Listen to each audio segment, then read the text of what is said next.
Hello. Good morning, everybody. Yeah, thank you all so much for being here. I know how hard it is to get folks in person into a room at 9 a.m. post-COVID. Everybody is used to still being in the top half of a suit and sweatpants. I get it. Most of our audience today is online, but I am very, very happy that we have an in-person audience. And more importantly, all of our speakers today are going to be in person. This is the first return of our South China Sea Conference to this in-person format. Not that I didn't enjoy boxes on the screen for the last 2 years, but you really can't replace the give and take that you get from in-person experts arguing with each other up on stage. So thank you all so much. As many of you probably know, my name's Greg Poling. I direct the Asia Maritime Transparency Initiative here at CSIS, as well as our Southeast Asia program. You are not here to listen to me. You're here to listen to much smarter people talk about more important things, but I'm going to get a little bit of the housekeeping out of the way. Everything you hear today is going to be on the record. We're streaming to most of our audience online right now through CSIS.org as well as YouTube. If you miss anything, we'll get all the videos up. They'll be there for posterity. For those of you who don't have the time for that, we're also live tweeting it through multiple CSIS accounts. The event today is made possible, as usual, by support from the embassies of Australia, New Zealand, and Japan here in Washington, as well as the Foundation for EC Studies in Vietnam. And I think that's all I have to say. You certainly don't need me to tell you any more about the South China Sea. I do it far too often. What you do want to hear from is our opening keynote. So today, to kick things off, we have Representative Rob Wittman. Representative Wittman represents Virginia's 1st Congressional District. He's vice-ranking member of the House Armed Services Committee and ranking member on the Sea Power and Projection of Forces within the subcommittee in the House Armed Services Committee. He also serves on the Congressional Shipbuilding Caucus and the U.S. Naval Academy's Board of Visitors. And so with that, please join me in welcoming up Representative Rob Wittman. Sir. Thanks, Greg. Thanks so much. Well, Greg, thank you and good morning. What a great opportunity to be here with you today. I want to first start off, Greg, by thanking you and CSIS for this incredible opportunity. And I began some reading last night on what I think is a great book, and I would encourage everyone, if you don't have a copy, to get one. It's called On Dangerous Ground, America's Century in the South China Sea. Very apropos for today's discussions. Listen, the biggest challenge I think that not only the United States faces, but also nations around the world, is what is emerging with China. And China, as you know, has changed its behavior significantly over the past 40 years. From a time of somewhat passive behavior there in the Indo-PACOM region to increased activity in the South China Sea, to now taking reefs and building them into islands and then militarizing those islands and then asserting their efforts through the Air Defense Identification Zone by aggressively pursuing naval operations in the region, growing their strategic presence by building a Navy that has an incredible amount of capability. I think all of those things weigh on folks' minds around the world. And if you listen to the comments by governing officials in China, I think it gives you a pretty good perspective on how they see the future. The Chinese foreign minister said that for foreign nations that the South China Sea was not a safari park, and that for major nations this was not going to be a fighting arena. So pretty much laying down the gauntlet and saying, hey, listen, this area in the South China Sea is really there under the sovereignty, again, asserted by China, for China. And we know that that's not the case. We know it's incredibly important to make sure that the concept of sovereignty in international waters has to continue. We see that even General Milley has said that that's incredibly important, and that there has been seen by the Department of Defense an incredible increase in the aggressive behavior by China in the region. And I think we see where China's playbook is going with their efforts there on the seas, and not just in the South China Sea, but if you look at China now asserting its naval power, not just in the region, not just in the Indo-PACOM, but now around the world, asserting themselves to be a world power. I think that, again, gives you a window into what their desires are. You also see their aggressive behavior in the Air Defense Identification Zone, flying multiple sorties with both strategic and fighter aircraft into the area. Those things, I think, are incredibly telling about how China views themselves and how they view the region. Sea power, I think, is going to be that linchpin issue for the region in the years to come. China is building that capability at a record pace, building their Navy in all different areas, from surface ships, and the newest surface ships they're building, the newest destroyers, are incredibly capable platforms. They're now on their own building an aircraft carrier. Their ship building capacity is extraordinary, and the capability of their ships is something that needs to put us all in a place to understand the determination that China is placing out there. I know as we look at issues on the Sea Power and Projection Forces Subcommittee, we see the element of a growing Chinese Navy, the efforts, too, of what we need to do to modernize and grow our Navy in relation to the efforts by the Chinese, and then understanding, too, that there's a lot to not only what we do, but how we do it. It's not only the number of ships, and I argue the number of ships is incredibly important, but it's also looking at what do we do in relation to operations, not just here, but around the world. And then looking at how do we incorporate newer elements of technology, how do we incorporate unmanned platforms into that whole realm of our capability. And again, our capability, I think, needs to be focused on deterrence, and the best way to have a deterrent force is to have a force that, if needed, can strike quickly, and strike decisively. That is a great deterrent force. Again, force structure is a big part of that. Let me emphasize this, too. The United States can't do it by itself. This region, I think, requires cooperative agreements with like-minded nations. That's why the Quad is so important. Relationships with India, and I've had the opportunity to go to India and visit with their Chief of Naval Operations, with President Modi, and looking at what they're doing to modernize their Navy. Going to Japan, too, talking to leaders there about what the Japanese are doing with their Navy and naval facilities there, as well as what's happening here in the United States. One of the things I think is incredibly important for the Quad is to make sure that the United States does what it says it's going to do. We've talked about the rebalance to the Pacific. As I've talked to leaders in those different countries, they've said, hey, listen, it's great that you talk about the rebalance, but we'd like to see a little bit more. We'd like to actually see that operationalized. And again, with what's happening now with Russia and Ukraine, what's happening in Europe, there's another bit of uncertainty that's crept in with folks in the Indo-PACOM about how they see that effort unfolding. But those regional partnerships are incredibly important, making sure, too, that we understand our obligations and stand strongly by our obligations to other ASEAN nations as it relates to strategic and economic agreements. And then also to look at new frameworks. I talked about the Quad, but AUKUS is a new framework that's incredibly important with a lot of promise. We've met with the Australians. The initial conversations have been about the construction of nuclear submarines, but I think some of the equally important discussions are about artificial intelligence, strategic capability opportunities that can be grown by all three countries. I think those things are incredibly important. So I am thankful to be here today to share some thoughts and ideas with you. I'm looking forward to being part of a congressional delegation that will travel to Guam, the Philippines, Vietnam, and Australia in August to have some very in-depth conversations with leaders in those countries, with the territory of Guam, as you know, that's repositioning itself to be a conduit for the United States military presence in the region. And we look forward to those conversations. I think they will be very timely and very meaningful as Congress pursues policies going into the future.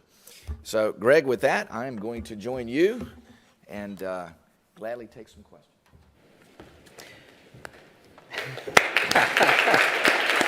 Well, thank you so much for giving us a strong kickstart to the day.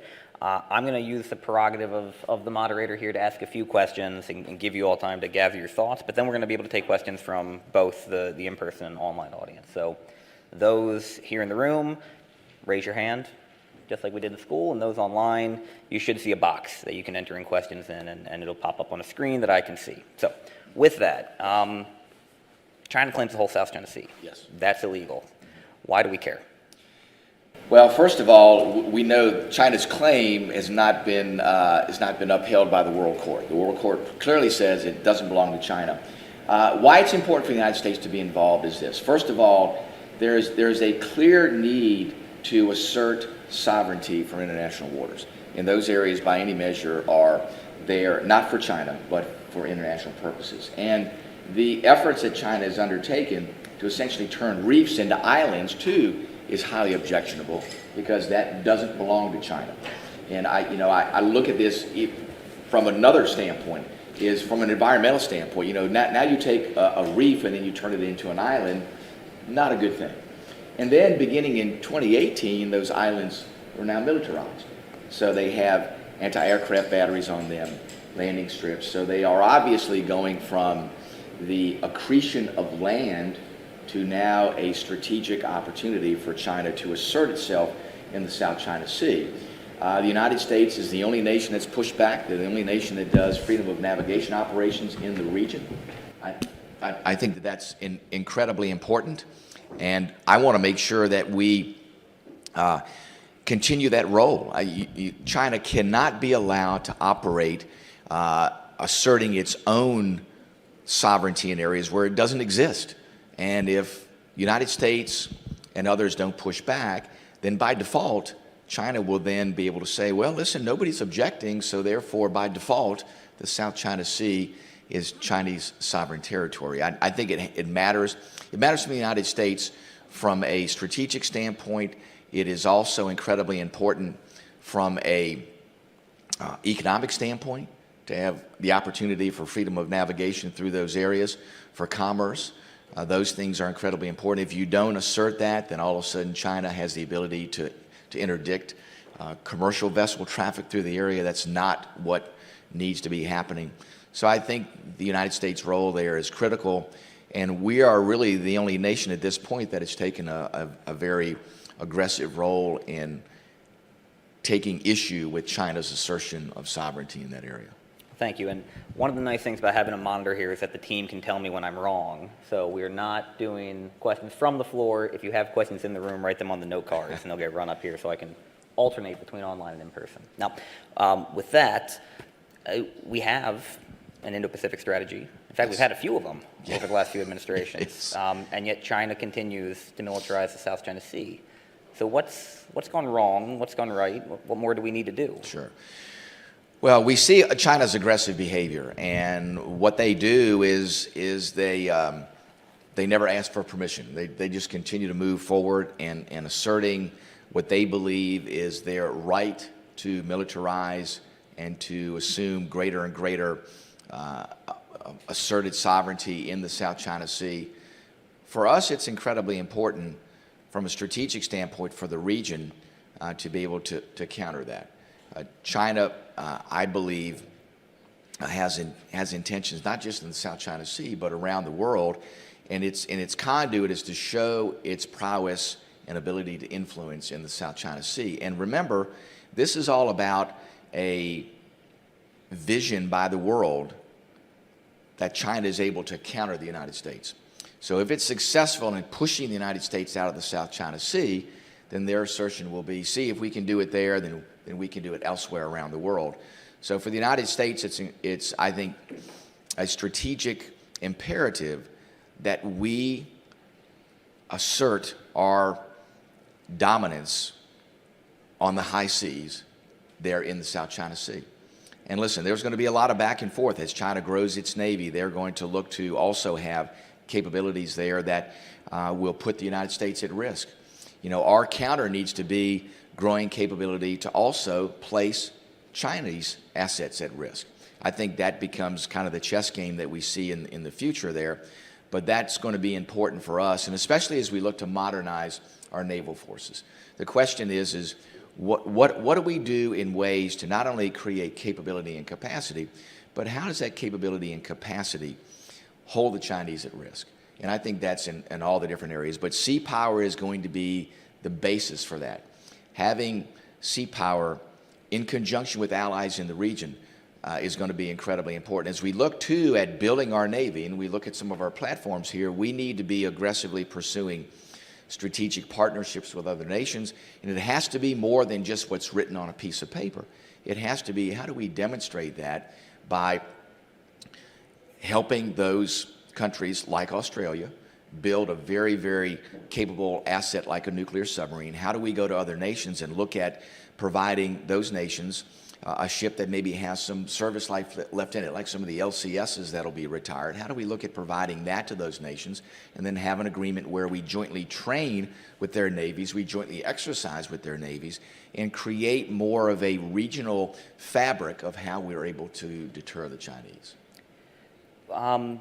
So we have a bit of a trend going with our congressional speakers at the last two CSIS, South China Sea Conferences, which is Virginians on the Sea Power Subcommittee with Representative Loria. Yes. I'm going to ask you the same question I last asked her, and I imagine the answers are a little similar. Are we building enough ships? Where does the U.S. shipbuilding program stand in comparison to the threat that we face? Well, my answer would clearly be no, we're not building enough ships. And we are retiring ships faster than we're building them. As you know, the proposal that came over from the administration is counter to what their assertion is about what the U.S. role should be in the South China Sea, in the Indo-Pacific. The request that came over was to build 8 ships. They say 9, but it's only 8 ships because one of the ones they have in their count was one that we counted last year. So 8 ships and retire 24. Listen, I'm not a mathematician, but you can't do addition by subtraction. And if you follow that path, the United States Navy would be on track to be at 270 ships by 2027. By 2030, the Chinese will be at 460 ships. And I have my friends on the other side of the aisle, they'd say, well, Rob, you can't use just those top-line numbers. You have to look at the capability of those ships. And I would agree with them. You have to look at the capability of these ships. So let's compare apples to apples. So if you look at the capability of Chinese ships across their entire Navy, and you look at the capability of ships in the United States, you see that the United States has about 167 ships that you could consider that are right at the cutting edge of technology, that have tremendous offensive and defensive capabilities. Now, do the same analysis, the same data points, the same requirements for the Chinese Navy, and the Chinese Navy is at 285 ships of equal or greater capacity. So no matter how you do the analysis, if you do the 460 versus the 270, or the comparability of the capability of ships, the 167 to the 285, by any measure, China has much more capability than we have. We must modernize our Navy. We need to do it with a sense of urgency. On the House side this year, through the House Armed Services Committee, we did change the calculus. We are on the plus side, not by much, but we're going to be building 13 ships and retiring 12. I have an amendment that made its way into the NDAA that says of the LCS ships that we're going to retire, we should be looking at transferring them to strategic partners, specifically in the Indo-PACOM, to make sure that we have those enhanced relationships. I think that goes a long way to building strategic partnerships. So that's where I believe we need to go. Now, the Senate is going to be taking up their version of NDAA in September. In conversations there, I believe that they see the things that we've done and hopefully will follow suit in the efforts to build capability in the Navy and to make sure that we are modernizing. And we have to do that at a very vigorous pace. At the same time, we have to aggressively pursue strategic relationships with our friends in the Indo-Pacific. Well, why don't we go to the audience? Sure, We've got sure. some time. Absolutely. And again, those who are online, you can go ahead and type them in at the top of the screen there on csis.org, and we'll get them here. So first, my colleague Christian Hyde here at CSIS says, what steps can Congress take to demonstrate meaningful commitment to the AUKUS partnership? What is needed to further advance this partnership into the future? Well, Christian, I appreciate the question. We have had some very, very specific conversations with folks in the Navy. Chairman Courtney and myself have had conversations with Admiral Caldwell. As you know, Naval Reactors has a big role there because they will be part of the effort for the Australians to build a nuclear submarine. Where it has to start is this. Australian sailors have to come to the United States and train in our nuke school, and they have to deploy on U.S. submarines. Can't do it in any other way. You can't bring them over and say, well, we're going to give you a little dog and pony show. We give you a short course in nuclear science and nuclear engineering. They have to go through nuke school. They have to deploy on our nuclear submarines to understand what those deployments are about. Those efforts are underway. Also, Australian shipbuilders can't just come here for a dog and pony show. They have to come here and work in the yards, both at Newport News and at Electric Boat in Groton. They have to be there on the yards. They actually be hands-on building those nuclear submarines. Their engineers and naval architects have to come here shoulder to shoulder with our engineers and naval architects in the design of Virginia-class. They have to also understand what's going into SSN-X as we look to design future classes submarines. Not any of the classified information I want to be clear about, but what the principles of engineering and physics and naval architecture are and how we go about that process. Those things I think are incredibly important, and those things have to take place now because the path for Australia to build a nuclear submarine is like this. It is straight up. And listen, the Australians, to their credit, have an incredible amount of desire. And in a nation with a population roughly the size of Florida, their big challenge is going to be workforce. How do they get the workforce there? How do they get the sailors that have that capability? And their desire is here, but right now their capability is here. So what our job is to work with them to make sure the capability matches the desire. And listen, I believe that they can do that. I believe it's going to be very difficult, though, for them to have a nuclear submarine built jointly with the Australians and the United States in time to be operational by the time that their conventional submarines that they have in place now are retired. I think there's going to be a little bit of a gap there. Australia's made some comments about saying, we're not worried about that, we'll just buy a couple of Virginia-class submarines. Well, it doesn't work that way.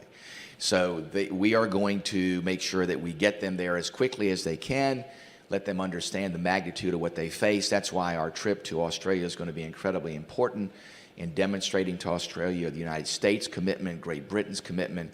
You know, we have worked with Great Britain through years in doing joint submarine design, and we know how to do that jointly. We know in designing missile tubes for Columbia class and for what the Brits are doing on the Dreadnought class. We know how to do that with the Brits. The question is can we get to the same place as quickly with the Australians? And I believe that we can. Thank you. And something tells me AUKUS is going to come up in just about every panel today, but as a reminder, the fourth panel of the day is specifically about the role of the Quad, AUKUS, and Europe in the South China Sea.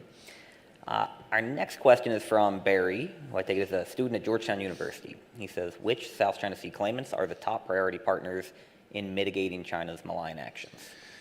Gosh, I would say, you know, our partners that are immediately there in the region, Japan obviously is critically important,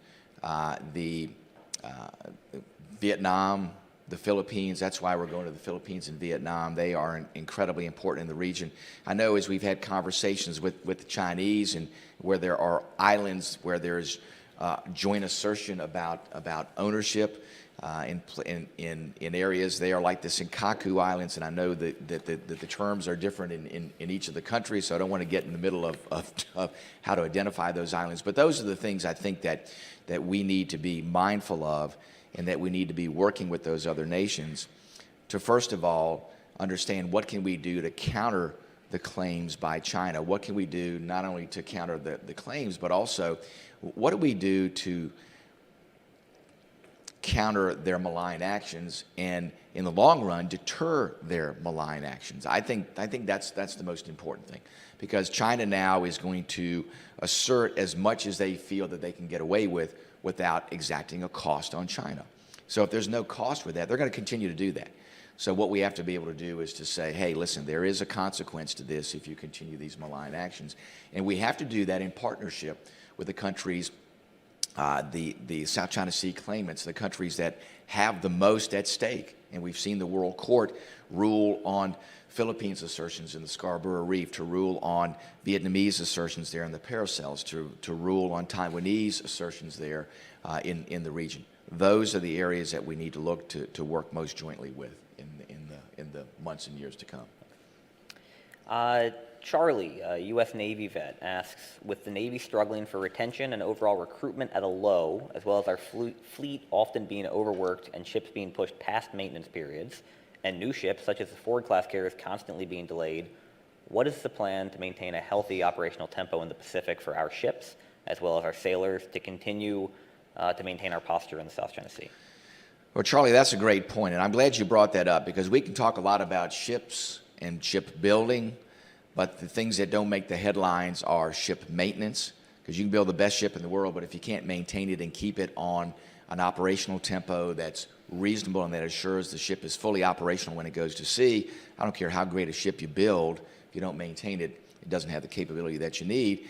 And our ships are great, but you know what's greater? Our sailors. We have the best sailors in the entire world. What makes our United States Navy what it is today? What makes our Navy Marine Corps team what it is today are our sailors and our Marines. They do an incredible job, and we ask a lot of them. And we put them on deployments many times that extend well past what the expected termination of the deployment is. It's tough on their families. It's tough on sailors. That does lend itself to challenges on retention, especially when a sailor goes back home and their family says, wow, we thought that was going to be an 8-month deployment. It's a 10-month deployment. You know, we were waiting 2 months back home for you. And a lot of times they're moving around, quite a bit of uncertainty in their lives. We have to create more certainty. The way we do that is to make sure ships meet their maintenance availabilities. That is, get into dry dock on time, get out on time, which means we have to properly fund maintenance, which means we have to modernize our shipyards. Our shipyards are way behind in modernization, both public and private. We have to make sure, too, that we do what we say we're going to do in supporting sailors and Marines and their families. That's the key. The old saying goes is you recruit sailors and Marines, but you retain families. If we aren't doing the things necessary to support our Marines and sailors, then we're not going to retain them, because the family's going to say, you know what, as much as we want to provide for the defense of this nation, you know, we got things at home to be able to look out after. So recruitment and retention goes hand in hand with what we're doing to take care of sailors. Listen, there are going to be some challenging conditions when they are on deployment, but when they're back stateside, we better be taking good care of them. There have been some recent incidents there in Norfolk where sailors have been forced back on a carrier that's undergoing a RCOH and very tremendously challenging environments with noise and lack of sleep, and that's resulted in some pretty tragic events there for those sailors. Leadership in the Navy better get it on track. And listen, they need to say, listen, we understand that recruiting and retaining sailors is about taking care of them. We can't put them back on board in these sorts of conditions. We have opportunities there, dockside, to put them in facilities where they can get the rest necessary under the right conditions, and then go back on board the ship as it's there for maintenance availability. So the Navy has to look at this in a broader perspective also. Next up, we have a question from here in the room. How do you view Japanese Prime Minister Kishida's recent commitment to significantly increase defense spending? How will that impact broader regional security dynamics in the South China Sea? Well, I think Prime Minister Kishida sees the growing threat from China, understands, too, that all partners in the region have to increase their commitment to defense spending. Hopefully, the United States has set the example. Last year, a pretty significant increase over and above the president's budget. This year, what's come out of the House and the Senate, between $37 and $45 billion additional dollars. Those things, I think, send a signal, hopefully, to our allies to say we all have to increase that commitment. To Japan's credit and Prime Minister Kishida's credit, they have seen that this has to be a joint exercise, that Japan can't do it by itself. Our partners in the region, South Korea can't do it by itself, the Philippines and others. We all have to up our commitment, and we all have to look at how can we leverage our resources to a much greater degree than any one of us can do individually. I argue that this is not just about a strategic competition, but it's also about how does the United States and its partners get more per our unit of currency? How does the United States get more per its dollar than the Chinese get per their yuan, or for that matter, for the Russians get per their ruble? That is also incredibly important. You know, how do we do that? Because there's a limited amount of resources. And whether it's the United States or China or our allies, there's a limited amount of resources there. So how do we make the most of our resources? And how do we get the most impact from our resources in defending the United States and deterring China? We probably have time for one more question. We have another here from the floor. What do you think the surface Navy could do better in developing new types of ships, I presume? Listen, we've emphasized with the Navy to be on track now with SSNX, the next generation of attack submarine, to be on track with DDGX, the next generation of surface ship. You can't wait to get on the design track for those ships. I argue you have to do that now. How do we get the most out of our money? If you look at where we've had hiccups with new ships, because remember, we don't get to build a prototype in building a ship. You build the first ship, you learn on that first ship, it has some hiccups with it, you learn through that, and then the second ship gets better, the third ship gets better, and the costs are reduced as we go through that. I argue this, that the way we do a better job with the first ship in the class is to be more mature in the design before we go to construction. Because if you are only 40 or 50% complete in design when you go to construction, you're still figuring out how you're going to build the ship as you're building it. So it's kind of building it on the run. If you get to 85 or 90% complete in designing that ship, you have factored out a lot of uncertainty that occurs in shipbuilding, because that first ship is indeed the prototype. So what we need to do is to start now. In this year's budget, there are some additional dollars that go into the development and design of the next class of attack submarine, the next class of surface ships. And to get that design done, I believe it needs to be at least at 85% before we begin construction. If we do that, we will reduce uncertainty, and we will be able to reduce the overall cost of building that ship in that class. And also, remember, the cost is not just the initial construction, but the cost is on the maintenance side. So we have to work on the maintenance side to make sure we are modernizing our maintenance facilities, to make sure we have the workforce necessary to do the maintenance and get those ships in and out of maintenance availabilities on time. Well, we have more questions, but we're out of time, which is always a good sign. So could everybody please join me in thanking Representative Whitman for his time? Thank you. We're going to take a 10-minute break, and then we'll be back for our first panel, chaired by my colleague, Jude Blanchett, our China chair. Thank you all very much. Great, thanks. Thank you again. Thank really you so appreciate much. it. Thank you. Great opportunity.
Say again?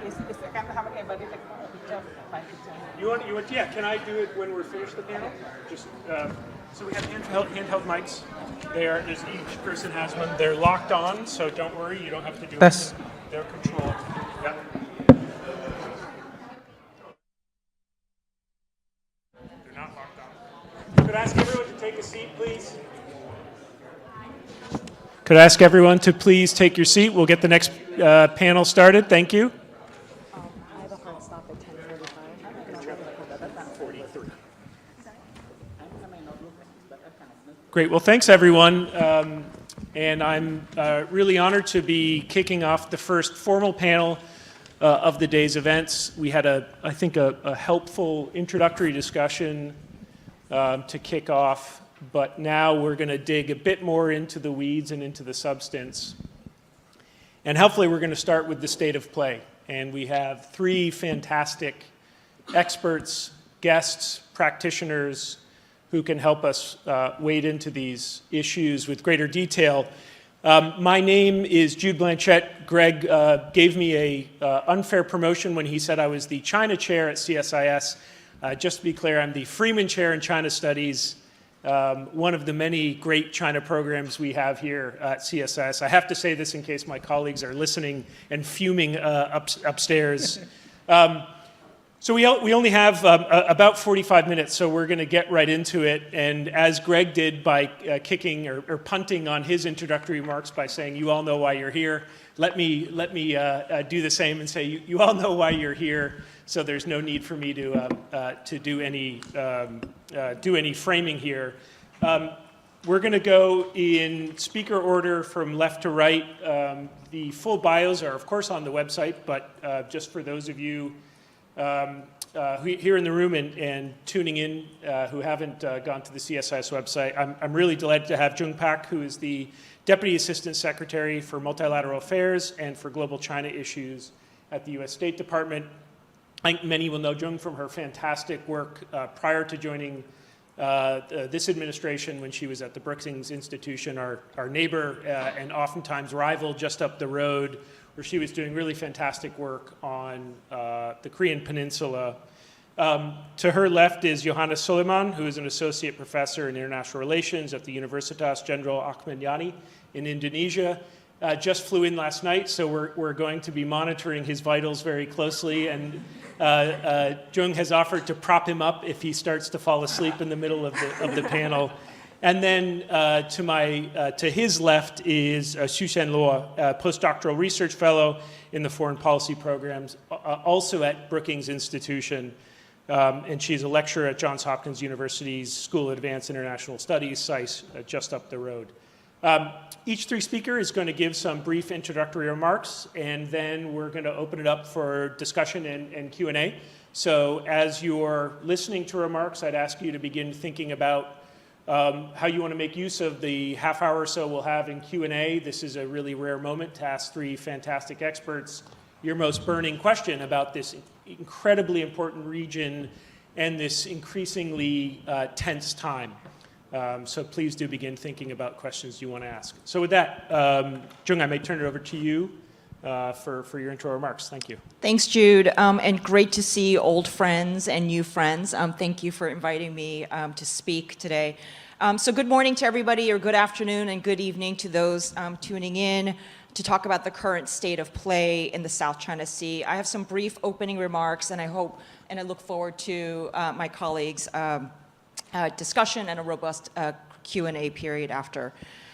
Just 2 years ago, in July of 2020, the State Department used this very conference to announce an updated policy regarding Beijing's unlawful maritime claims in the South China Sea, publicly clarifying for the first time that the PRC has no lawful maritime claim over maritime areas that the 2016 arbitral tribunal determined is in the Philippines' exclusive economic zone or on its continental shelf. In keeping with our longstanding position, the United States has continued to reject the PRC's sweeping and unlawful maritime claims in the South China Sea and has urged Beijing and all South China Sea claimants to comport their maritime claims with international law as reflected in the 1982 Law of the Sea Convention. There is a clear and upward trend of PRC provocations against South China Sea claimants and other states lawfully operating in the region. For example, PRC aircraft have increasingly engaged in unsafe intercepts of Australian aircraft in international airspace above the South China Sea. In 3 separate incidents over the last few months, PRC vessels have also challenged marine research and energy exploration activities within the Philippines' exclusive economic zone in the South China Sea. just last month, the PRC hindered Philippine vessels in their supply mission to the Second Thomas Shoal, which is an underwater feature ruled in a 2016 arbitral award to be in the Philippines continental shelf. These provocative activities follow recent efforts by Beijing to use domestic laws to potentially enforce its unlawful maritime claims, including enacting a Coast Guard law, which authorizes the use of force in certain circumstances against foreign vessels, and implementing a revised maritime traffic safety law, which mandates certain ship reporting requirements that unlawfully restrict navigation rights and freedoms under international law. The PRC's expansive and unlawful maritime claims in the South China Sea, along with its provocative actions to implement such claims, contribute to regional instability, damage the economies of other claimant states, undermine the existing maritime order, and threaten the rights and interests of all nations that rely on or operate in this vital waterway. Countering PRC tactics in the South China Sea is not just a military issue. We are leading a government-wide integrated deterrence strategy that prioritizes diplomacy, development, economic engagement, and compliance with international law. U.S. policies, including capacity building, rallying multilateral condemnations of unlawful PRC maritime claims, enhancing ASEAN maritime domain awareness, voicing strong support for ASEAN's outlook on the Indo-Pacific, conducting intensive legal diplomacy, sanctioning PRC entities that jeopardize peace and security, and conducting regular multilateral military exercises have bolstered regional confidence in U.S. resolve and empowered South China Sea claimants to speak up publicly. Moving forward, we see two primary approaches for dealing with Beijing's provocative behavior in the South China Sea. One is shining a light on the PRC's activities, and two, supporting claimant state capacity building. On the first item, we want to make maritime domain awareness a public good in Southeast Asia. Part of this strategy is the new Indo-Pacific Partnership for Maritime Domain Awareness, which we, along with our Quad partners, announced in May at the Quad Leaders Summit in Tokyo. And this initiative will allow partners in Southeast Asia to gain greater control over their maritime domain and help preserve a free and open Indo-Pacific. Second, we want to support Southeast Asian claimants with our words and with our actions.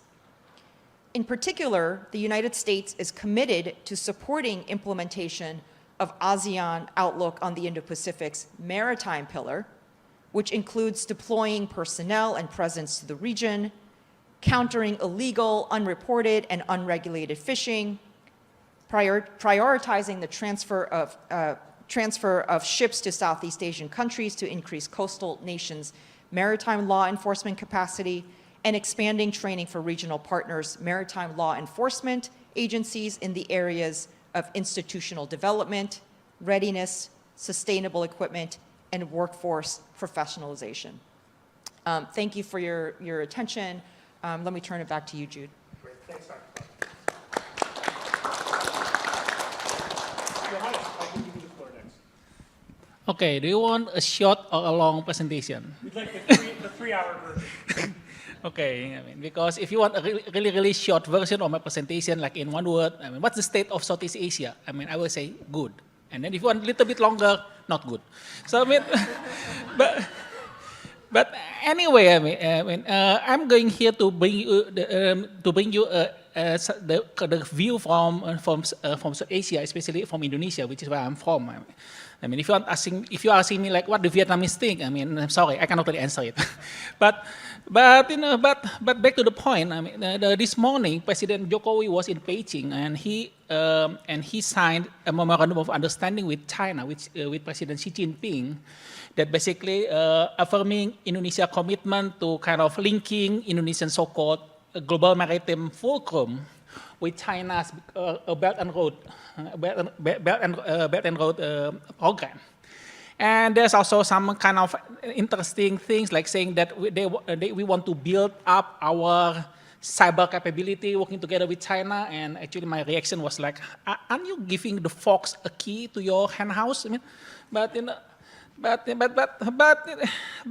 one thing missing from the entire agreement or the entire meeting was the issue of South China Sea. Because that's, and I think that's striking because for the past couple of months, I think Greg can correct me on this, maybe it's already like 10 years already, there was like a dispute between Indonesia and China in South China Sea where Indonesia said that, you know, I mean, part of the South China Sea is our economic exclusive zone, while for China, no, it is ours, the 9-line thing, I mean whatever that means. And so that's kind of striking because you have a high-level talk between the presidents, but nobody's talking about South China Sea, which is like the elephant in the room. And part of the problem, and part of the main reason is the fact that Indonesia simply does not want to talk about it. When I first invited to this conference, Greg asked me to talk about the tuna, about problem with China in tuna block. Indonesia was doing a drilling in tuna block for oil and gas, and then it was disturbed by Chinese Coast Guard as usual. But what's striking at that time was that the Chinese Coast Guard said, "Get out from our territory." And it was the military reacting really, really badly about that because they said that since when this becomes your territory? But the top brass and the government just say nothing. Simply because first, they know, it is kind of a major pain, trying to fight China. And second is the fact that China is remain an important player economically in the region. But also left unsaid is the fact that Indonesia simply doesn't know whether it can rely on the United States. And it's actually kind of interesting conundrum. On one hand, Southeast Asian countries traditionally relied on the United States for its security guarantee. As my old professor Don Emerson once wrote in his excellent article about Shangri-La Dialogue, there's kind of some sort of implicit agreement, like, we working together with China for economic gains, but we maintain relations with the United States for the security. But at the same time, Indonesia also worry about the United States because the feeling is that if we get close to the United States, then basically the United States will also dominate the region. And that's also bad news for us.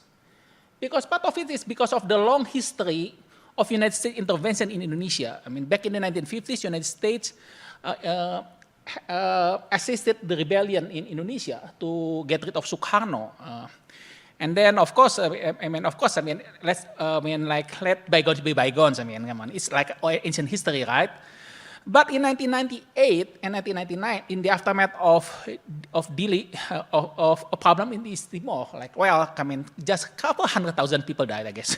So, the United States imposed a military embargo. Yes, it is kind of also ancient history, and President George W. Bush actually lifted the embargo after Indonesia helped it in the war on terror.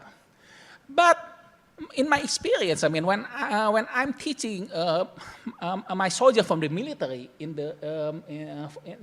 they are writing their master thesis, one of the common subject, one of the common topic of the thesis is United States embargo in Indonesia. So basically, the feeling in Jakarta is that, yeah, we rely on the United States for security, but the problem is we cannot really rely on the United States because sooner or later, the United States will come and say, oh, we got human rights problem, and then bam, you got another embargo. And that's the distrust remains. And I kind of want to also going a little bit maybe off topic. During the last year of Trump administration in 2020, there was somebody from the Defense Department assembling Indonesian experts in a Zoom meeting. And basically, he said that, why on earth you don't join us? what should we do to make you see our way of thinking, okay? Because you got China up north, and we are going to help you. And my reply to him is just simple. Okay, then give us money, lots and lots and lots and lots of money. Well, I mean, that's what China is doing. Indonesia said that, oh, you know, we need money for our high-speed train, and China said, hey, here it is, take it. No string attached. We know that you may siphon some of it, you know, there's less corruption, but hey, you know, you get it. But for United States, okay, what's your environmental impact? Okay, what's the, I mean, how do we get this correctly? And then, of course, I mean, Trump cannot ask business to just go to Indonesia and invest, but I mean, compared to China, I mean, you have to invest, otherwise, I mean, your company will get closed tomorrow. But in United States case, I mean, you cannot force a business to invest in something stupid. Well, which is good actually if you look at what happened in Sri Lanka. But you know, but that's the same. That's the logic. I mean, from China, we want the investment because we need investment. And United States is asking too much questions. And also, we don't know whether, in the long run, United States is going to put another embargo on us. I mean, when Russia invaded Ukraine in February, I got lots and lots of questions from my colleagues asking like, why didn't Indonesia condemn Russia? And my answer is simple. If we condemn Russia, and they no longer wanted to sell anything to us, I mean, military equipments, where we could get them? Considering the fact that the United States is selling very expensive equipment, is selling very expensive armaments that we cannot really pay. Well, Russia, we can pay them, we can barter them with palm oil, actually. And second is that Russia will just sell us, I mean, no string attached. Nothing about human rights, nothing about whatever else out there.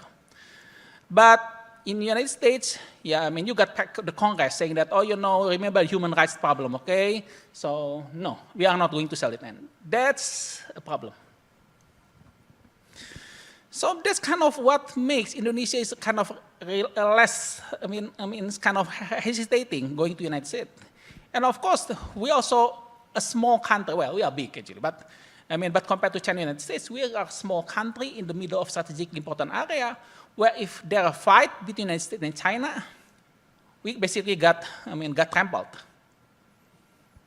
So that's kind of what influencing our thinking. And the argument and the belief is that by focusing on ASEAN, we amplify our voices and then hopefully we can influence the decision making in Washington and in China.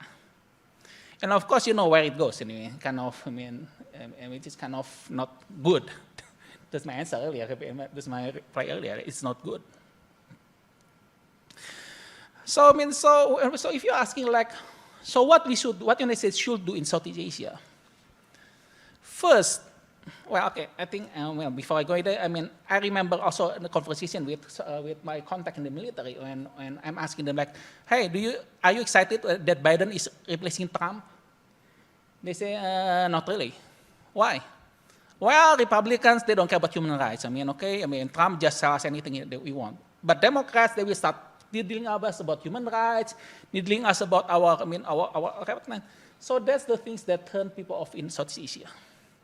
We are not perfect, okay? We have got lots of problems with human rights, but I think that's, okay, now going back to my recommendation, first, I think the United States need to assure Indonesia that, look, we are not going to, we are doing this business, we are doing this, the correct way. We are not going, we just have your best interest. We have the same, the common interest in trying to prevent China from dominating the region, which is also what we don't want, what Indonesians don't want. And second, I think the United States really need to pay more attention to Indonesia, to Southeast Asia countries as a whole, because, since there was no U.S. president ever visited Indonesia since Obama last time. And by United States president not visiting Indonesia, it's kind of showing us like how much attention you are paying to our country. And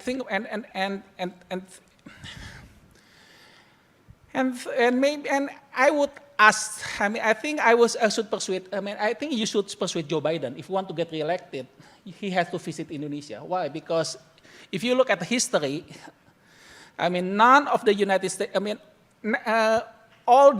since Richard Nixon's, all the U.S. presidents that that never got reelected have one thing in common. They didn't visit Indonesia. Reagan revisited us, he got reelected. George Herbert Walker Bush didn't visit us, he lost. Clinton visited us, he got reelected. George W. Bush, same thing. And Obama, same thing. And Trump, he didn't come. He only came to Singapore, not to Jakarta, and bam, he lost. So, yeah, maybe you should tell Biden to visit us as soon as possible. Otherwise, in 2024, you will get another Trump, okay? Okay, thank you. Great. Thank you. I think you just put thousands of political consultants in DC out of job because you've cracked the puzzle. Great. Well, thank you for that. Really, really great, interesting remarks, and I think will help spark a discussion afterwards. Shushen, over to you. Sure. Can everyone hear me? Great. So thank you for having me. In the past, every year I'm one of the members sitting in the audience, listening to people on the stage. But it's feels like magic, and I'm very excited to be one of those on the stage. So thank you for having me. Since Greg wanted me to talk about China's recent actions in the South China Sea, I'll just briefly summarize them in what I would characterize as 4 characteristics. The first feature I've observed overall since the pandemic, I think China has demonstrated a heightened sensitivity to sovereignty issues across board, not just in South China Sea, but also, in Taiwan, Hong Kong, and Xinjiang, etc. And in South China Sea, more specifically, I think the first trend is that China seems to have become less reluctant in initiating confrontations with other claimants. So this is clearly a departure from its traditional pattern of reactive assertiveness. So in the year leading up to the Philippines presidential election, we have seen a series of standoffs and confrontations between China and Philippines, as well as between China and other claimants. So in March last year, hundreds of Chinese fishing vessels swarmed the Whitsun Reef in the Spratlys. I think the CSIS put out a great report on that more specifically.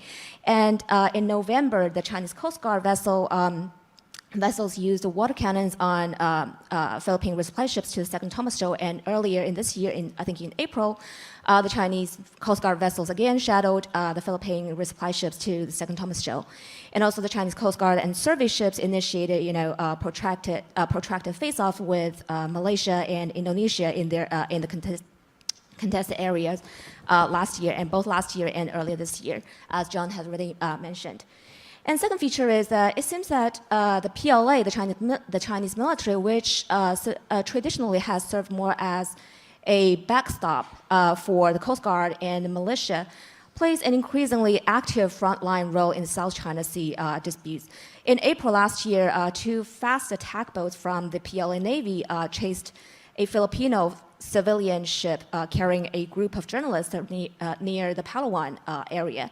And this incident seems to be the first case where China used its Chinese naval assets were deployed to directly confront the civilian ships from another claimant country. And in June of last year, as John has also mentioned, we observed more than a dozen of Chinese military aircraft flew over the disputed area near Borneo, so prompting Malaysia to scramble its fighter jets to respond. And I think a parallel feature, the third feature, is in spite of the increased Chinese tendency to initiate standoffs and confrontations, I think China seems to have in general refrained from escalating in recent incidents. So the standoff in the Whitsun Reef lasted for 1 month and ended uneventfully with the Chinese vessels leaving this area. And this, if you think about the past high-profile cases like the 2012 Scarborough Shoal standoff, how that standoff was ended. So the Whitsun Reef face-off was ended without an escalation in the way that the Scarborough Shoal case was. And in the Second Thomas Shoal episodes, it seems also China has temporarily modulated its posture and allowed Philippine replenishment. Although the whole resupply process was carried out under close Chinese monitor. And also a similar pattern can be observed in the way that China handled the face-off with Malaysia and Indonesia. So after Malaysia lodged a strong diplomatic protest regarding the Chinese flyover, China seems to have somewhat temporarily modulated its behavior, and there was an absence of major Chinese intrusion, according to the Malaysian Prime Minister, as of late May this year. Although it was not a complete suspension of its activities, as John mentioned. And also the standoffs involving the Chinese survey ships last year also ended with the ships leaving the areas without provoking further conflict with Malaysia or Indonesia. The fourth trend, which I think is probably the most dangerous and crisis-prone, is that when interacting with extra-regional countries' military forces, including the U.S. forces, the Australian forces, China's recent behavior demonstrates a heightened level of risk acceptance. So most notably are dangerous interceptions that Chinese fighter planes carried out vis-a-vis Australian and American military aircraft in the airspace in the South China Sea in May and June, respectively. In such encounters in the air, I would argue that are even more dangerous than those dangerous maneuver at sea, because the aircraft operating at much faster speed than vessels. So, but I think it's unclear what the driving rationale was for the series of Chinese dangerous maneuvers targeting the Allied force. But I think I think this trend is more dangerous as compared to increased Chinese activities harassing the vessels. So I'll stop there. Great. Well, thanks to all three of you. For folks in the audience, a slight change from the previous session where you had to put your question on a note card. Here you can just line up behind one of the microphones when you have a question to ask.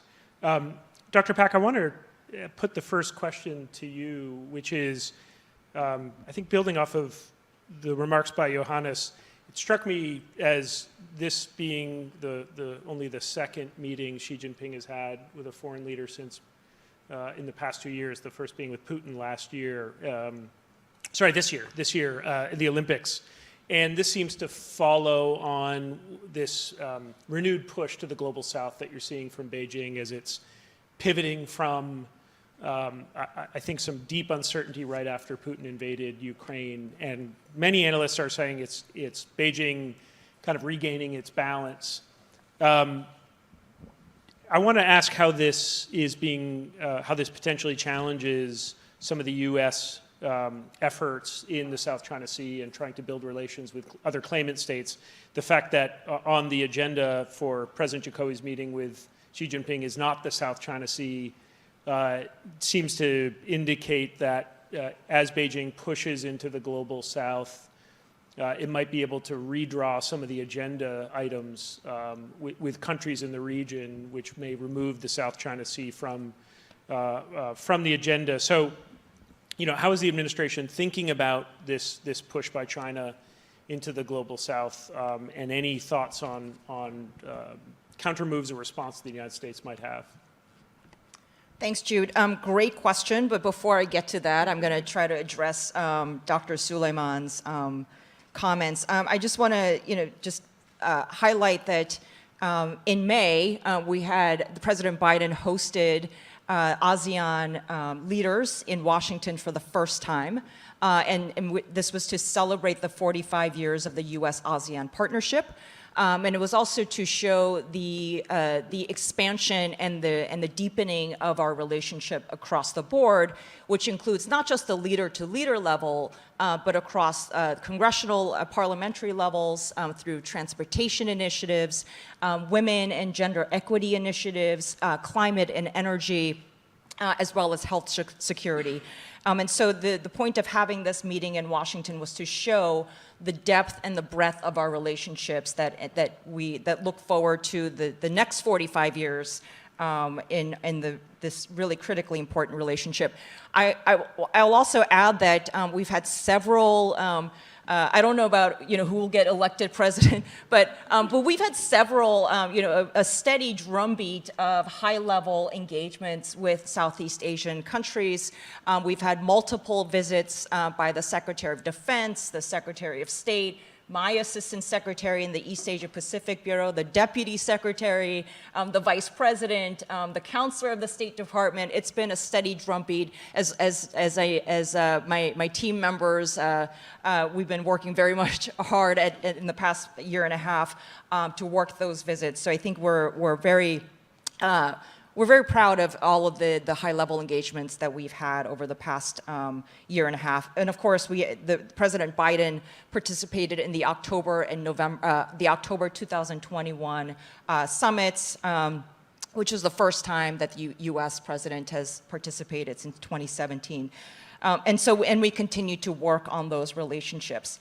And I also want to address what Dr. Liu has cogently laid out, which is the increasingly risky behavior that Beijing has been taking. And we've at the State Department and along with our interagency colleagues, we've been working on all sorts of efforts across the board to try to shape the environment that Beijing can act in to empower Southeast Asian countries and South China Sea claimant countries to speak out publicly or whether it's privately.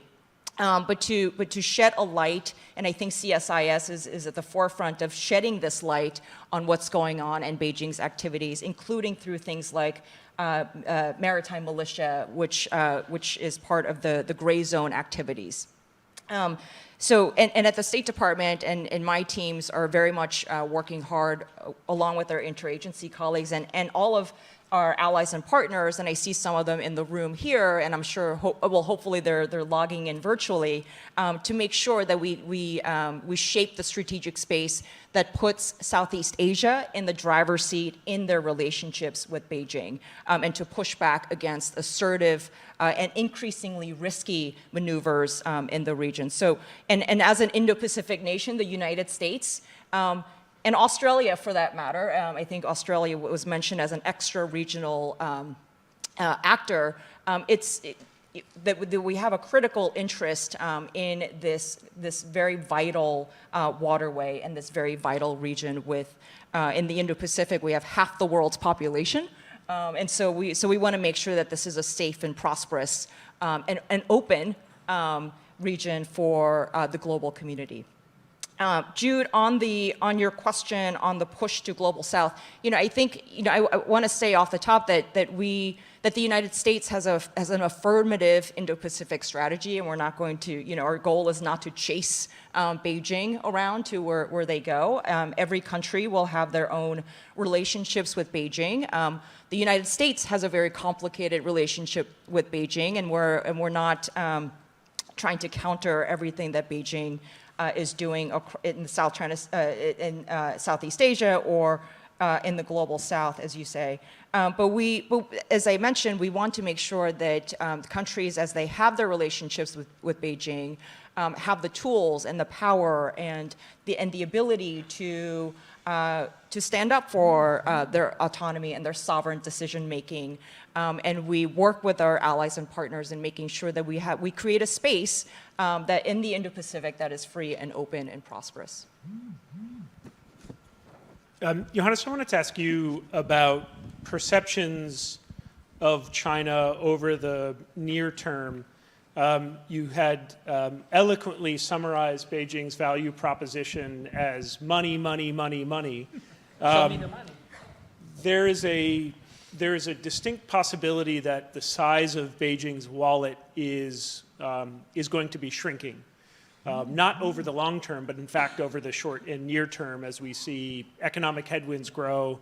And while the Belt and Road Initiative will stay around forever, I think the expectation is the days of free money for Beijing to throw everywhere internationally are over, and it'll have to be smarter and more tactical about where it uses development finance and assistance. I wanted to ask you if you can just give us a bit of a sense or more robust context on how Indonesia would be thinking about China in a future where money, money, money, money isn't as bountiful. Are there fault lines in Indonesia's relationship and China that may emerge when money isn't there to sort of smooth over all these? So absent the checkbook, what do PRC-Indonesia relations look like? Well, first, I want to address the issue of money. And even before the China's current economic problems, actually the number of investment in Indonesia, the actual number of investment, okay, not the promised one. When Jokowi went to Beijing, he kept getting all promises. Yeah, we are going to build this and that. But the actual realization, if I'm not mistaken, the number on top of my head, is actually less than 30%.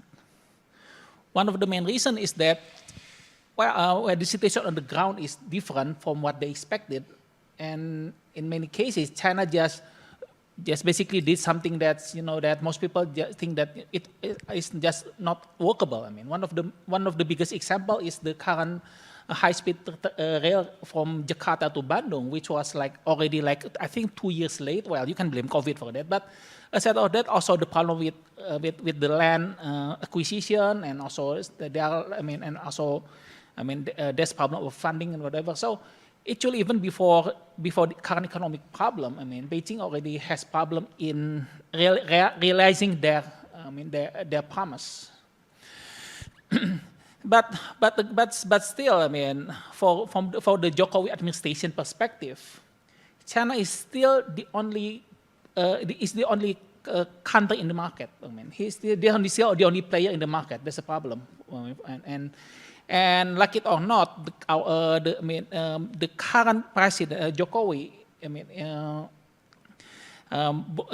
people behind Jokowi, he has responsible to his political party, right, the PDIP, and the PDIP itself, by tradition, is very close to Beijing. Remember, Megawati, the head of PDIP, was the daughter of Sukarno, and Sukarno was close to Beijing, and when Sukarno was overthrown in 1965 to 1967, Megawati basically blamed United States for the overthrow. That's why that's why there's kind of also this psychological thing behind the scene that making it far more easier for the government in Jakarta to go closer to Beijing under the current administration.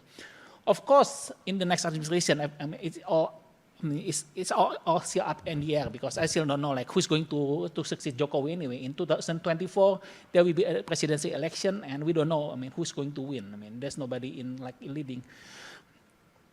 But again, what if we are talking about China with no money at all? That's the gist of your question. And in reality, the relationship between Indonesia and China is very, very, very problematic. China is always seen as a source of problem in Southeast Asia. If you look at the histories, a lot of insurgency in Southeast Asia were supported by China.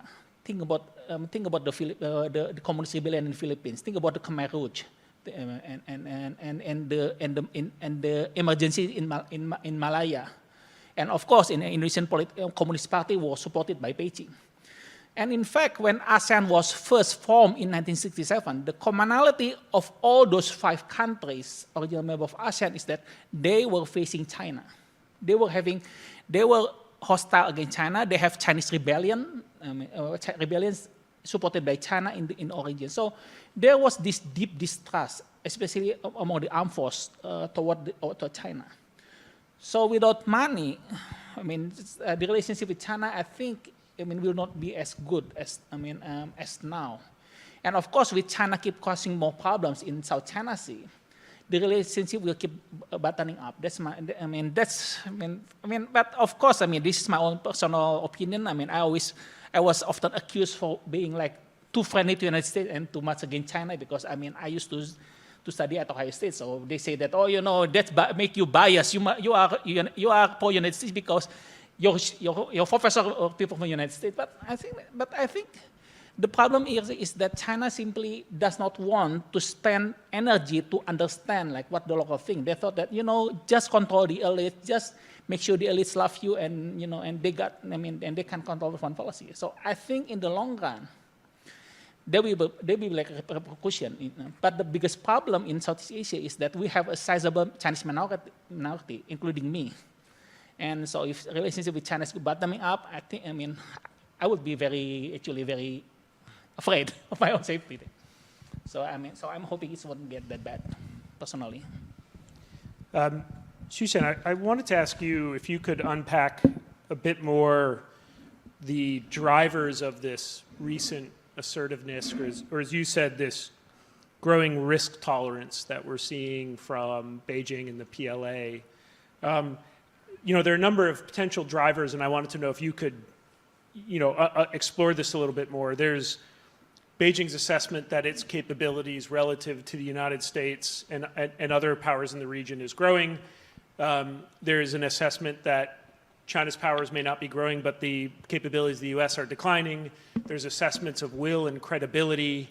And then there's also domestic politics in China, both the upcoming 20th Party Congress, as well as a growing sense of potential nervousness in Beijing that it needs to act with more urgency to deter what it potentially sees as a growing US power and influence in the region, AUKUS, the Quad, et cetera. So there's a number of potential explanatory factors here, and I wanted to know if you could just help analyze what is really driving this growing risk assessment. I think I cannot safely rule out any of these possible drivers because, like many of us here, we are nowadays observing China from outside without being able to, traveling to China or reading Xi Jinping's mind. I think I would say there's no single driving factors for what drives China's assertiveness. Of course, demonstration of resolve is one likely factors. With Australia and Canada, Canada in the east, the dangerous maneuver with Canada happens in the East China Sea. I think on the other hand, I think domestic factor is likely. Explanation because when I asked some of my Chinese interlocutors why there's suddenly a surge of all these dangerous encounters, they don't provide me with a clear explanation, but said maybe let's wait till after the party congress. So I think there might be something going on without the outside observers know exactly what's going on there. I think for capabilities, I'm not sure whether the perceived growing, narrowing capability gap between China and the United States is likely driving force because I think for some of the Chinese writings I recently read, I think there's a concerning among the Chinese scholars that the narrowed capability gap between China and the United States in past decades or so would be widened again as the United States began to invest more in shoring up its capability. I don't know whether that's more driven by a view of a closing window of opportunity or something like that, but I think it might be a possible explanation as well. Hope that addressed your question. Great, thank you. Question from the floor. Good morning, thank you very much. For a question for the panelist regarding a binding code of conduct, how hopeful are you for ASEAN and China to reach such a deal? What are the sticking points? And separately, if I may, for Deputy Secretary of State Park, as ASEAN Regional Forum is taking place in early August, what is high on the U.S. agenda? And do you have anything on the planned virtual meeting between President Biden and Xi Jinping? Thank you. First question, anyone want to take a bite at that? Go ahead, Johannes. Well, I always associated the code of conduct. The code of conduct is always remind me of Charlie Brown and Lucy playing football. Every time ASEAN want to kick it, China just pull it out, just pull the ball out, and then you got and bam. But that's what. You cannot help but be skeptical. The code of conduct has already been in discussion since, if I'm not mistaken, 1990s, and each time we seem to reach an agreement, China just move the goal line. In our last negotiation a couple of years ago, China suddenly said that, if we sign with this code of conduct, you cannot have other countries doing military exercise in Southeast Asia without our permission. Agree? And everybody said, are you insane? We are going to get clobbered in polls, in the election. because that's basically we are surrendering our sovereignty. But that's the thing that happened. I mean, on one hand, we ASEAN countries doesn't want any war going on in South China Sea. I mean, we want it to remain stable. We want it to remain peaceful. Although it's kind of nowadays definition of peaceful is kind of weird. But I mean, but on the other hand, I mean, China knows about it, and it's keep giving us that kind of what you call, promise, like, look, just play ball with us, and we'll give you code of conduct. So I mean, but the problem is there's no alternative. I mean, a set of a code of conduct put us on the table. I mean, that everybody in ASEAN agree. Remember, we are like 10 countries full of different governments that actually kind of never agree with each other. I mean, so that's kind of complicated things. And the code of conduct is something that can unite ASEAN, but at the same time, it is kind of a mirage. It just doesn't exist.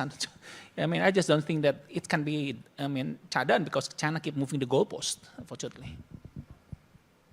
Great. Dr. Pak, will go to you to the second question. The United States, we fully and continue to support efforts to negotiate a meaningful and effective code of conduct for the South China Sea that's fully consistent with the 1982 Law of the Sea Convention and protects the right and interests of third parties. On the second question on the ARF, I think this is the premier regional security forum with lots of stakeholders involved, and I think given some of the issues, the transnational issues that we face and the threats, the security issues that we face, whether it's health, climate change, as well as regional hotspots like the DPRK's unprecedented number of ballistic missile tests, that this is a great opportunity for us to talk about. I'll also note that we have a ministerial next week hosted by ASEAN Chair Cambodia, and we're, of course, very busy in preparations for that, and we'll have that we're working very closely with our interagency colleagues and our allies and partners on that issue. On a President Xi, President Biden meeting, I don't have anything to share on that, but I'll note that Secretary Blinken had a meeting with his Foreign Minister Wang Yi in June, which also follows a series of other high-level meetings that we have to try to manage competition in a responsible way. I promised Deputy Assistant Secretary Pak that I would end at 10:43. I'll extend it to 10:44, but that means if you could ask a brief question, and then we'll just have very, very brief responses here. Sure. Thank you very much. My name is John Brandon. I'm with the Asia Foundation here in Washington. Professor Suleiman, you talked about the U.S. There's a perception in Indonesia of the U.S. not being counted on or reliable. I was curious. I mean, I think that's part of our electoral politics. Administrations change, priorities change. But I was wondering if there was something that you thought that the United States could provide to Indonesia, one or two things, that would make that would instill a perception that the U.S. Is reliable, that can it be counted on, whether the administration is Democratic or Republican, regardless who sits in the Oval Office. And then just one quick... Sorry, we're going to wrap up in a minute. So Johannes, right. 45 seconds or less. Thank you. How do we create a perception? Okay, here's the problem, okay? Indonesians know what we don't want, what we don't know what we want. If you ask incredible, analysts in Indonesia, that's what they are going to tell you. Because I keep asking the same thing with my contact in the military, like, what should the United States do? Because I keep getting the same question again and again. They say, yeah, just give us lots of weapons. But this is selling you weapon. Yeah, but not as good as what the Russians give us. So let's say again, we just don't know what we really want. That's the problem. So of course, the best thing you can do is perhaps like maybe selling us like advanced weaponry in cheap maybe that's like what happened in 1980s and 90s when United States just dumped the entire, the F-16 to Indonesia before we got cut off because of the of the Dili massacre. So but again, it's just a long process. You cannot really help it because there is, there in Indonesia there's always this distrust toward great powers. Remember, we are the big fish. We are small. We are big fish in a small pond. Indonesia is the strongest country, and we don't want United States or China to interfere in the region because it will threaten our security in the end. Based on what happened. But on the same, so that's actually I think lies the real problem here. Regardless what you do in Beijing or Washington, there is always like distrust from Indonesia toward United States and China. So what you have to do, you have to keep engaging again and again. Unfortunately, I cannot give you like a silver bullet answer, unfortunately. Sorry about that. Well, great, a thoroughly confounding answer. We Americans like very simple, clear binaries, Johannes. We don't like, but anyway, thank you very much to our three panelists. Thanks for a great discussion. Thanks to all of you and to everyone joining us online. Let's give it a round of applause, please. Thank you. I should know, I don't know if we're breaking or if I'm looking for someone who can, we're breaking for 10 minutes. So thank you.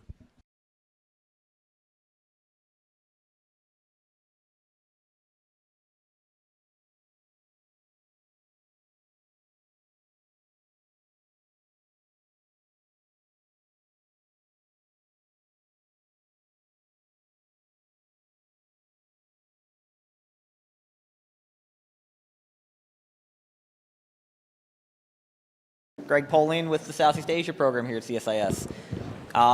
So our second panel, as is our habit here for over a decade, is focused on legal developments. And we try to put a positive spin on this. Admittedly, I know we all get tired of arguing about the 9-dash line every year for 12 years.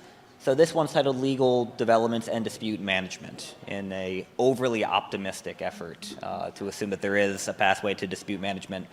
We're going to hear from three fantastic panelists today. I'll introduce them each in turn. And as with the first panel, they'll each give opening remarks of 5 to 10 minutes. And then we'll open it up to questions from both the floor and online yet again. We have about an hour for this panel before we let you all get some lunch, which I know you'll be ready for after hearing about legal disputes for the next 60 minutes. So, first up, we're going to hear from Nathan Nagy. Nathan has been an attorney advisor in the Office of the Legal Advisor at the Department of State since 2011. He currently works in the Office of Oceans, International Environmental and Scientific Affairs, where his practice focuses on the law of the sea. Nathan has also advised on non-proliferation sanctions, weapons of mass destruction, terrorism issues, appropriations law, foreign military assistance, and employment law, which is most of the law that I'm familiar with. So, Nathan, without further ado, why don't you kick us off? Thank you very much. Just as a scene setter, I'm going to describe the Limits in the Seas study that the Department of State put out in January of this year. It describes the People's Republic of China's maritime claims in the South China Sea.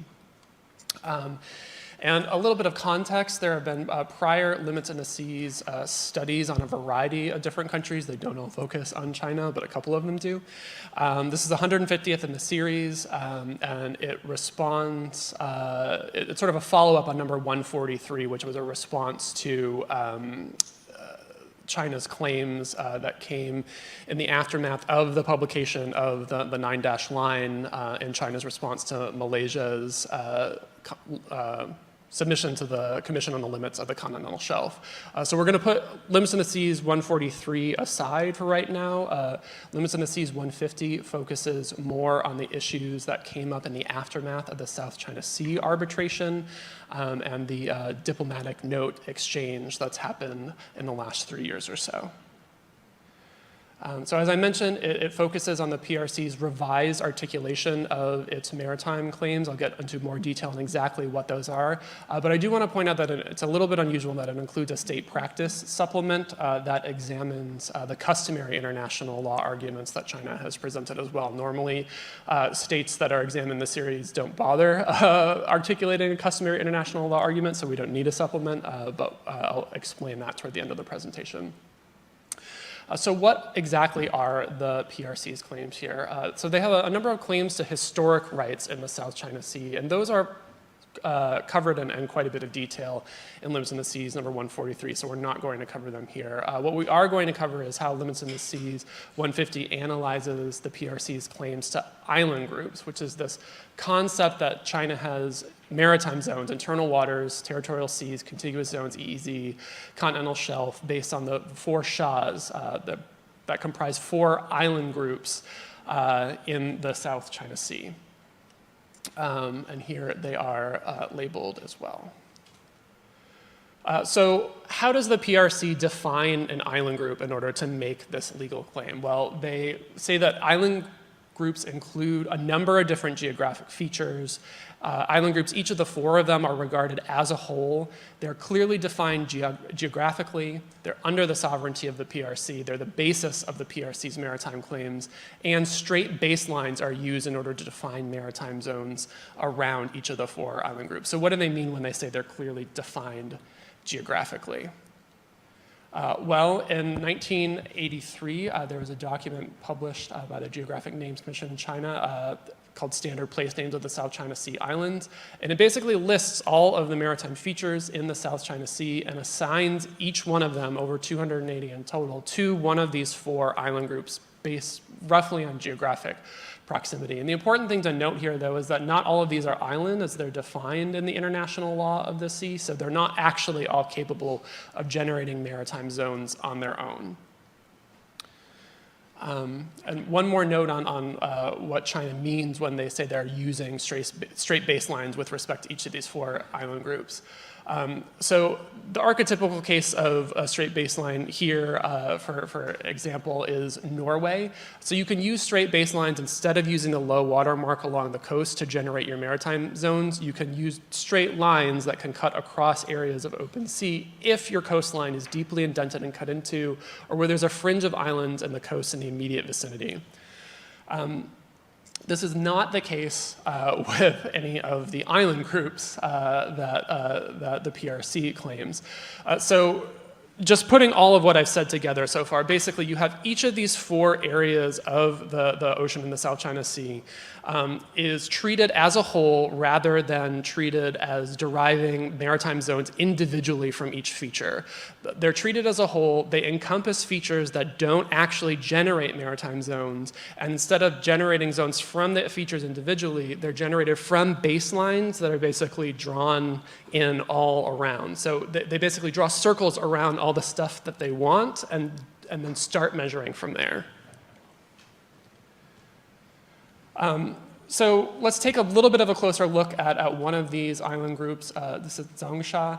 The important thing to notice here is that this is sort of the most egregious case because there's actually only one maritime feature that actually generates maritime zones in the entirety of this.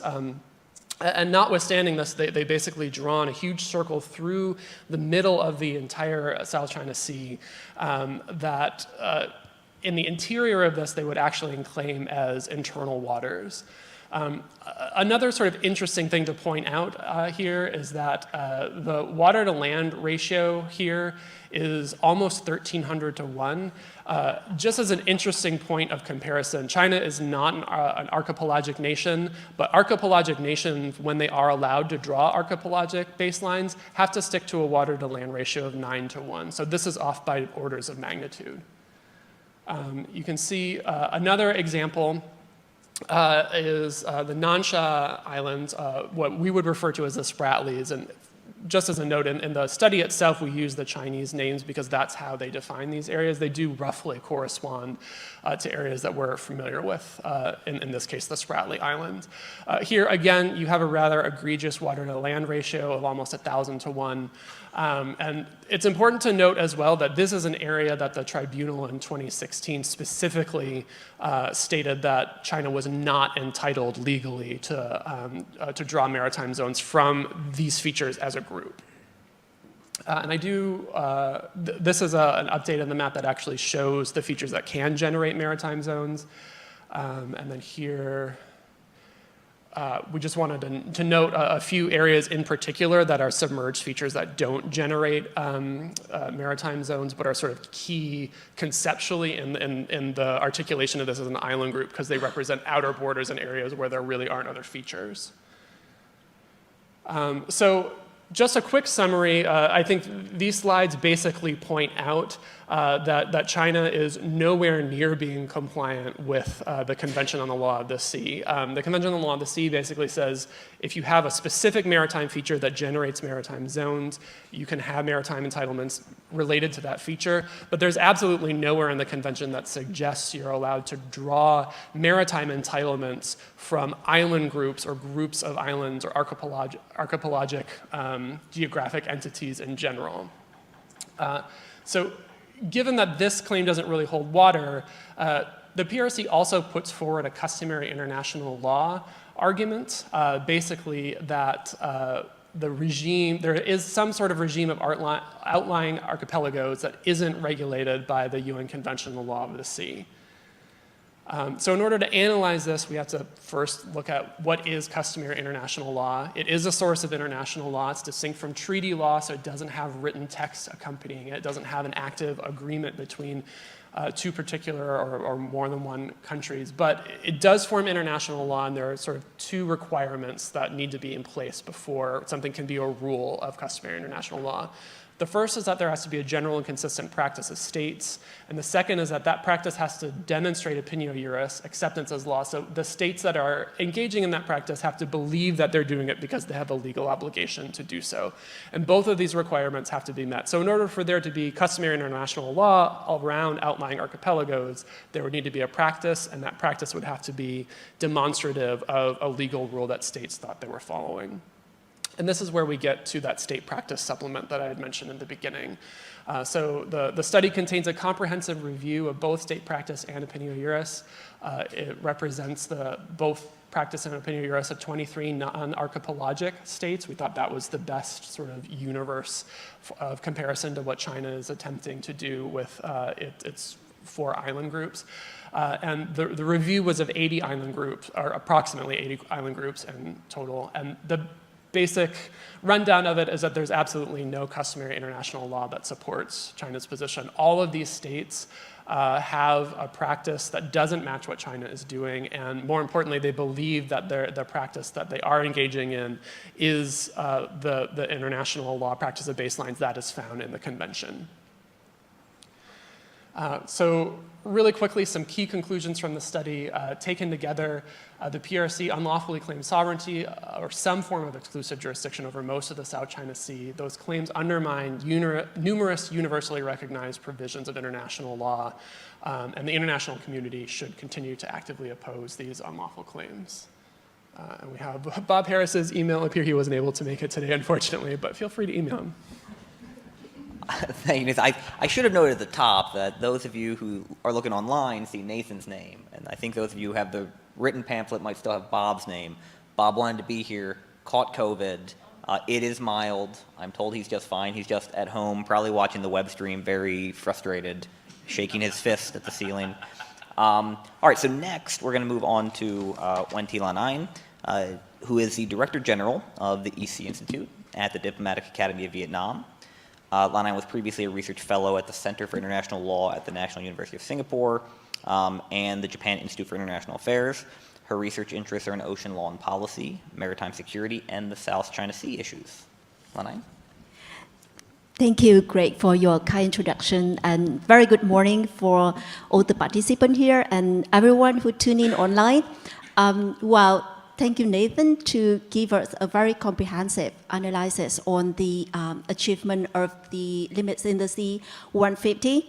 My job will continue very easily with your analysis.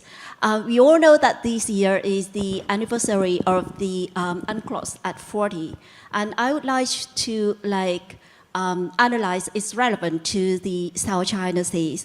So when we're talking about UNCLOS, I just like to remind you about the outcome of the South China Sea Arbitral Award. On your left-hand side, it is a map before the Tribunal Award. So there is a 9-line claim by China. There is a possibility to have all the green circle, which is the 200 nautical miles from EEZ and continental shelf of these geographical features in the South China Sea. And on your right-hand side, it is a map that clear all the redundant line because the arbitral tribunal, as Nathan said, already conclude that the features at the Spratly only entitled for 12 nautical miles, and the 9 deadlines cannot be used to claim the maritime claims for China in the South China Sea. And with very much similarity in geographical situation of the Spratly and the Paracel, similar conclusion can be made to the Paracel. Therefore, we have a much clearer map on your right-hand side.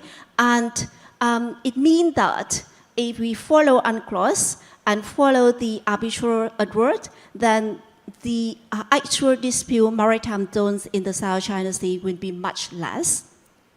But unfortunately, the de facto situation in the South China Sea will tell us another story. This is a map indicate the route of a vessel from China illegally operating in the Vanguard Bank. In earlier slides that made by Nathan, we understand that the Vanguard Bank is a submerged features, and its position is in the Vietnamese continental shelf. But in 2019, China illegally conducting the seismic survey with the route indicate here. And the two circles here indicate that even if we think that the Spratly features have 200 nautical miles, it still cannot cover the areas that China conducts the seismic survey. And more or less, it kind of expand to the edge of the 9-lines. So even though that the tribunal would conclude that the 9-line cannot be used to claim the maritime zones in the South China Sea, China still conducting that claim in fact. The next map is thanks to CSIS. It's a very timely research and give it a very good visual aid to indicate that not only Vietnam, but Indonesia and Malaysia also suffer. We heard from the previous speaker in the last panel that the two incidents happened in 2020. If you look at the location, it's also in the area outside of the maritime entitlement of China, is more or less covered in the 9-line. And this is mentioned in Dr. Liu in the previous panel. It is the new symptom that we have hundreds of malicious vessels by China in the Western Rift in 2021. It's just an illustration of the gray tactic, illustrates that China might escalate its sovereignty claim and support the maritime claim in the South China Sea by the new technique. We also have the map, thanks to CSIS again. It is all the route indicate the maritime scientific research conducted by China. And again, we saw the limit that it happened all the area in which covered by the 9-line. This one is the, on the green one, indicate the China action to name the underwater features. And very unfortunately, all the underwater features fall totally within Vietnamese continental shelf.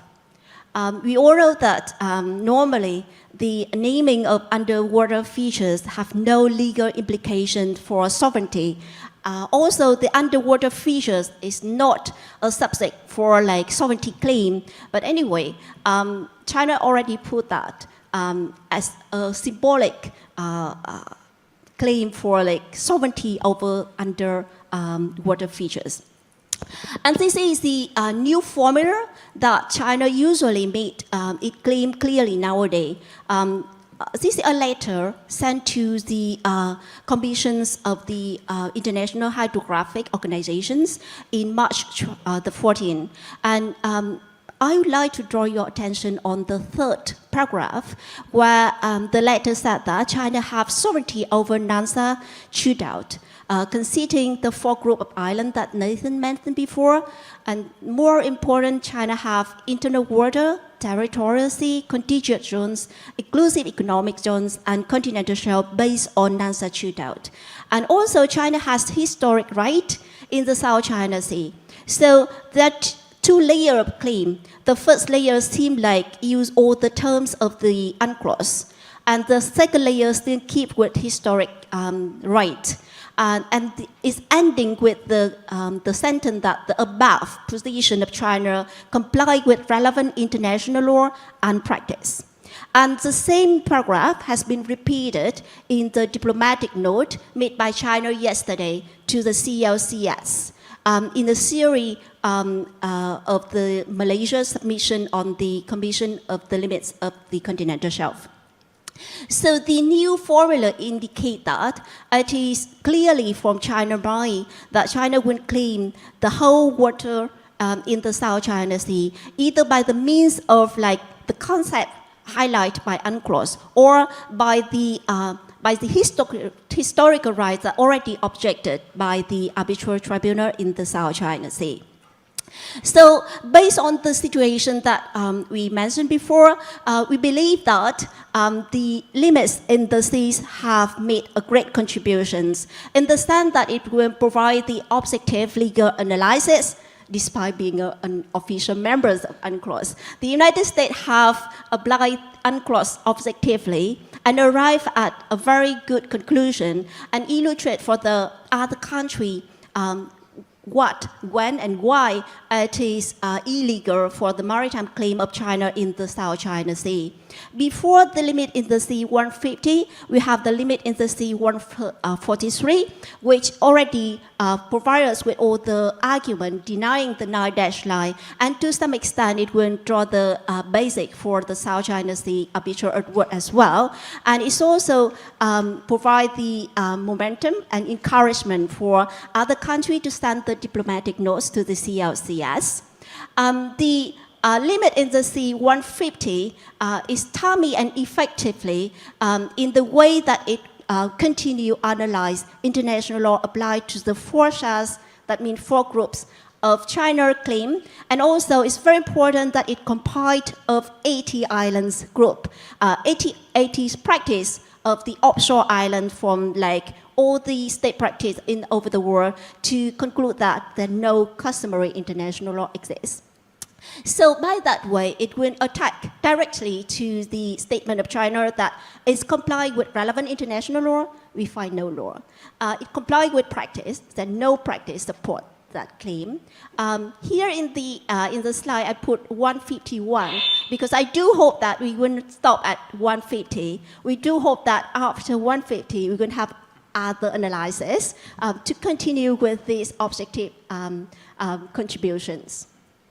But even though that the limit in the sea contribute a lot for like the legal development and the legal analysis, particularly in the South China Sea, we do observe the new development of the law of the sea in the South China Sea. For example, the impact of like deep seabed exploration. China is moving toward a more active role in the area, and it is governed by the International Seabed Authorities, ISA, and unfortunately, without a membership, it's very difficult to contribute to this. We also saw the role of CSIS in the sense that as far as we already have the South China Sea Award, then there are no overlapping maritime zones whatsoever between the 9-dash line and the extended continental shelf. So the CLCS may just proceed with recommendation for Vietnamese and Malaysians submission, but unfortunately, it's not happened up to now. And also, we have the problems of the contribution of new judges to international tribunal, for example, the ICLOS and the ad hoc arbitration. Without being a member, the United States cannot contribute to that area as well. So we do hope that. I know that many have made it core before, but we do hope that with a very much responsibility for the development of the law of the sea, the US will reconsider to be an official member of UNCLOS again. Thank you. Thank you, Lan-Anh. And closing us out will be Neil Silva. Neil is a lecturer on legal theory, commercial law, and international law at the College of Law at the University of the Philippines, Diliman. He previously served as legal advisor to the Philippine Negotiating Panel on the 2014 Philippines-U.S. Agreement on Enhanced Defense Cooperation Agreement, EDCA, and the working groups of the Philippine Commission on Visiting Forces. Neil? Okay, good morning.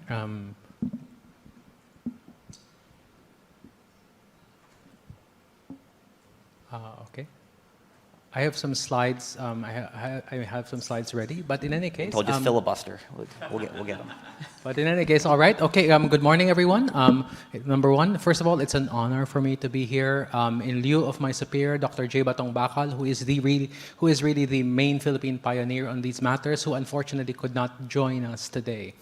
Now, the slides ready, which would be flashed, I suppose, in due time, really focus on Philippine perspectives concerning UNCLOS, especially in view of the recent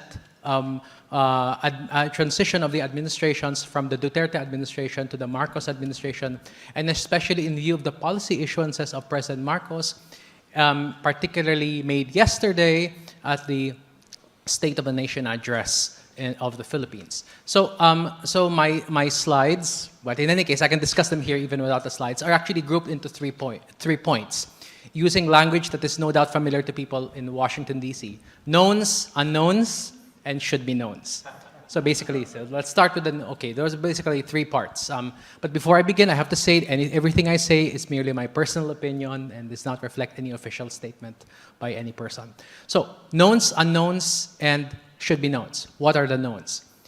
What are the knowns is this. The Philippines has a mixture of hard and soft approaches vis-a-vis South China Sea, vis-a-vis China, insofar as the territorial and the maritime overlap issues are concerned. Number one, on the hard margin, the Philippines has assertion and coalition.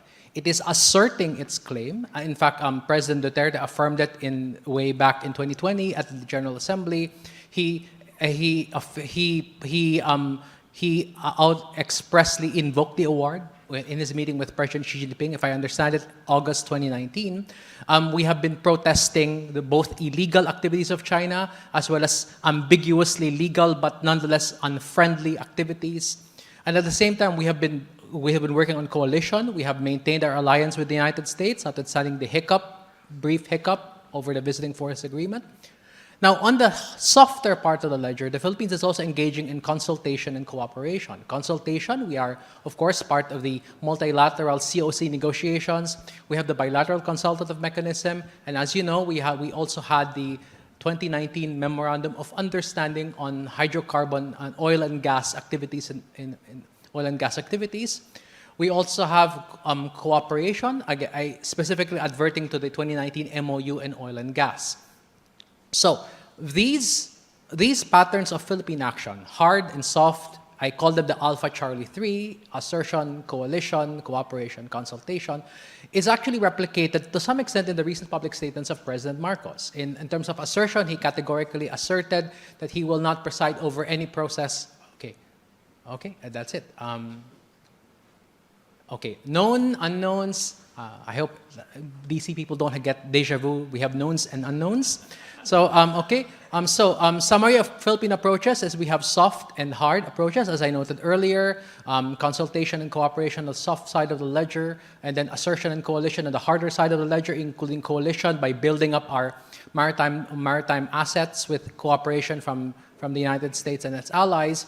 And this is replicated in President Marcos's statements. For example, on the hard side, he has said that he will not surrender any inch of Philippine territory. And also on the coalition side, he has noted the importance of alliances and partnerships. On the softer side, he is basically stressing the need for diplomatic discussions as part of resolving any disputes. And on cooperation, he is open to all fields of cooperation, up to and including economic and military cooperation with China. That was stated in this presser way back in early July. Now, you may note that this is not categorically mentioned in the 2016 award, but there are 3 points to note. Is that number one, in the Philippines, when you talk about national territory, that is a code for both land territory and maritime zones. Because of that is a code in the Philippines because of the peculiar language of Article 1 of our Constitution. Number two, his State of the Nation address has really been focused on economics, so he didn't really go into detail on the international and foreign relations side. And third is that we have the categorical statement of our Secretary of Foreign Affairs, Secretary Enrique Manalo, who noted that the Philippines considers the South China Sea arbitration as well as the UNCLOS to be twin poles of its maritime policy in the West Philippine Sea, which is the name we give to the part of the South China Sea over which we have jurisdiction. So those are the knowns. What are the unknowns? Number one. Okay. What will be the Philippines' general approach moving forward under the new administration to the number one, to the shifts in the geopolitical and the regional and global power relations, and to the normative shift as well? What will be the policy moving forward? Second, what will be the Philippines' target outcomes regarding the 2016 award, both from a ideal or a pragmatic standpoint? We'll be pushing for full implementation, partial implementation, comprehensive or selective. We'll be pushing for damages and how much, and what will be our legal and political strategy for getting those outcomes? Third, what will be the Philippines' general approach to China as a neighbor, as an economic partner, as an emerging hegemon, as a normative revisionist, and as a competitor over the area? And fourth, how will those approaches be affected by China's continuing harassment and both illegal and ambiguously legal but unfriendly activities? Because as noted in this chart, unfortunately it's not quite complete, right now the approaches go in the shade of the traditional dime continuum, but add non-military physical coercion as well as juridical coercion, stretching the line between illegal and unethical but not necessarily illegal, hence the quasi-warfare tactics being promoted in the area. Fifth question is what, therefore, from the Philippine perspective, moving forward under the new administration, will be optimal role of our allies and partners? This chart merges together the hub-and-spoke system of the United States and its allies, along with the partnerships among those allies. I'm afraid this is a bit old, so it has the France partnership, but not the AUKUS yet. But at the same time, it merges that with the ASEAN and ASEAN Plus system, which includes the bigger square of the Treaty of Amity and Cooperation of 1976, which has its own dispute settlement mechanism, which to my knowledge has never been invoked. And finally, part 3 of my brief talk is what is must-be-knowns. Must-be-knowns is that, number one, we need to know that there are risks to Philippine negotiating position regarding the maritime zone, the South China Sea. And where do those risks arise? They may be the erosion of international support. If we prolong our non-action, it may be that the political momentum for supporting the Philippines may wither. That's really number one. Number two is that we might accidentally do things inconsistent with our legal and political strategy. For example, if we go into an Article 74 or Article 83 provisional measure, it will be inconsistent with the award because the award is premised on the lack of an EEZ and a lack of a continental shelf claim by the People's Republic. Whereas if we do that, then we are implicitly admitting that there's a claim. Third is we have to note that must be wary of acts and omissions which may be inconsistent with the legal doctrine in 2016 award. And fourth is, we must be wary of the possible transformation of the underlying legal regime. Now, LIS 150 has marvelously clarified the existing legal regime concerning UNCLOS and the ROCs and the 4 SHAs. However, what appears from the literature is that the People's Republic is attempting to change the underlying legal regime in several ways. Number one, by possibly creating a regional, several things they could do. It's listed here. They could try to weaken the norm from a prescriptive norm to a less prescriptive norm. Using the terms of Professor Orion Young, you could go from an enforcement regime to a more programmatic regime. You could weaken it by desuetude, for example. So that might, or they might try to carve out a regional lex specialis, which is the danger with the COC negotiations and something we need to be very wary of. They might be trying to carve out a regional lex specialis. And another issue that we need to face is regarding not the maritime zones, but also undisputed territories, is that the Philippines need to be very careful of acts and omissions contrary to our claim, but at the same time, we need to be wary of accentuating the hyper-nationalist narrative because we might be narrowing our scope for negotiated compromise at the same time. And finally, we must be wary of any successful effort on the part of the People's Republic to wrest de facto control of disputed territory. I mean specifically the Scarborough Shoal, because China, as you can see the chart here, China is using basically an innovative use of re-emergent quasi-warfare methods, both on the strategic, on a lawfare, and a tactical level. On the strategic level, you're using hybrid warfare tactics. You're inverting the ends, ways, means triad by basically using, instead of going the military route, destroying defense, and thereafter taking over, you're taking over immediately, and therefore using a counter-pressure motive. Counter-pressure movement that basically it's daring the other person to escalate rather than you apparently escalating yourself. And also the tactical and the lawfare spectrum, you're basically taking advantage of legal gray areas as well in order to enlarge your scope of action and make the scope of action of the other state smaller. So this is something that we need to be very wary of. So knowns, we know the Philippines is a mix of hard and soft policies. Unknowns, what will we do next? So I am waiting for the next national security policy and the next national security strategy. Hopefully it will be issued soon under this administration, so we will know what the directions will be. And finally, must be knowns. We have many, many reasons to be very cautious, especially when we negotiate the COC and other instruments over the South China Sea. Thank you very much.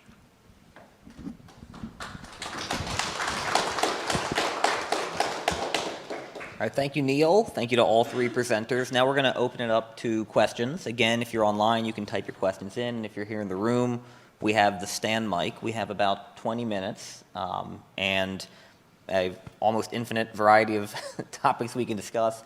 While you gather thoughts, let me throw a related set of questions out to the whole panel. So limits in the C-150. I mean, as you say, it's 150th. I think it's easy for people to assume that this is somewhat rote, but these things take an enormous amount of work, particularly this one. I mean, with the annex on state practice being longer than the limits in the sea itself.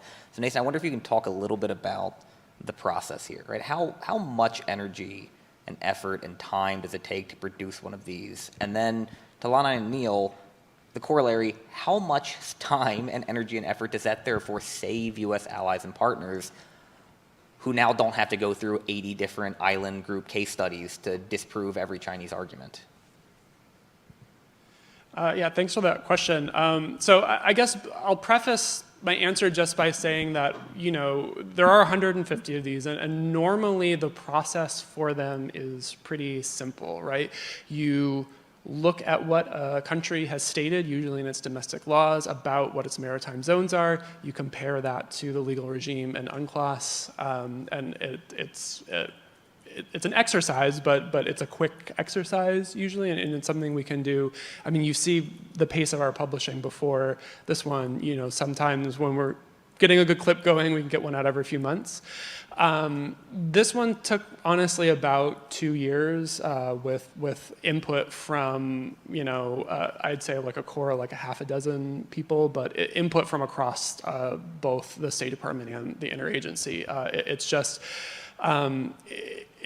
it's a big undertaking when you are trying to analyze a position of a country whose entire policy is not to articulate their position. And so you then have to account for sort of every possible permutation of what they could mean when you're analyzing the legal consequences of the position.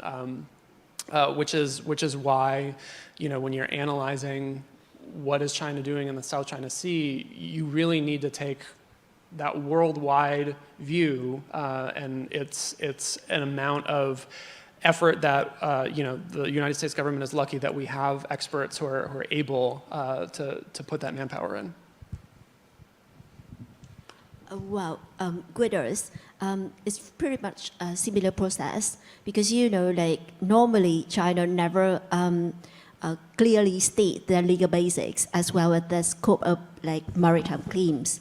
Therefore, on the one hand, we need to keep an eye on what going on the field, the implication of like any maritime incidents, and compare with the legal provisions of UNCLOS and other state practice to draw the conclusion to see any clarification from the incident that China would like to send the message for their claim.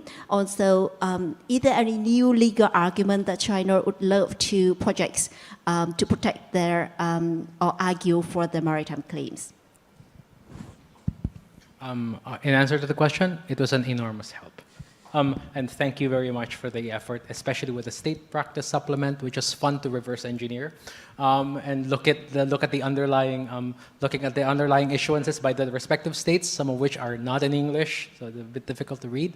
And also, it's actually an enormous help in another sense because LIS 150 really clarified the state of customary law and state practice insofar as the drawing of strait basins around alleged island groups are concerned. But I must stress that as far as I'm concerned, as far as we're concerned, the LIS 150 is not merely a map of us. It's not merely a statement as the state of the law, but also a map of the law that we have to defend. Because as we noted, as we recall from the 2018 speech of President Xi at the Communist Party plenum on the rule of law, he talked about changing the law in your favor. He talked about law as lawfare in infantry terms. You're trying to occupy the high ground of the law. So basically, LIS 150 also tells us what is the normative regime that we need to defend in order to defend the rules-based order in the maritime sphere. So again, thank you very much for that. While folks still gather their thoughts, and again, I realize that the lawyers can be intimidating, but I promise that they don't bite. I have a couple of specific questions maybe for each panelist. I want to start with Lanai. There was a map you showed early in your presentation of the before and the after of the 2016 arbitration award. And as you pointed out, a reasonable application of the precedent from the arbitration award would mean that the Paracel Islands also do not have rights to entitlements to any easier continental shelf. I have had good-natured arguments with Vietnamese friends before about whether or not the Vietnamese government has actually said that that is the position of Hanoi. And to my mind, there's never been a clear statement from Hanoi. There's been implication. Do you think that the position within the halls of power in Vietnam is actually firmly that the arbitration award is the law of the land and therefore the Paracels do not generate any easier continental shelf? Well, if you read the Law of the Sea of Vietnam 2012, as generally just repeat the provisions of Article 121 of UNCLOS, in which it went open for the possibility of easy and continental shelf for the Paracel, of course.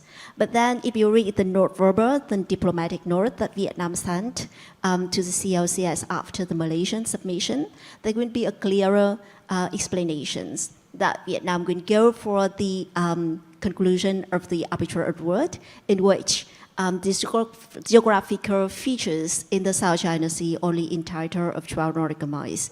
And it's quite a reasonable argument given the similarity in the geographical conditions, the size, all the characters of the Spratly and the Paracels. Thanks. And even in the case if the paracel have full maritime entitlement, there wouldn't be like a reduced effect of the small features in any kind of maritime delimitations that widely applied in state practice and judicial decisions that indicate that it will be enclave in any maritime delimitation in the futures. Yeah, so this would be Nicaragua, Colombia, or Bangladesh. For anybody who wants to go read case studies from the ICJ, islands don't count as much as coastlines. One more question for Neil, and then we'll turn over to John. Neil, you mentioned that one of the unknowns is what the Philippine government, the new Philippine government, may do to try to recapture the momentum of the 2016 award and try to seek some kind of additional measures from the PCA, the arbitral tribunal at the PCA. What would that look like? What kind of potential avenues are available to Manila to pursue the award further? What will it look like? Easiest to demarcate it from an ends and ways and means perspective. The ends would be, for example, there are actually three groups of things that China did with the tribunal decision would be the invalidity of the 9-dash line. So what is the formal outcome of that is China's repudiation of the 9-dash line. The material or pragmatic outcome might be really the non-enforcement of it without the express repudiation. As to the other acts, for example, same thing with the non-claiming of a continental shelf from those rocks. And also as to the other misdeeds such as the unlawful actions, the Philippines might ask for damages and reparations in accordance with the state responsibility of the People's Republic. That's as to ends. As to ways, of course, as noted by what is clear is that the President has enunciated the fact that we will pursue diplomatic means. And in effect, that is in fact the purpose under UNCLOS as well. It's really for diplomatic negotiation as to how you will implement it. And aside from that, however, the Philippines has other options. Number one, it can push for a mix of legal and political strategies as ways. For example, on the legal side, it can push for good offices from a country or an entity that is acceptable to both the Philippines and the People's Republic. For example, it can be the UN Secretary General, for example, who has historical exercised good offices. It could be the Organization of African Unity, for example, other acceptable entities. On the political side, the Philippines can, of course, marshal support, not to demonize the People's Republic, but rather to really to convince it to negotiate in good faith concerning the implementation of the award, and perhaps concerning the rectification of the environmental damage in the area. So the political strategy can include a marshalling of international sentiment. It can include diplomatic negotiations to convince other countries, for example, to take into account the legal doctrines in the award whenever they have treaties and whenever they have statements, so that it'll crystallize into custom. It'll fully crystallize because, as we know, it is only binding directly in the Philippines and China. However, it is also a source of international law under Article 38 and also a source of interpretation of UNCLOS under the Vienna Convention. So that is something that we can do, legal as well as political ends. And as to ways and as to means, the means is really our alliances and partnerships. So basically that's it. Sorry, you didn't mention the UN General Assembly. Any hope of bringing a non-binding resolution, as we've seen, for instance, Mauritius do it to the UK, or previously Nicaragua once upon a time to the US, to successfully urge the Chinese toward compromise? As to the United Nations General Assembly, I am not an expert on the current patterns of membership, but marshalling a majority in the UNGA, I don't know if the Philippines has the political and economic heft to do so. But I do not know. I haven't really looked at that particular question. I'm hopeful, but not entirely confident. Thanks. On the UNGA. All right, let's go to the floor. John? Thank you. I'm not intimidated by lawyers unless they're billing me. Madam T. Lanine mentioned that this is the 40th anniversary of UNCLOS and that the U.S. isn't a signatory, and you said you expressed hope that it might become one. That was back in 1982 when UNCLOS was signed. The world is a much different place 40 years later. It was my understanding when the U.S. didn't sign UNCLOS was because it didn't want to entrust, I guess, the sovereignty of the high seas to the United Nations. But now, as I said, the world is different. In 2022, would the U.S. signing UNCLOS reinforce the rule of law and a rules-based international order that that the United States does espouse, whether it's Democratic or Republican administrations? And what are the prospects of that? So maybe I'm asking that question to Nathan, and sort of going back to the last panel, where Professor Suleiman was saying the U.S. can it be counted on? Would this be a confidence-building measure that would reinforce amongst Vietnam, the Philippines, other countries throughout the world, whether it's in Southeast Asia or not, that this would help foster a rules-based international order, and that the U.S. could be counted on? Thank you. Probably something there for everybody.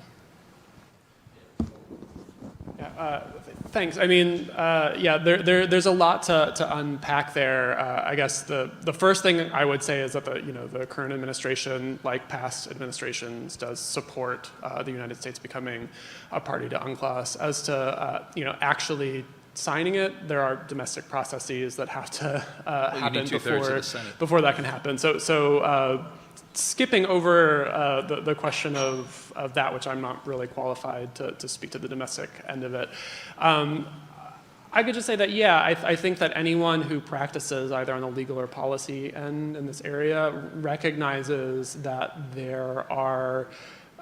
that you have to explain why you should be taken seriously when you go into a room with people from other countries and explain what the U.S. position is on something. And we have better arguments in some areas than in others. When we're talking about limits on the Cs 150, we treat all of those legal rules as customary international law, and we always have, and people know that. And so it's easier to make that sort of argument. But there are cases like seabed mining, for example, where it is harder to make that argument.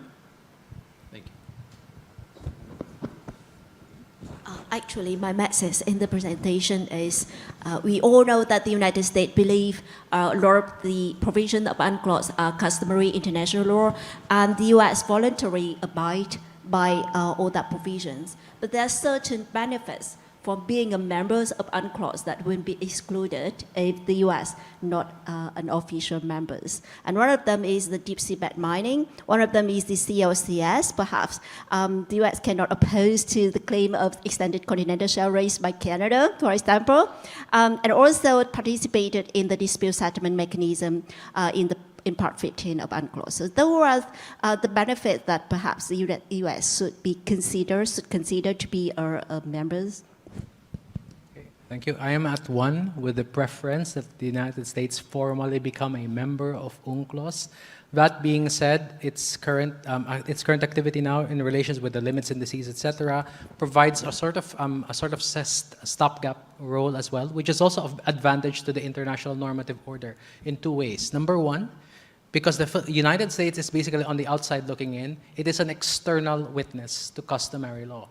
Because right now, the attack of the People's Republic on UNCLOS is questioning UNCLOS's status as an exclusive normative constitution for the oceans by invoking going back to customary law.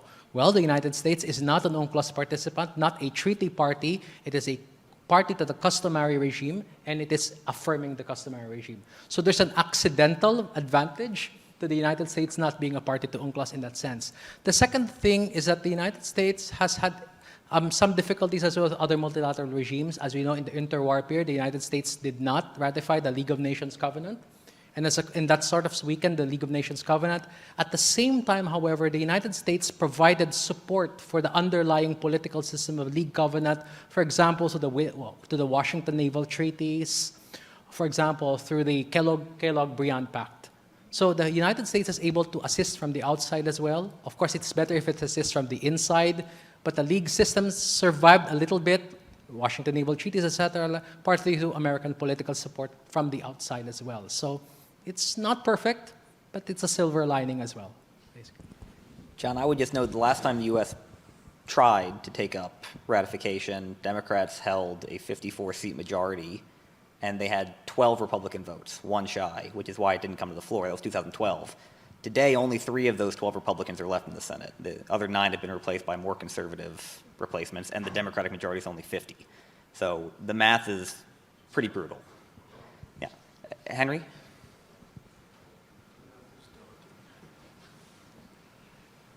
This question is more directed at Neil. Neil, focusing on the Philippines and the West Philippine Sea and the hydrocarbon situation, there is the Malampaya offshore undersea, natural gas field, which supplies effectively 40% of the electricity needs after the liquefied natural gas is burned and turned into electricity of the island of Luzon.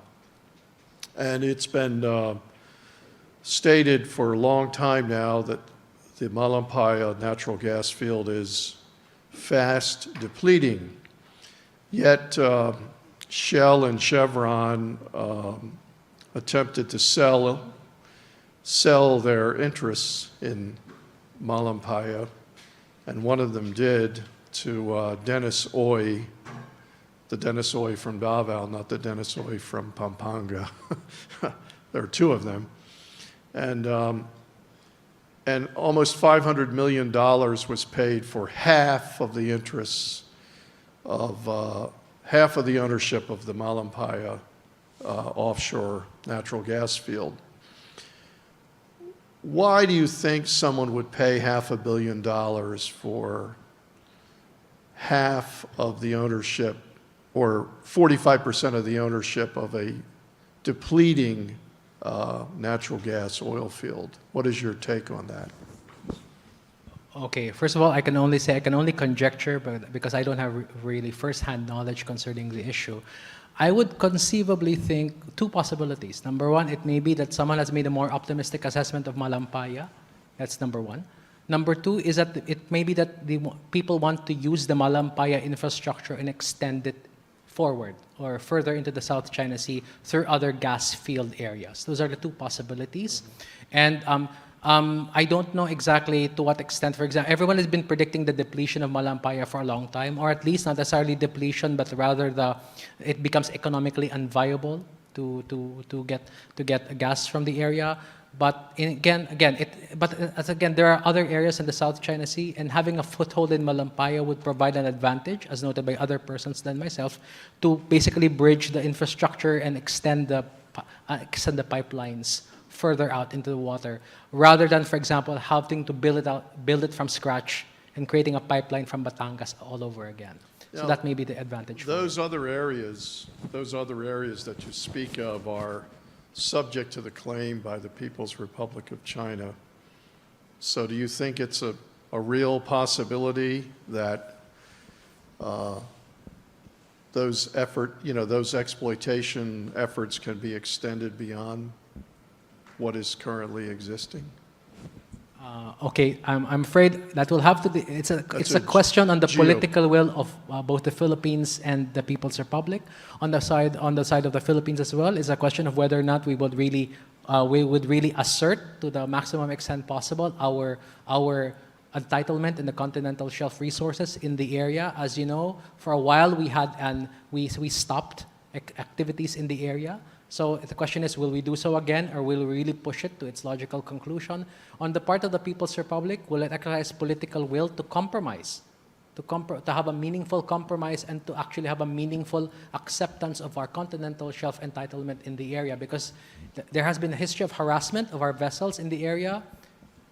I conjecture it may or may not happen depending on what the People's Republic decides. But again, it's a political issue for both sides, and whether or not they can actually have a settlement in accordance with UNCLOS continental shelf regime. All right. Well, we are just over time for this session, so we're going to have to wrap it there and let these people get to lunch.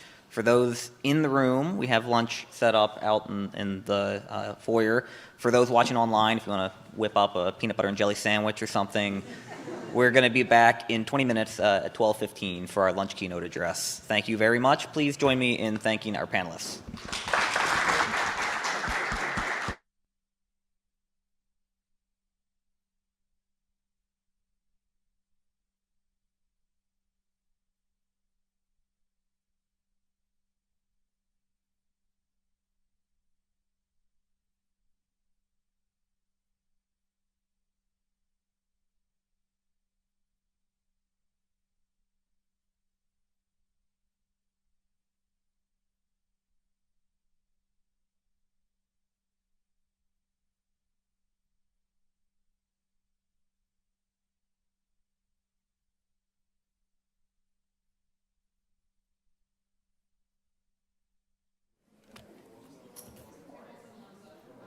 We all set? Everybody have their lunch? Digging in? Are we good? Good. Check, check. Can you hear me okay? What's that? The what? The handheld. Oh, you need this one down. All right. We'll try this.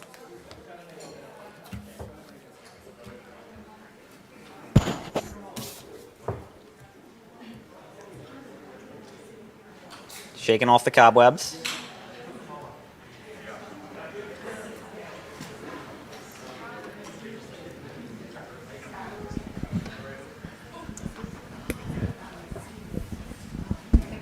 Sure.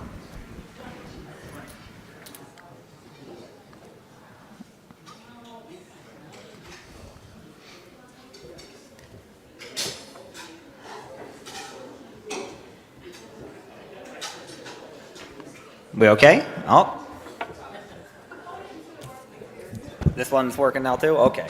All right, we'll use this then. All right, hey everybody. So we're going to get started with our lunch keynote. I hope everybody had a chance to dig into the buffet. So today we're going to hear from Eli Ratner. Eli serves as the Assistant Secretary of Defense for Indo-Pacific Security Affairs at the U.S. Department of Defense. Prior to his confirmation, he served as the director of the DoD China Task Force and as a senior advisor on China to the Secretary of Defense. And prior to his work at DoD, Eli was the executive vice president and director of studies at the Center for New American Security. And so without further ado, please join me in welcoming Dr. Eli Ratner to the stage.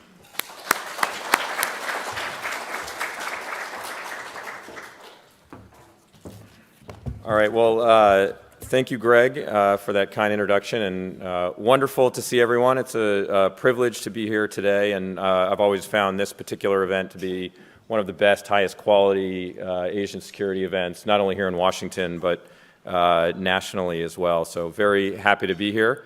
I last spoke at this conference in 2017, and at that time had the luxury of being a fellow think tanker, which is a little bit of an easier job than coming here as a U.S. official, but I will do my best. And I've just come this morning from 2 hours of classified briefing with an interrogation with the Senate Armed Services Committee. So I'm going to see whether who's the tougher audience, CSIS or Senate Republicans. I worry the worst is yet to come, but thank you all for being here today.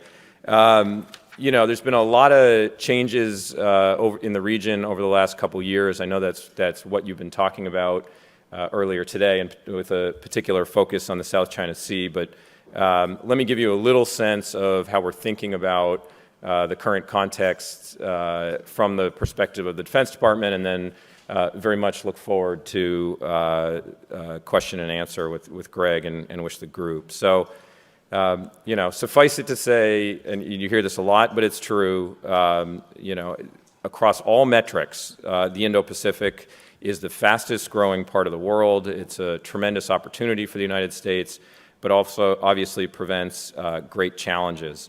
And it's the department's assessment, which I know many here today share, that the single most consequential challenge in the Indo-Pacific from a security perspective stems from the People's Republic of China. And that's why you've heard Secretary Austin and the department in official documents and otherwise characterize the PRC as our pacing challenge.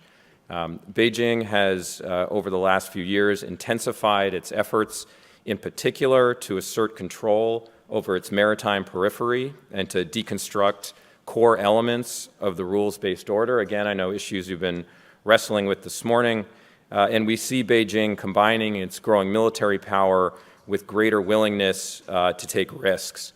I wanted to mention in particular, and Greg mentioned this was something that was raised this morning as well, that in recent months we've witnessed a sharp increase in unsafe and unprofessional behavior by PLA ships and aircraft, implicating not only U.S. forces but allied forces operating in the region. As you know, last month a PLA J-16 fighter cut across the nose of an Australian P-8 that was conducting routine overflight activities in the South China Sea. and released a round of chaff that was ingested into the P-8 engine.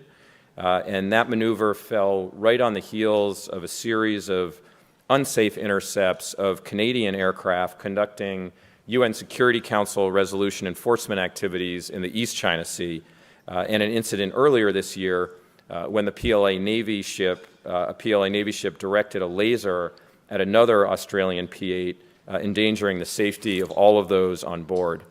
Now, you have seen, I'm sure, episodes of these periodically reported in the media and others, but I want to be clear that these are not isolated incidents, that over the last 5 years, the number of unsafe PLA intercepts, including U.S. allies and partners operating lawfully in international airspace in the South China Sea, has increased dramatically, with dozens of dangerous events in the first half of this year alone.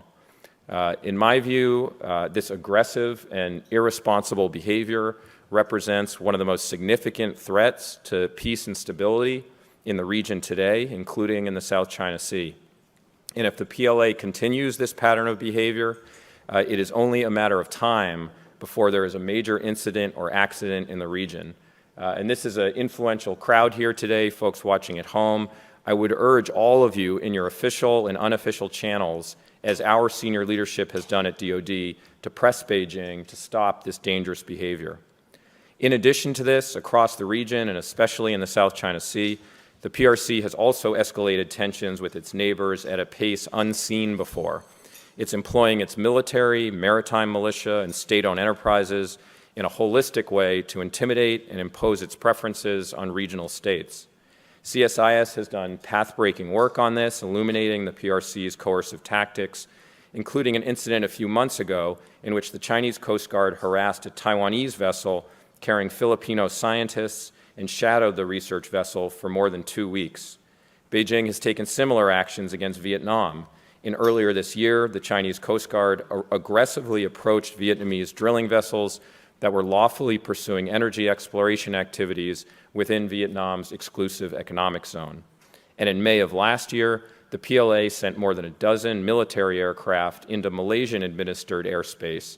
And of course, last fall, we all know PRC vessels used water cannons to block and target Philippine resupply boats headed towards Second Thomas Shoal. So these actions, again, are not individual provocations. Beijing is systematically testing the limits of our collective resolve and advancing a new status quo in the South China Sea that flies in the face of our shared commitment to the respect for sovereignty, peaceful resolution of disputes, and adherence to international law. And this is why we aren't looking at the South China Sea problem set in isolation, but as part of a unified strategic approach by Beijing that spans the Indo-Pacific. The PRC's actions in the South China Sea show what a PRC-dominated regional order would look like. This is a world defined by spheres of influence in which might makes right and disputes are resolved by force. So we at the Defense Department and across the U.S. government are seized of this challenge with a great sense of urgency. And from a defense perspective, what this demands of us is that we demonstrate the will and capability to credibly deter PRC aggression. So I'll focus the remainder of my remarks not on the challenge, but on what a few of our priorities are as we go about this work going forward. And I'll start on the issue of asymmetric advantages. So the first key element here is building asymmetric advantages for our partners. The tragedy in Ukraine has been an instructive period for Indo-Pacific leaders and policymakers. It's of course shown us the very real human costs of an unprovoked assault on the rules-based order, but it's also taught us some key insights on adaptability, resilience, and resolve, and highlighted the urgency of our ongoing work in the Indo-Pacific. Without question, bolstering our partners' self-defense capabilities in the South China Sea and across the region is a task of foremost importance for the Defense Department, and DoD is taking an increasingly proactive approach in looking at new options to support these efforts. Our approach is informed by an understanding that deterrence is not simply about outmatching our competitors dollar for dollar. We've seen reminders in Ukraine that smaller nations can outmaneuver larger aggressors through smart investments in self-defense technologies, anti-aircraft weapons, and other anti-access denial capabilities. And in concert with capabilities, we see information as another powerful tool for fundamentally reshaping the playing field in the South China Sea. This includes supporting our partners' ISR capabilities, but it also requires thinking more expansively about how we manage, flow, and share information and use transparency to greater effect. So we're doubling down on our efforts to build a common operating picture with our partners that will allow them to better detect and counter illicit activities in their territorial waters. Our new Indo-Pacific Partnership for Maritime Domain Awareness, which we can talk a little bit more about in the Q&A, which we launched at the Quad Leaders Summit in May, is just one way that we're doing so. The IPMDA, or IPMDA as it is known, will allow us to share near real-time satellite data with our partners and rapidly process and distribute this data through regional information fusion centers in Singapore, in the Indian Ocean, and the Pacific Islands. A second priority I wanted to highlight today is the work we're doing to build a combat-credible forward presence in the region, including through pursuing new areas of access and new ways of operating.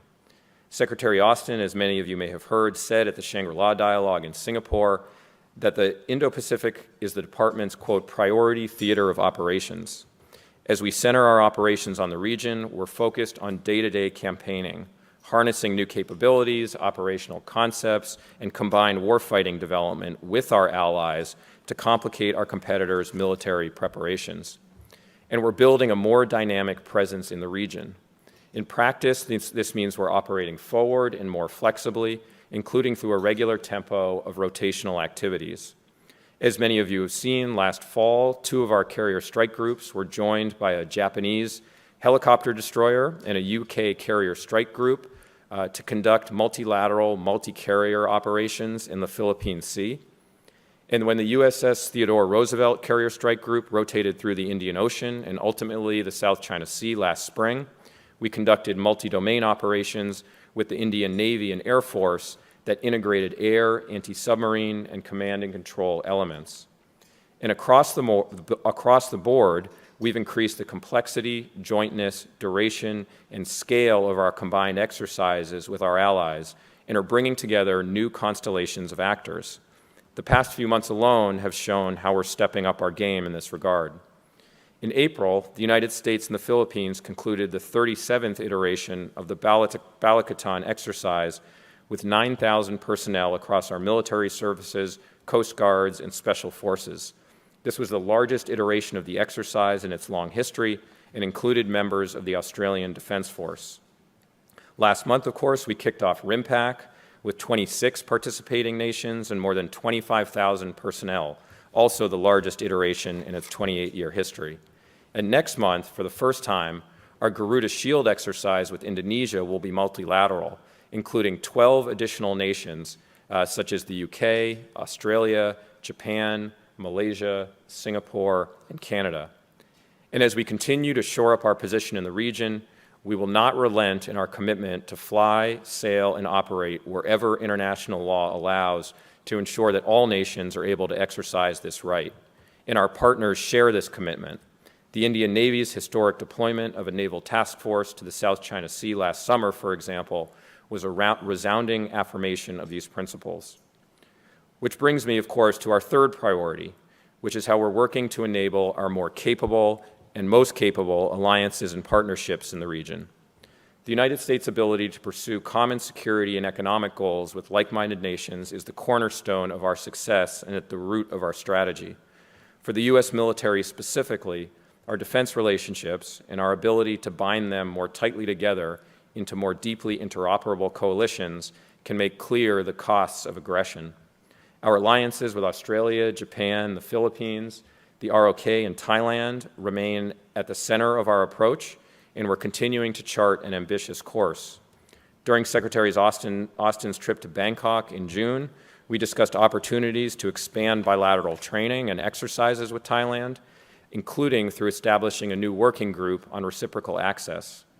Our visiting forces agreement and enhanced defense cooperation agreement with the Philippines also underpin our defense cooperation, supporting more than 300 exercises and mill-to-mill activity annually between our two countries. And we're working with Manila now to develop new bilateral defense guidelines that will clarify our respective roles, missions, and capabilities within the framework of our alliance. These discussions are critical as we remain unwavering in our mutual defense commitments. And let me reiterate what Secretary Austin, Secretary Blinken, and other U.S. officials, current and previous, have said before, which is an armed attack on the Philippines Armed Forces, public vessels, or aircraft in the South China Sea would trigger our mutual defense commitments under Article 4 of our Mutual Defense Treaty. Beyond our treaty alliances, our ties with ASEAN and partnerships with Singapore, Indonesia, and Vietnam are also stronger than ever before as we expand the tempo of our operational engagements and build cooperation in new domains such as cyberspace. And finally, we're redoubling our efforts with partners to address gray zone actions that chip away at the foundations of international laws and norms and are bringing the full resources of the U.S. government to bear. Next year, as many of you likely know, the U.S. government will deploy a cutter to Southeast Asia and Oceania to provide opportunities for multinational crewing and training across the region.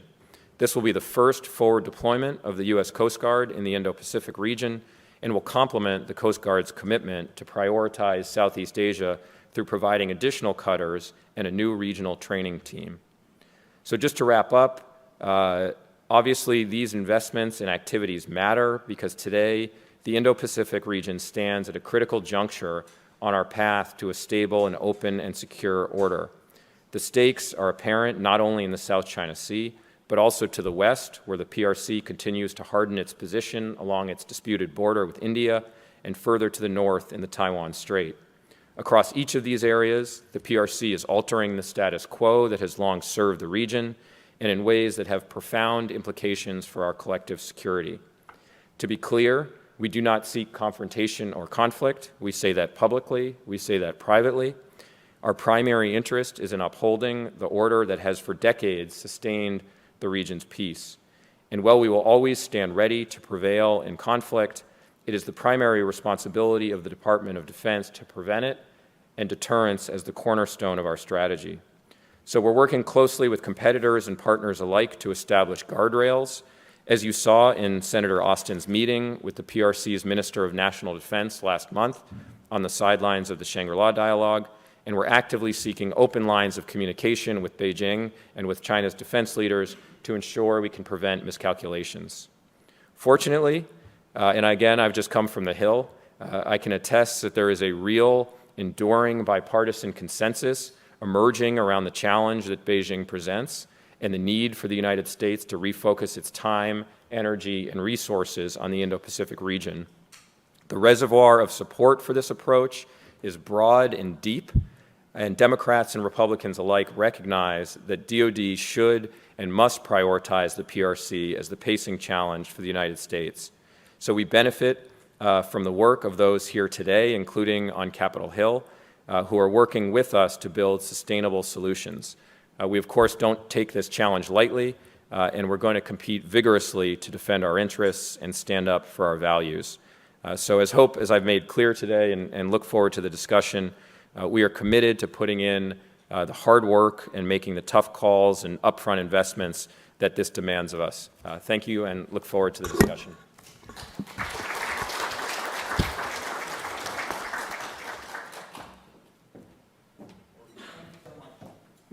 Good here. Thank you so much, Eli. I'm going to ask a few questions to let everybody gather their thoughts, and both those in the room and online are welcome to submit questions as well. You can use the form again online if you're watching, or line up over by the stand mic and surprise us.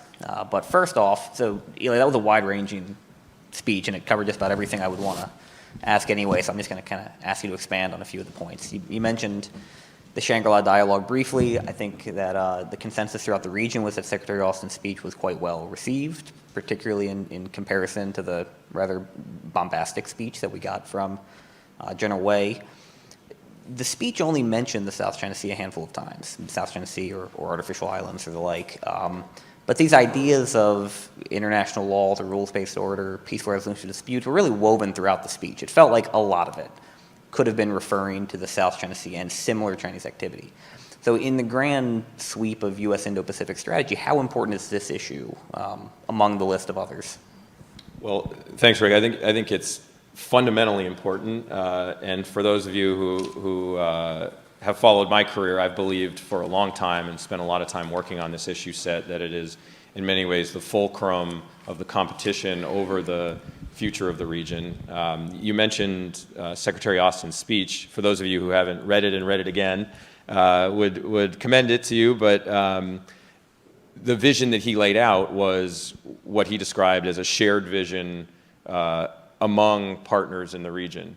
And our sense is, talking to whether it's, again, treaty partners in Northeast Asia, ASEAN partners, European partners, other Indians and others, there's a common language around the type of region that most of the international community wants to see in the South China Sea, and we see that in contrast to the vision that Minister Wei laid out and the vision through its actions that the PRC is designing. So I think exactly as you said, the principles of sovereignty as countries, regardless of size, being able to protect their interests, make their own decisions in a region in which rules and norms are respected are very much, I think, at play and contested in the South China Sea, and that's why we're working with allies and partners alike to ensure that we all collectively can contribute to that vision. So it's obviously, from an economic perspective, fundamentally important waterway, but from a strategic perspective as well, I've always thought of as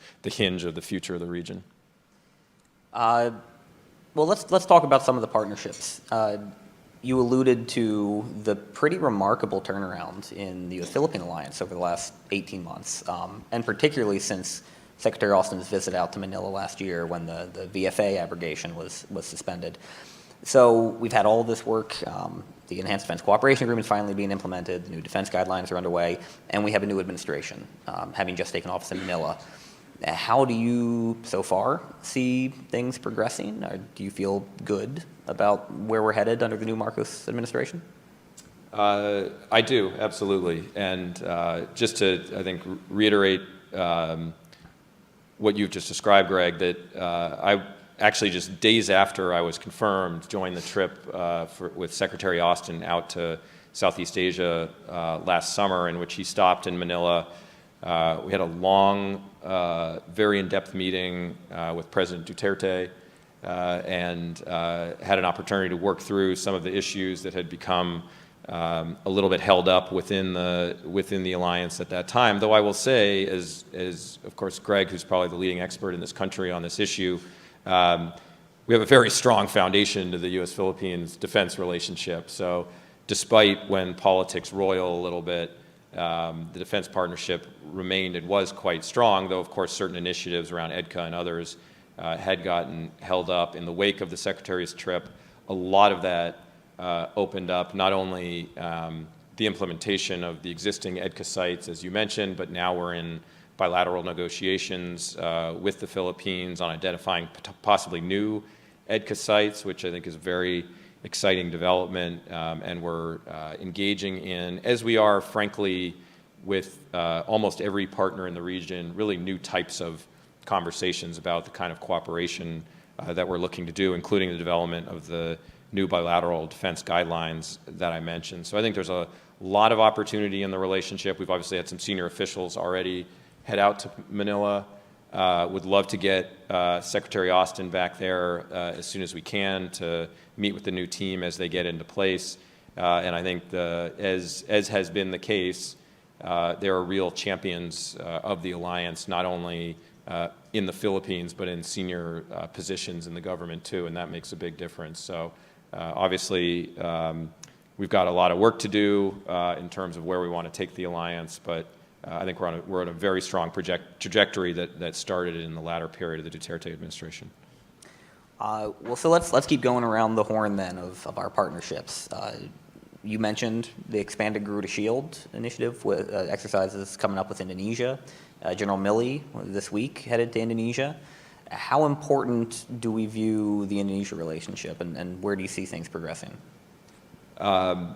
Again, very, very important. And I think that's part of the reason why the chairman stopped. I had a chance to talk with him about his trip before he left. He was very enthusiastic to get there. He's got terrific counterparts there to be working with.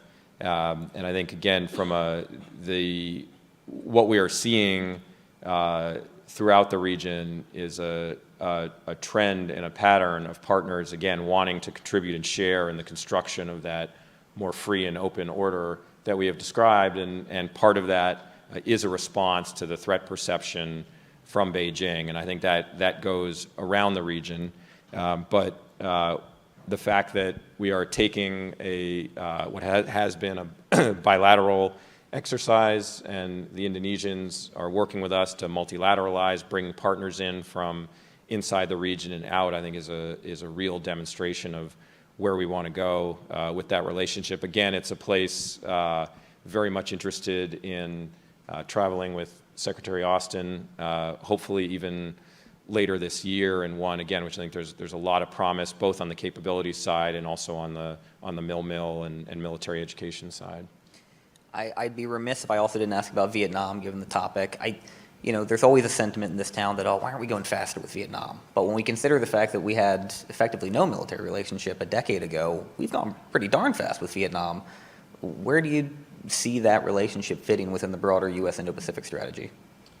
Again, central partner when we think about the key countries that we want to be working with in the region, that we need to be working with in the region, and who are sending demand signals that we ought to be working together.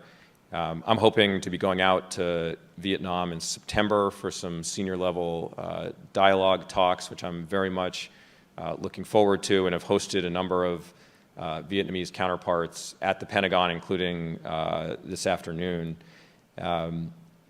It's obviously a lot of history to the relationship, and that's something that we proactively address. The war legacies part of the relationship remains really important in terms of some of the accounting, as well as some of the efforts to ensure the health and safety of folks back in Vietnam. I will say one of the most special things that I have gotten to do as Assistant Secretary is that when Secretary Austin, when I had a chance to travel with him to Hanoi, one of the things that he said at that point is, hey, for a long time we've been talking about DPAA and the recovery of the remains of fallen American soldiers. How about we work with you to help you recover some of your soldiers as well? And in one of the bilateral meetings that I had recently, was able to hand over literally binders of documentation that we were able to provide the Vietnamese on data that they can use to help recover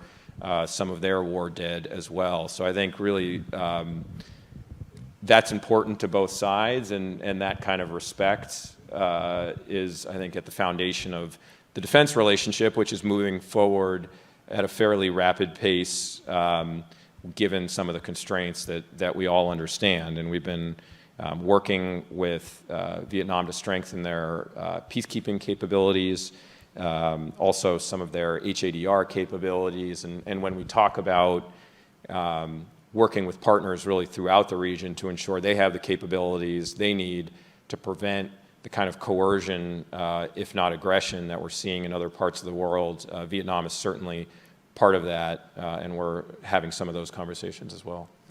All right, one more from me, and then we'll open it to the floor, because you kind of lobbed one up for me, so I guess I'll take a swing at it. The Indo-Pacific Partnership for Maritime Domain Awareness.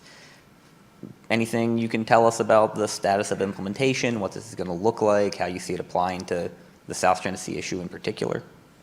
Yeah, so first of all, apologize for the acronym. Usually DoD is very good at acronyms. This one, there was a lot of dispute about what this effort was going to be named, and it ended up just sounding out. So people are calling it IPMIDA.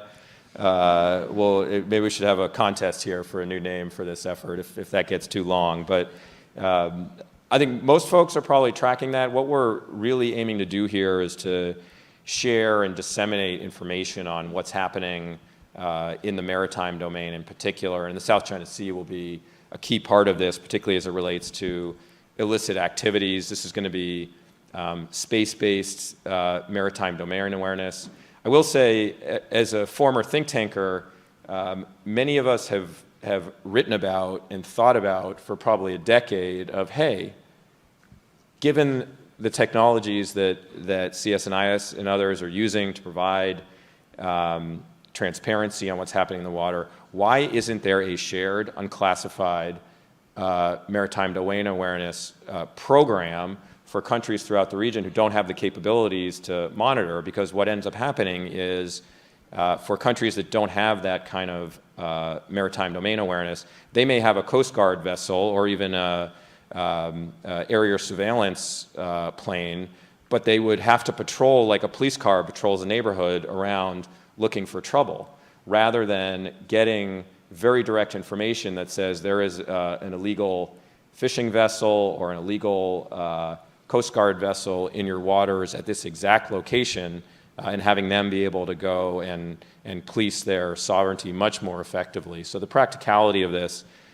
is quite real, and the fact that there are a lot of former think tankers in the Biden administration working on this account probably helped to bring this idea to fruition. So very excited. I think it's an incredibly important initiative. We're in the process. This is a Quad initiative, so in the process of consulting with Japanese and Australian and Indian counterparts on process and funding. But in terms of next steps, we are planning in August to provide regional partners with a demonstration of the technology itself at the CCAT exercise in Singapore. I've gotten this demonstration in my office. It is incredible what this technology can do when it combines artificial intelligence with particular radar detection and fusing together a number of other information sources to be able to track vessels. Really important. So we're going to get a chance to demonstrate that technology to partners next month, and then in September, as part of the Blue Pacific Initiative, it's going to be another venue, particularly for the Pacific Island countries, but other Indo-Pacific nations to be able to consult on this initiative on the way forward. So it'll be a little bit of time before it's fully up and running, but I think we're on course to get there. Great, thank you. All right, well, let's go ahead and open it up, both online and here in the room. And if you're going to ask a question, as usual, please identify yourself so Eli knows against whom he's defending himself. Please. Yes. Thank you very much. Good afternoon, Assistant Secretary. My name is Nike Chin with the Voice of America. My question may not beat the Senate Armed Service Committee, but I will try my best. Can you give us an update on the frequency of FUNOP, Freedom of Navigation of Operation in the South China Sea, and if there is any correlations between the frequency and the perceived threats from China? And separately, if I may, how do you envision Taiwan to be discussed in the planned virtual meeting between President Biden and Chinese leader Xi Jinping? Thank you. Okay, thank you. On the last one, I'll give a very quick answer, which is there is no way to get in more trouble than speaking for the White House. So I will defer you to the White House on any plans for the president's engagement with Xi Jinping. Though happy to talk about some of the engagement that Secretary Austin has had with Minister Wei and other mill cooperation that we have with China, including on issues related to the South China Sea. On the question of FONOPS, we do not discuss publicly our operational plans, but the freedom of navigation operations that we do perform are all shared in the information space, and you can go through and catalog them to get a sense of the tempo of those operations. They are ongoing, and we see them as critical to, as you know, upholding the rules-based international order and living by the rhetoric that you hear from U.S. officials all the time that we will continue to fly, sail, and operate wherever international law allows. So that is not dictated by Beijing's behavior as something that's going to go up and down. It's something that is a steady and really important program for the Defense Department. All right, I'm going to alternate between the in-the-room audience and the online audience for fairness sake. So the next one is going to go to Charlie Brown with Booth Allen Hamilton in Singapore, who's staying up pretty late to harass you. Charlie says the national security strategy and national defense strategy in nearly every leader statement notes that the Indo-Pacific is a priority theater and China is the pacing challenge and the partners and allies are our greatest advantage. Yet when you look at security assistance, especially foreign military financing and other security cooperation, other theaters, especially the Middle East, still dominate the charts. So how will that be fixed? That sounds like a question I used to ask. So it's a good. It is a good question. I will say that the effort to transform, when we talk about the China being the pacing challenge for the department, I think it's important to remember that we've only been after this for a couple years now, and it will take some time to transform the institutions and budgetary mechanisms and others to reflect that prioritization, though I see that as my job day in and day out, and again am regularly, as are the senior leaders in the department, citing the National Defense Strategy and other guidance that identifies the PRC as the pacing challenge. On the particular question of security assistance, in certain areas we have seen some of that funding balances start to reflect larger numbers for the Indo-Pacific, and particularly in FMF. That may not be the case for historical reasons, though we may see that changing as well. But we are in active discussions literally this week within the department about the guidance that is going to dictate some. Again, FMF is run out of the State Department, but for the Defense Department around some of our security cooperation initiatives and where we do have discretionary spending, we are talking through now about the guidance that is going to dictate that for the next fiscal year. And the NDS priorities are the framework for that. So I think now that the strategy is in place, we're likely to see that. But I think this question of aligning resources to prioritization is one that we just have to keep asking, keep asking, keep asking. In some cases it's reflected, and that's not just a DoD thing, but I think we're turning the ship, but as it relates to the question, clearly have more work to do. Thanks. Anne-Marie? Kia ora koutou, katoa, Eli, Professor Anne-Marie Brady from the University of Canterbury and the Wilson Centre here in DC. Thank you for your talk, it was very interesting. So you mentioned grey zone, and I have two questions for you, related questions about that. China is looking to get some kind of military presence in the South Pacific, part of the island chain, and connected into the US defence line. And so the two specific questions I have for you of areas of concern are, if China pays for and sets up a airstrip in Canton Island, will that be a breach of the Treaty of Tarawa if it's a civilian installation, which may later be used for military purposes? And secondly, it's coming up to the 80th anniversary of the Battle of Guadalcanal, and the US is sending a very high-level delegation to the Solomons to commemorate that.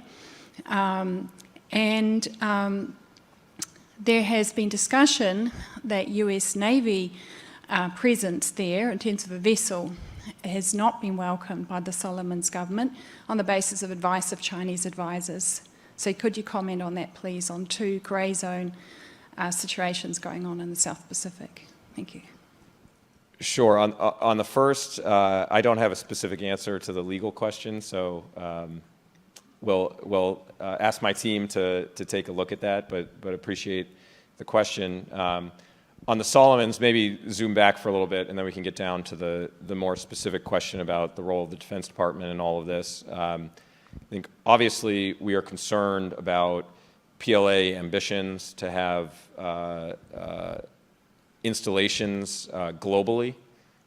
We've seen some of this obviously in Djibouti, where they now have a military base. We've seen in Cambodia, and from my perspective, this effort is intense and focused on the part of the PLA, and it's only limited by the supply side and who's willing to provide locations. So it's something we are seized of. It's something we've been tracking very closely. Frankly, the Trump administration had put great effort into this topic, and it's one that the Biden administration has as well.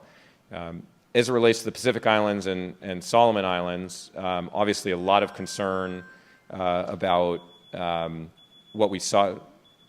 Lots of alarms going off here. Hopefully it's not warning to me, stop talking. A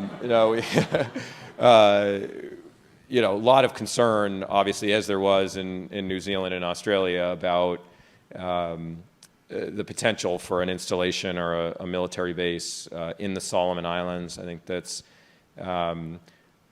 what we have seen since is, I think, a renewed dedication again from our partners in New Zealand and Australia on this issue set, as well as from the United States and other parts. And again, there's been very focused effort inside the administration, not just in response to what the PRC is doing, but to try to essentially step up our game, as they say, in the Pacific Islands by increasing diplomatic presence, reestablishing diplomatic missions in key areas down in the Pacific Islands, enhancing services and economic programs and development programs, and then providing security assistance where appropriate, though, again, we don't see this as a very focused DoD effort. So I think we are encouraged by the way that at least our system has come together around this issue, and the fact that we've been able to rally and work with other members of the international community, particularly,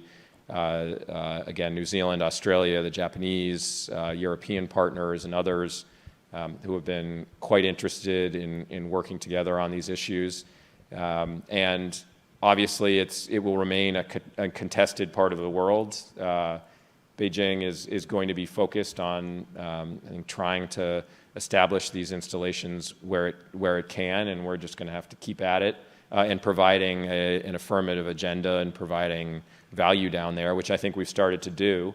And as you mentioned, with the Guadalcanal anniversary, expecting Deputy Secretary Sherman down there, potentially the Commandant of the Marines and others to really not only evoke the history, but show the importance of the area for the United States. So I would expect this to continue to be a very important focus area. We had Deputy Prime Minister and Defense Minister Marles from Australia visit the Pentagon just within the last couple weeks. This is an area, obviously, he's spent a lot of time on, and we've had a good chance to talk with the Australians about it as well. So I think we see this as a multilateral effort, but one that we're very much focused on. My question about the US Navy boat, but thank you for your question, your response anyway. Next question online goes to Christopher Woody with Business Insider. Chris says, many in Southeast Asia, including Indonesia, where General Milley is visiting this week, have been concerned by China's activity, but are also cautious about confrontation with Beijing. How is the Defense Department navigating that dynamic as it engages with these countries? So I think that question is at the root of U.S. strategy in the South China Sea, in the Indo-Pacific, and frankly, globally, as it relates to the China challenge, because exactly as the question asked, we are well aware that while the countries are concerned about PRC coercion and intimidation, and frankly concerned about a China-led region, none of them want to see conflict and confrontation, and they understand the costs of that as well, nor do they want to see their own relationships with the People's Republic of China imperiled, given the very real and appropriate economic linkages and historical linkages and cultural linkages and in some instances security linkages as well. So navigating that reality is what makes this region so interesting and so complicated and so diverse and different from a situation, for instance, in Europe, where you have a NATO-like structure that is organized around, for instance, a particular threat related to Russia. That's not what we have in the Indo-Pacific, nor is what we're trying to construct, and it is living in that particular reality and navigating that. And so the answer to the question is our efforts are not about trying to pull countries into some kind of anti-China coalition. We do not ask countries to choose. We respect their ties and relationships with Beijing. What we want to work with them on is their ability to protect their own interests, and we want to work with them on our shared vision for the region. And I think to the extent that we can thread that needle, our defense partnerships can grow quite substantially, as they are. And I think the other thing I would add is to partners in the region, whether it's Indonesia or otherwise, we do understand that it is important that we are, and it's important to us, of course, but managing the military-to-military relationship with the PRC as well, trying to build the guardrails that we're trying to build, trying to establish some of the open lines of communication with Beijing that we are to prevent miscalculation and to be able to manage through crises if and when they do occur. So it's a very good question, and it's the complicated day-to-day nature of the diplomacy that we're doing. Thanks. Next question from the floor. Thank you for doing this. My name is Dong Huiyu, reporter with China, the Real News Agency of Hong Kong. And I have a follow-up question on Taiwan. Last week, President Biden said the military thinks that the House Speaker Pelosi's planned visit to Taiwan is not a good idea right now. How would you evaluate the situation right now over there? And are you concerned that this visit may cause a crisis in the Taiwan Strait or even in the South China Sea? And today, the spokesperson of the Chinese Defense Ministry said that the PLA will not stand idly by in this matter. So how would you respond to them? And do you communicate with them in terms of this visit? Thank you. Yeah, well, all I'm going to say on this topic is that I'm not going to talk about potential travel plans by members of Congress. In general, we regularly provide briefings to members of Congress who are considering travel to the region, and Congress is an independent and co-equal branch of the U.S. government, and members make their own decisions about their travel plans. So I'm just going to leave that at that for now. All right, next up we have Patrick Cronin from Hudson Institute, your former colleague, who asks, how has Indonesia adapted to AUKUS, and what else can be done to ensure that the AUKUS defense partnership can strengthen Indonesian and other ASEAN member security concerns? So I don't want to characterize private discussions with Indonesian counterparts of this. Patrick and Greg, you probably have a number of conversations about this, so I'd be interested in your view on this question as well. My general sense, again, without maybe responding specifically to the Indonesia question, is that much of the region is understanding and welcoming of the deterrent capabilities that the AUKUS initiative is going to provide, both in terms of the conventionally armed nuclear-powered submarine that the effort is working to help Australia acquire, as well as some of the advanced capabilities that the trilateral partnership is working to develop. So I know there's been a lot of questions, and as the trilateral partnership develops, I think there'll be more opportunities for more transparency about exactly what is underway. Although it feels like AUKUS has been with us for a very long time, we are only 9 months into the announcement of this effort. We are 9 months into an 18-month consultation period, only halfway through on the question of the submarine development. So a lot of the initial work is underway, and I think as that starts to congeal and there's a clearer way forward, the opportunity for transparency will certainly occur, and at that point, I think it'll be a good time to do consultations with partners throughout the region to help them better understand exactly what's underway. But to the extent that the overall purpose of it is to contribute to regional security, I think we've heard broad support for that.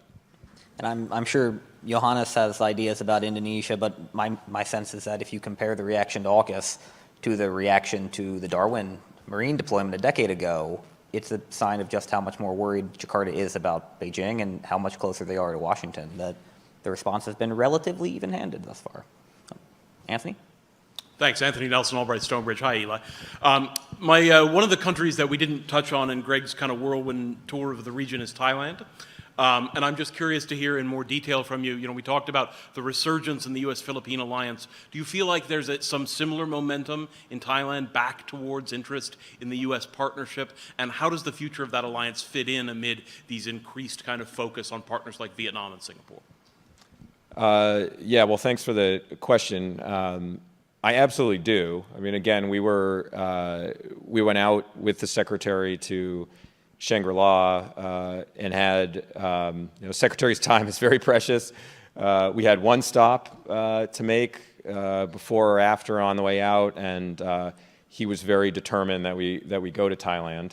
And I think we do see, again, to the question regarding Indonesia, we understand the economic and historical and geographic circumstances that govern Thailand's relationship with the PRC, and but we also see a country in Thailand that very much values the U.S.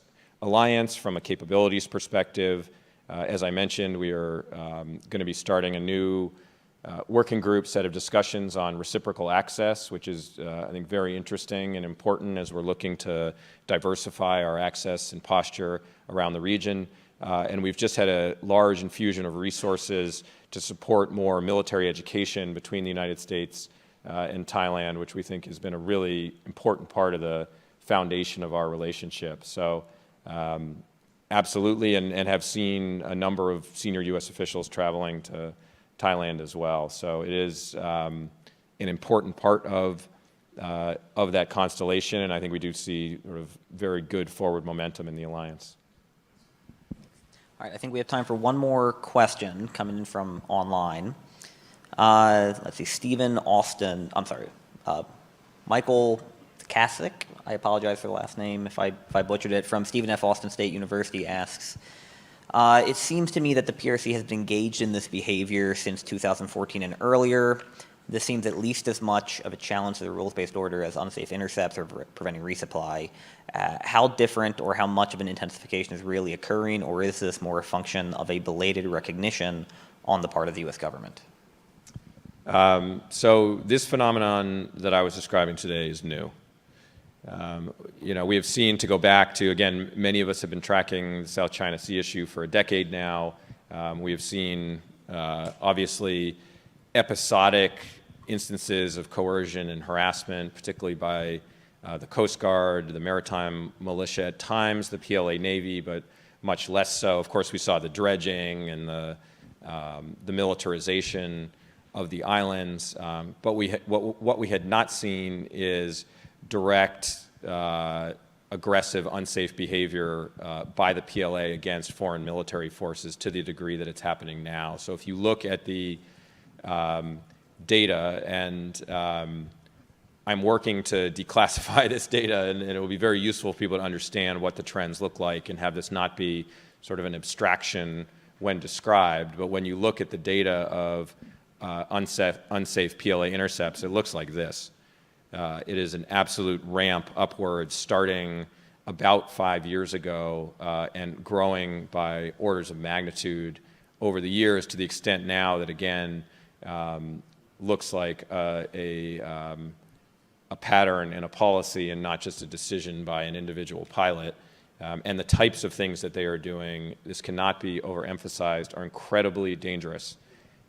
Engaging in, again, releasing things into the air that are potentially disrupting the engine and the safety of planes that are flying, getting extremely close to U.S. and allied aircraft, performing other types of operations in and around those aircraft that are incredibly unsafe. And that phenomenon at the scale that is happening right now is really new and really worrisome, and it ought to worry folks in the region too.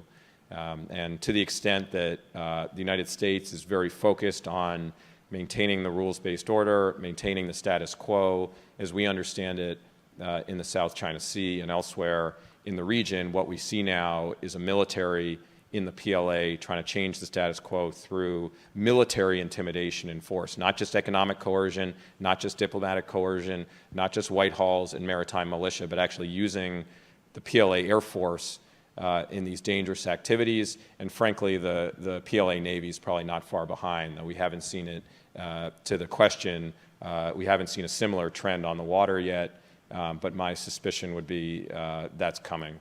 So this is something that I think everyone in the world, everyone in the region has an interest in putting a stop to absolutely as quick as we can. Well, thank you so much, Eli. We're going to have to put a stop to this session here because Eli has other important things to do today, but we're going to come back after about a 10-minute break for our third panel on partnership and posture. In the meantime, please join me in thanking Dr. Eli Ratner.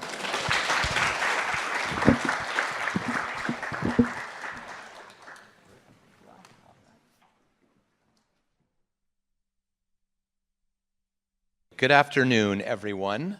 It's a pleasure to welcome you to this next panel in today's conference on the South China Sea. And in this session, we're going to be addressing the question of partnerships and force posture in the region and its bearing on the situation in the region. I'm Chris Johnstone.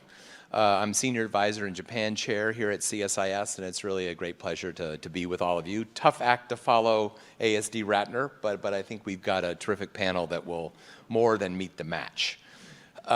So in this discussion, we'll explore strategies and approaches for opposing coercion and defending maritime rights in the South China Sea. This is, of course, a central issue with relevance for elsewhere in the region and beyond. In a gray zone environment where a potential adversary seeks to achieve its objectives through coercive tools that fall below the threshold of military force, what deterrent strategies are most effective in protecting sovereign maritime resources? What capabilities are most useful in pursuing these strategies? And how can countries in the region, including the Southeast Asian claimant states themselves, better partner together to oppose the coercion that we see in the South China Sea? To help us explore these and other questions, we really do have a terrific panel that will provide perspectives from really across the region.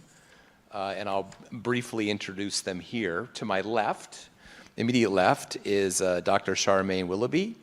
She's an Associate Professor of International Studies at De La Salle University in Manila, where she specializes in U.S. Southeast Asian relations, as well as regional architecture. She is also a senior editor for the academic journal Asian Politics and Policy. To her left is Masashi Murano, who is a Japan Chair Fellow at the Hudson Institute here in Washington. His research areas include U.S.-Japan defense cooperation and nuclear conventional deterrence analysis. Prior to joining Hudson, he was a fellow at the Okazaki Institute, a well-known Tokyo-based think tank.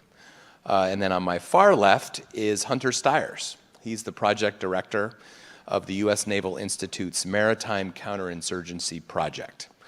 He is also a fellow with the U.S. Naval War College's John B. Hattendorf Center for Maritime Historical Research, and a non-resident fellow with the Navy League's Center for Maritime Strategy. So really a terrific group to get into this set of issues. And I'll invite each of them to offer some remarks in turn.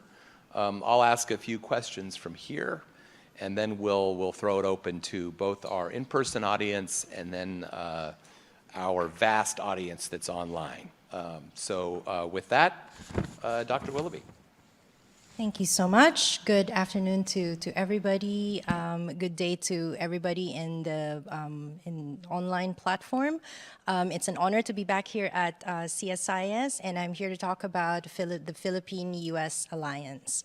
I've prepared some remarks, but I hope that these remarks will jumpstart our conversations in the Q&A. So let me begin by pointing out that the Balikatan and the Salaknib exercises were held very, very successfully earlier this year, and they continue to be a testament to the long-standing alliance between the Philippines and the United States. But despite this, there were, again, calls to abrogate the Visiting Forces Agreement and the Enhanced Defense Cooperation Agreement. Filipino lawmakers argue for the VFA's termination following abuses of U.S. military personnel against women, children, and the LGBT community on Philippine soil. At the same time, they argue for the repeal of EDCA based on the protection of the Philippines' national sovereignty. They likewise call for an investigation on the use of unmanned aircraft systems. Now, the Philippines Mutual Defense Treaty with the United States is one of the most important treaties that both parties entered into in the immediate aftermath of the Second World War. Given its 70 years of existence, calls for its review are completely well within the bounds of reason. Today's realities, after all, are no longer the same dynamics as when the alliance was formed.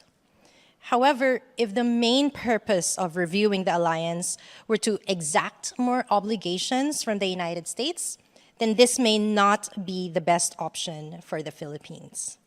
Reviewing the MDT is one thing, but revising it simply to bind the United States even more to the defense of the Philippines may be counterproductive.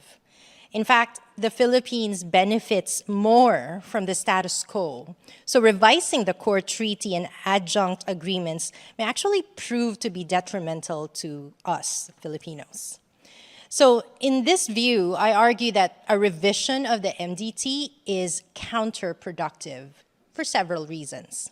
First, commitments and obligations by both parties are already covered by existing international laws, such as the law on treaties and the law on the use of force. Both already suffice in protecting the Philippines and obligating the parties to the treaty to abide by its provisions. Second, the more that the Philippines insists on reviewing for the sake of revising the MDT, the more that the very slow pace of the Philippine military's modernization is unveiled. In other words, unless the Philippines is prepared to be called out on the crucial role of balanced burden sharing in an alliance, it should, in the meantime, take advantage of the MDT to build a minimum credible defense posture and continuously recommit to the values and objectives of the treaty. The latter is a performative role best advanced by the Philippines diplomatic corps. Instead of revising the MDT right now, the Philippines should instead review its own treaty obligations. A more introspective stance is needed at this time. And here I identify 4 ways forward. First, as alliances are threat-centric, the Philippines needs to proceed with its military modernization efforts at the soonest time possible. The ability to address security threats from a military standpoint is foundational in the maintenance and perpetuation of the alliance. So it is incumbent upon the Philippines to ensure that it can fully fulfill its treaty obligations on this score. At present, modernization efforts only account for 1.1% of our GDP.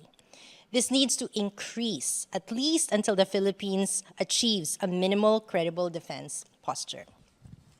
Second, alongside the Philippine military's modernization efforts, there must likewise be parallel initiatives to strengthen the country's domestic structures, not least to guarantee policy oversight.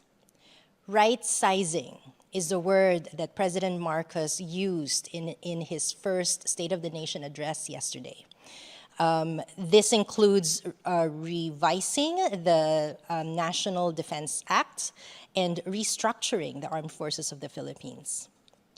This is also a mechanism to minimize the externalities that inevitably arise from domestic and international politics. Consistent diplomatic efforts abroad can only be achieved by sound policies crafted domestically. This is precisely why the new Marcos administration needs to step up talks to flesh out EDCA. This was understandably set aside with former President Duterte's personal sentiments against the United States and the effects of the COVID-19 pandemic. But now that we're entering the recovery phase with a new administration, it is high time for EDCA's implementation. So far, construction on only 1 out of 5 locations previously identified by the military has been done. The implementation of EDCA is critical in operationalizing the Mutual Defense Treaty and the Visiting Forces Agreement. Third, assuming that the military's modernization efforts are proceeding as planned and that the necessary upgrades in the Philippines' domestic structures are achieved, the next logical step is that the country becomes an encouraging recipient of investments. Again, going back to President Marcos's State of the Nation address yesterday, he listed down economic targets. And these are very good economic targets, but the devil is always in the details. It's always in regard to the implementation of these targets that the administration will be measured against. A boost in investments, particularly in national defense, can address the asymmetric burden sharing that seems to be present to be the present norm in the Philippine-US alliance. This lends credence to the claim that there are economic aspects to the alliance, and the recently announced Indo-Pacific Economic Framework can be a useful platform for strengthening investment, trade, and commercial ties between the two countries. Finally, with a legal, military, and diplomatic review of the Philippines' obligations under the MDT, the country will be in a better position to engage not just the United States, but also other partners and potential partners in the international arena. The Philippines will likewise be in a better position to support regional initiatives to address China's gray zone tactics. This dovetails neatly with the Philippines' intent to diversify its international relations. In closing, a self-review, instead of a review of the MDT itself, ultimately reveals the viability of the Philippines as a partner in international relations. Reviewing and revising only the text of the treaty in the hopes of extracting more obligations from the United States will be counterproductive because it will not address the root of the problem in the long run. Calls for a review of the Philippine-US alliance for the sake of national defense should indeed be a time to reevaluate our own capabilities, our own capacities, and our own contributions. National defense, after all, is a national responsibility. I'll end here, and I look forward to our discussion. Thank you. Thank you. That was terrific and thought-provoking. Morano-san. At first, thank you very much for the CSIS to invite me here, and I'm actually really happy they came back to here in person format. Today, I'm having been asked to talk about Japan's force posture and the partnerships in these regions. And those of you who are interested in the Japanese defense policy know that the Japanese government will be reviewing its national security strategy and national defense program guideline. It's a kind of equivalent document of the U.S. national defense strategy. And their procurement plan, midterms defense plans, to reviewing this year. And these review will include the discussions on the defense spending increases and the modality of Japan's own long-range strike capability issues. So it will be the most significant strategy review in the several years. So by the way, have you ever heard of the exclusively defense-oriented policy, or the senshiboi in Japanese? The exclusively defense-oriented policy is one of the bases of the Japan's defense policy strategy. It is not unusual for the military authorities to adopt a defensive stance as their declaratory policy. So we are not living in the George Orwell's dystopia. But we call the government agency in charge of the military, it's called the Ministry or Department of Defense, not the Ministry of War. So furthermore, the military is not called the Japanese Army, Navy, the Air Forces, but so-called the Japanese Self-Defense Forces. But that is not a main topic of today's discussion. Having said that, it is a fact that Japan's defense policy has imposed self-regulation, not only their declaratory policy, but also its force posture. For example, that the designing of the Japanese self-defense forces has been significantly limited Japan's power projection capabilities. For example, the air self-defense forces does not have escort electric jammers that are required for deep air strike campaigns. Additionally, the number of the aerial refueling tankers is very limited. Similarly, the Japanese ground self-defense forces does not have the ground-based long-range strike missiles. So it's the longest range land-based missiles, the Type 12, the surface-to-ship missiles, has a range of only about 200 kilometers. So until now, Japan has focused on improving its defense capabilities by intentionally distinguish between the offensive and defensive weapons. So one typical example is the ballistic missile defense.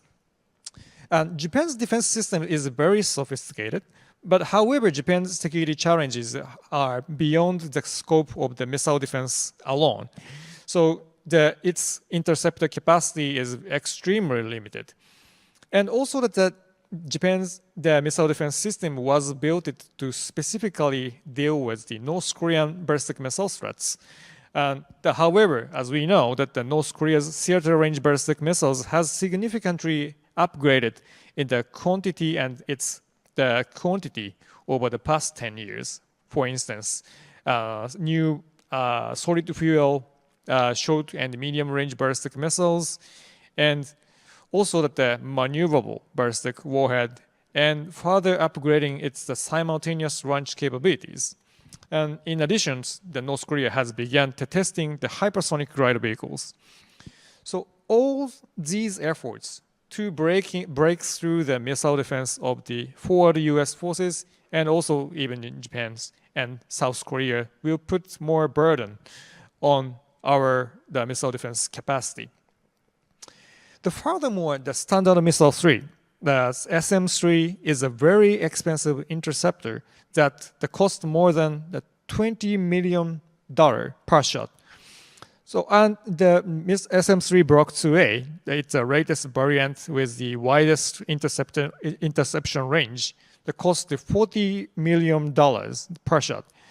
So therefore, introducing enough interceptors capable of preventing whole of North Korean medium-range ballistic missiles would impose that extremely heavy cost on our missile defense capacity. So in addition, if Japan tried to build our air and missile defense architecture that relies solely on the defensive capabilities to counter China, so it will face the greater shortage of the interceptor capacities. According to the U.S. DoD, that China has more than 1,300 theater range ground-based missiles. And in addition, it is expected that they also have more than 700 load mobile missile launchers. Furthermore, the Chinese, the bombers and the destroyers are also capable of launching cruise missiles. And as we know, that unlike ballistic missile defense, the early warning for the cruise missile defense for all directions is necessary. So this imposes significant cost on the defender's side. So if the missiles are fired repeatedly, and the Japan self-defense forces and forward deployed U.S. forces would soon exhaust the interceptor magazine capacities. So, and one overlooked aspect is that most of the Japan's missile defense posture relies on the sea-based Aegis BMD systems. So this puts pressure on the maritime self-defense forces' operational demands and constraint the potential deployment areas of the limited number of the maritime self-defense forces fleet. And several years ago, Japan considered to deploying Aegis Ashore to the mitigating of this the shortage problem by maritime self-defense forces. But Aegis Ashore deployment plan was politically deadlocked. So that in recent years, Japan's maritime self-defense forces vessels have occasionally conducted the presence operations and joint exercise with the United States and the Southeast Asian partners countries in the South, including the South China Sea. However, these operations can only be done in the peacetime. So, and in the situation where we are preparing for the more higher end the conflict, like some contingencies at the Taiwan Strait, so Japan would not be able to afford to deploy these maritime self-defense forces fleet to the South China Sea. So if Japan really considers the exclusively defense-oriented policy and that seeks to possess some long-range strike capabilities, the designing of its capability and the overall operational concepts are the critical.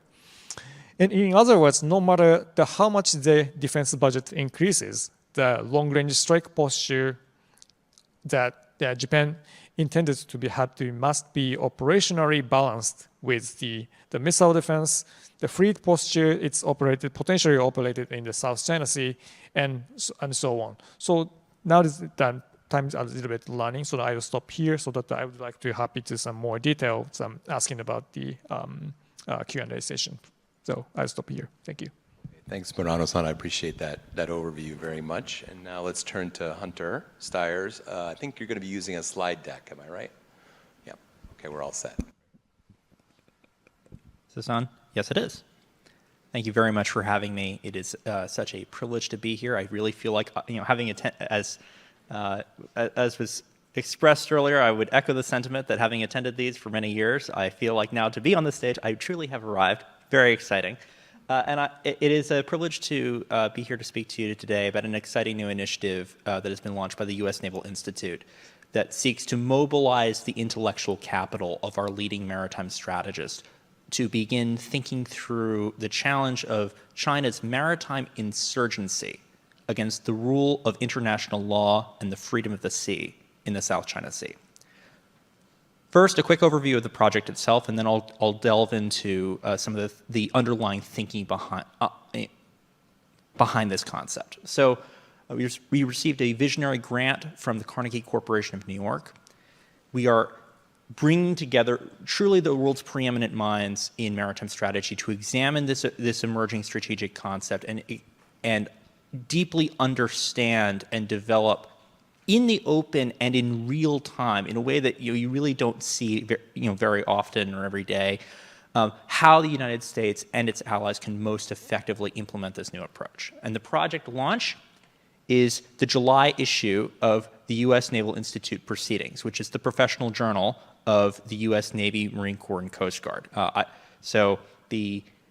I've got a few hard copies if people here in the room are interested, and I'll show the URL on the next slide. Just a quick, to highlight a couple of the people we have who are contributing. I mean, the authors we have are truly world-class. We have James Holmes, who is the author of Red Star Over the Pacific. Like the go-to canonical work on Chinese maritime strategy in the Western Pacific. We have Jeffrey Till, who is one of the preeminent maritime strategic theorists of our time. Brian Clark, someone who the U.S. Navy turns to every time they're trying to figure out what their future force structure needs to look like. We've got Peter Swartz, the architect of the 1980s maritime strategy. He'll be his article will be coming out soon. Brent Sadler, who in uniform, he played a key role in defining what the pivot to Asia would look like under the Obama administration. And I would also highlight that this month we have Captain Josh Taylor of the U.S. Indo-Pacific Command J5, who will be putting forward in the August issue of Proceedings a campaign plan for how the U.S. and its allies can begin implementation of maritime counterinsurgency with existing assets. URL, very simple, usni.org/maritimecoin. Check it out. So diving into the concept itself and the underlying thinking. When we think about China, what tends to grab the headlines, what tends to get the most attentions are a couple of big ticket items. We hear a lot about China's development of anti-Axis and area denial weaponry, and we hear a lot about the development and the expansion of the People's Liberation Army Navy, particularly capital ships like carriers, cruisers, and destroyers. What does not get nearly the same level of attention or nearly the attention that it deserves is China's forcible coercion of local civilian mariners. It bears repeating, as Greg has written in his excellent article on eliminating the South China Sea's dark fishing fleets from a couple of years ago, fully half the world's fishing fleet operates in the South China Sea. More than 3.7 million people depend on access to this body of water for their daily livelihoods. And these civilian mariners are being subjected to a concerted campaign of intimidation and harassment. Chinese maritime law enforcement and China Coast Guard and maritime militia forces will steal fishermen's catch. They will confiscate radios and navigational equipment that are essential for the operation of small craft in this very congested and expansive waterway. It has been well documented that Chinese forces, this was published by the Asia Maritime Transparency Initiative, that Chinese forces had instituted for at least 10 years a regularized system of kidnapping Vietnamese fishermen for ransom. Chinese forces will pour gasoline into the drinking water supply of Vietnamese fishermen to force them to return to shore.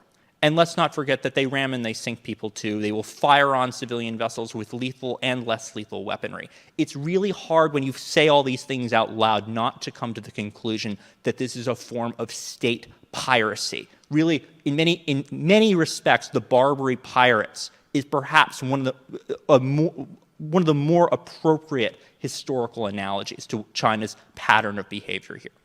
So what's going on here?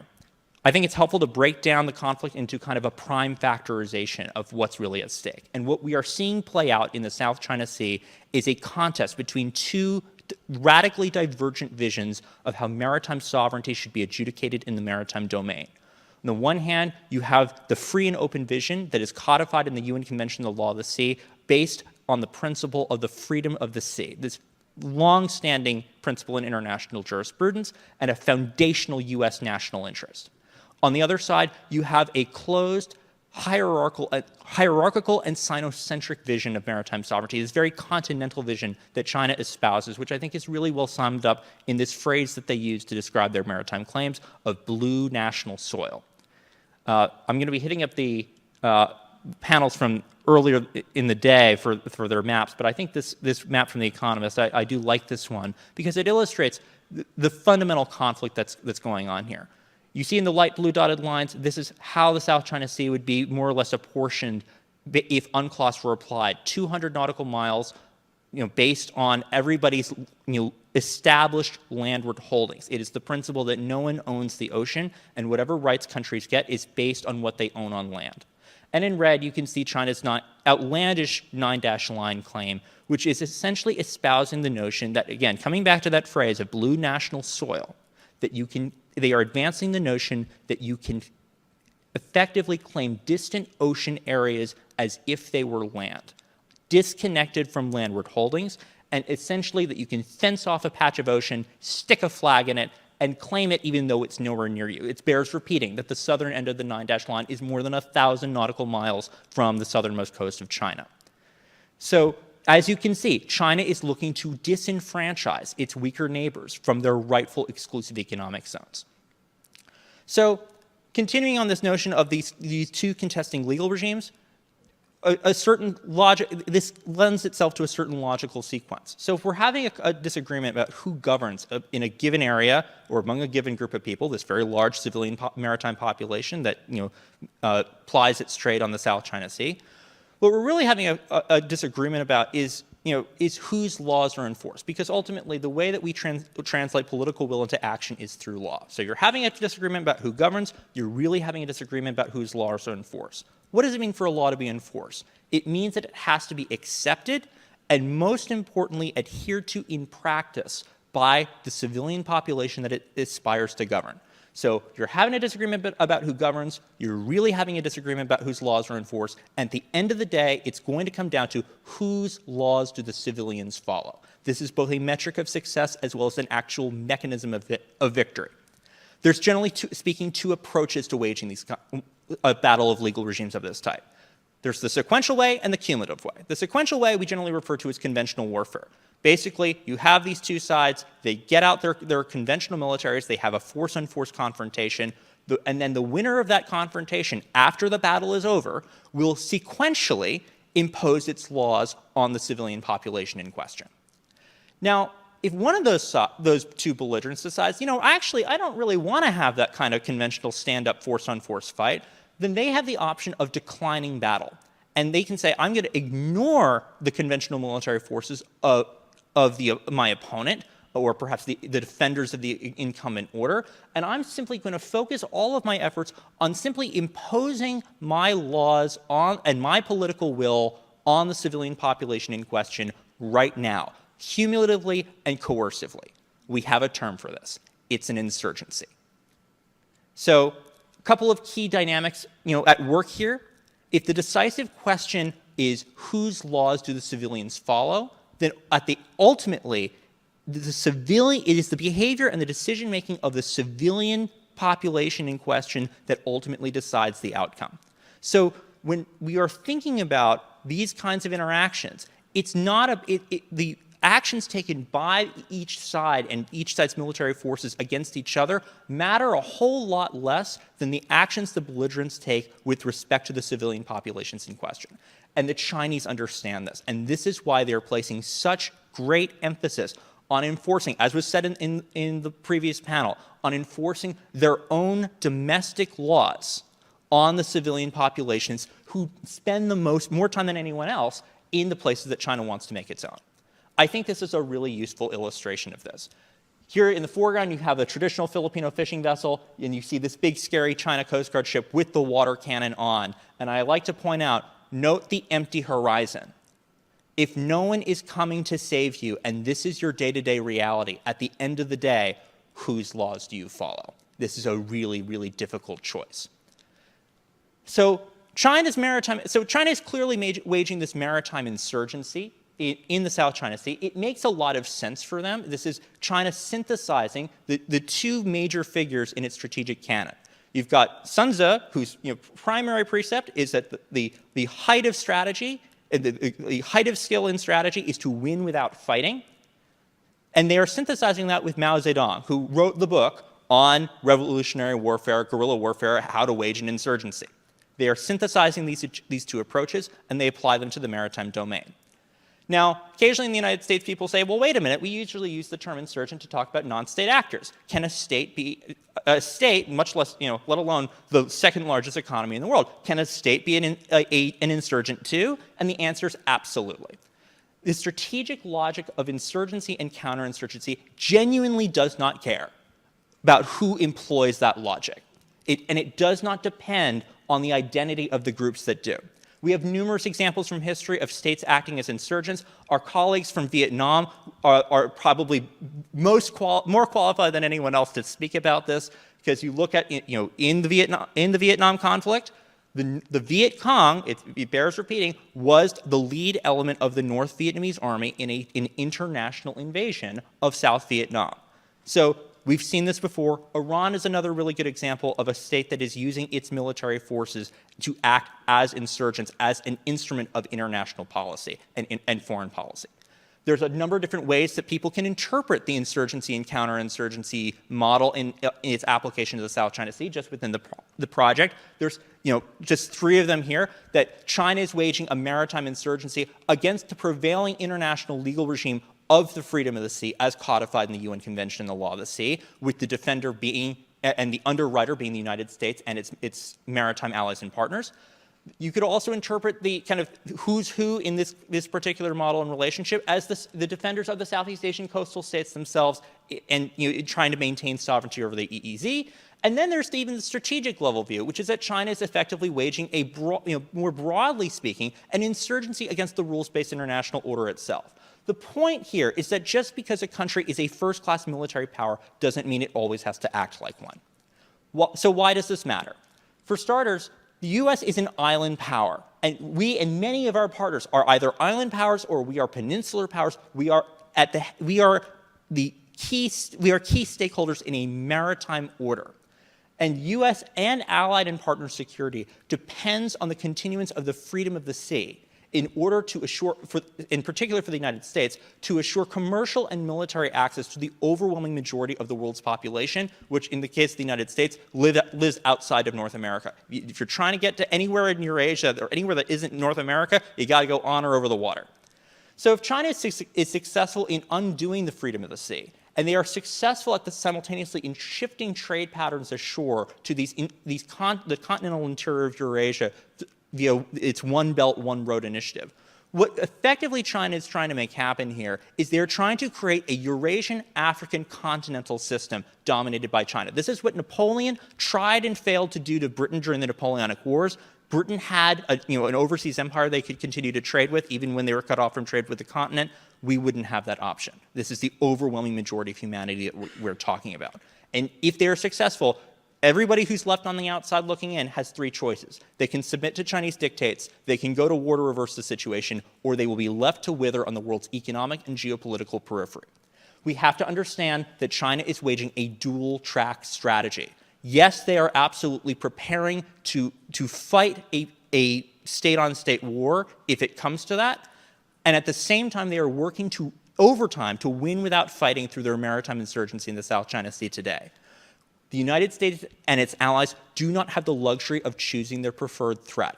That we must counter both of these Chinese lines of effort, or we are going to face this really dire outcome, because they can prevail either way. And so, really, if we do not figure out how to solve China's maritime insurgency now, and if we can not effectively address it below the threshold of armed conflict, then all this concern that happens in Washington and the Pentagon about, what a future war with China looks like, it's all for naught. All those high-end, the vaunted lethality that we invest in will be not useful because there won't be a war, because they will win and we will lose with nary a shot being fired. So I'm going to leave it here on this slide of sort of some of the key principles of what a maritime counterinsurgency strategy ought to look like, as a number of our authors are talking about in the July issue of Proceedings, and with additional articles coming down on the way. The key objective here needs to be that the U.S. and its allies need to find an economically sustainable way to protect local civilian mariners as they seek to exercise their rights under the system of international law that we and our allies and partners want to see enforced. As Professor Holmes writes in the July issue, we need to be conceptualizing our operations looking through the eyes of Vietnamese and Filipino fishermen as they go about their business. What will embolden them? What will protect and empower them? So we have a lot of great thinking about this, figuring out how do you add effectively a persistent low-end presence to complement the current model of periodic high-end presence. And we know how this can work because we've actually done a successful prototype of this in the West Capella incident in 2020. And with that, but why don't we go into that in the Q&A? Thank you very much. Thanks, Hunter, for a provocative presentation. Appreciate that, and we'll, I'm sure, dig into it a bit in the Q&A. Let me kick off, if I could, with some questions. Charmaine, maybe I'll start with you. You set out, I think, a very interesting portrayal of the proper focus of the Philippines in dealing with its defense needs, making the case that a focus on the MDT and revising the MDT is a distraction, not a useful enterprise. I wonder if you could say a bit more about what you see as a useful U.S.-Philippines alliance agenda. Dr. Ratner talked about developing new defense guidelines. He talked about working with partners on asymmetric capabilities. Just wonder if you could say a little bit more about, if we're setting aside the MDT, what do you think is the most useful focus in the U.S.-Philippines alliance context? And then secondly, in your fourth area of focus that you recommended, engaging other partners was what you cited. I wonder if you could say more about what partners in particular ought to be priorities for the Philippines to engage. In particular, I'm thinking about Japan, but also other partners in ASEAN. Thanks. Thanks for those questions. Regarding the first one, I think the U.S. has actually been very good in reframing the alliance as more than just a military cooperation. So yes, indeed, there are other areas that the two countries can focus on, beginning with information campaigns, how to deal with very massive, very vast misinformation and disinformation campaigns, particularly happening in the Philippines. Regarding your second question about partners, my colleagues and I have done a study on perceptions of the Filipino strategic community, and we asked them who their preferred partners are. The most interesting finding, I think, is that despite the Duterte administration's pivot to China policy, most Filipino members of this Filipino strategic community thought that China is way down on the list of their preferred partners. They instead preferred partnering with or boosting their relations with Australia, with Japan, and with the United States. Russia and China are way down in the priority list. So, given these findings, and also given the fact that the current Marcos administration is very much interested in boosting its partnerships and in the country's international relations, it then becomes very, very critical that the Philippines leverage these partners, and it's also a way of squaring the circle, so to speak, connecting with the spokes and not just with the hub. That's great, thanks. Masashi, let me ask you a question to sort of draw you out a bit in terms of thinking about Japan, Japan's contributions in the South China Sea as Japan thinks about its own defense modernization efforts. Japan has been dealing with maritime coercion, or attempted maritime coercion, in the East China Sea and around the Senkaku Islands for more than a decade at this point. For the most part, it's out of the news, but we know that on a regular basis, Chinese vessels are intruding into Japan's territorial waters around those islands and otherwise putting pressure on the area. Are there lessons that you would draw from the way that Japan has managed that pressure from China that you think would have useful application in the South China Sea and the pressures that Southeast Asian claimants are dealing with? Is there anything from a deterrence or a sort of a conflict management perspective that you think it's worth calling attention to that our friends in Southeast Asia might be able to learn from? Thanks. Thank you very much for the questions. This is one of the typical argument of how to compare with the situational similarity and the differences of the case of Southeast China Sea, Japan we're facing, and the South China Sea issues. And one thing I can say that one of the major differences of the case of the East China Sea and the South China Sea, basically that the Chinese, not only some PLA, but also the paramilitary, their forces are trying to going to be more aggressive behavior to making some fait accompli attempt or creating some new normal. But the result of the slightly different because of one of major differences, as you know, that the Japanese maritime Coast Guard, Japanese Coast Guard is the relatively the higher capabilities and compared to some other Southeast Asian maritime Coast Guard as well as those paramilitary the forces. So those differences of the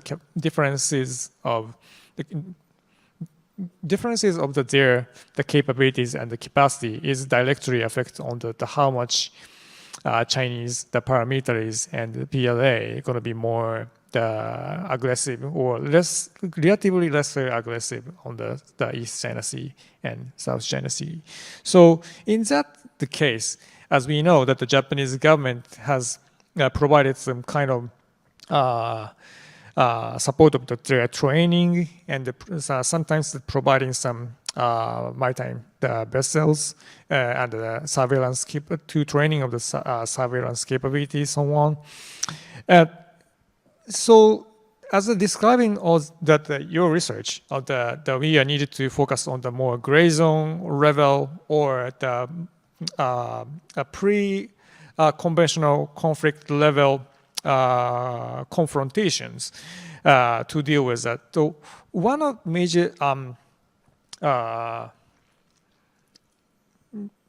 simple way to deal with those kind of issues to expanding our conventional or the law enforcement the capabilities in these several countries. But problem is that our countries are facing also some the resource constraint issues.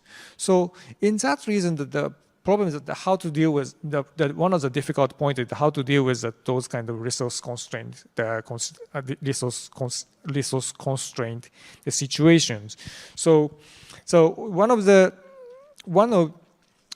solutions or the strengthening our partnerships. For instance, a couple of months ago, that U.S. Navy's unmanned the MQ-9, the squadron, has started on the testing deployment of the one of the Japan Maritime Self-Defense Forces, the air stations, to support their operations. Those kind of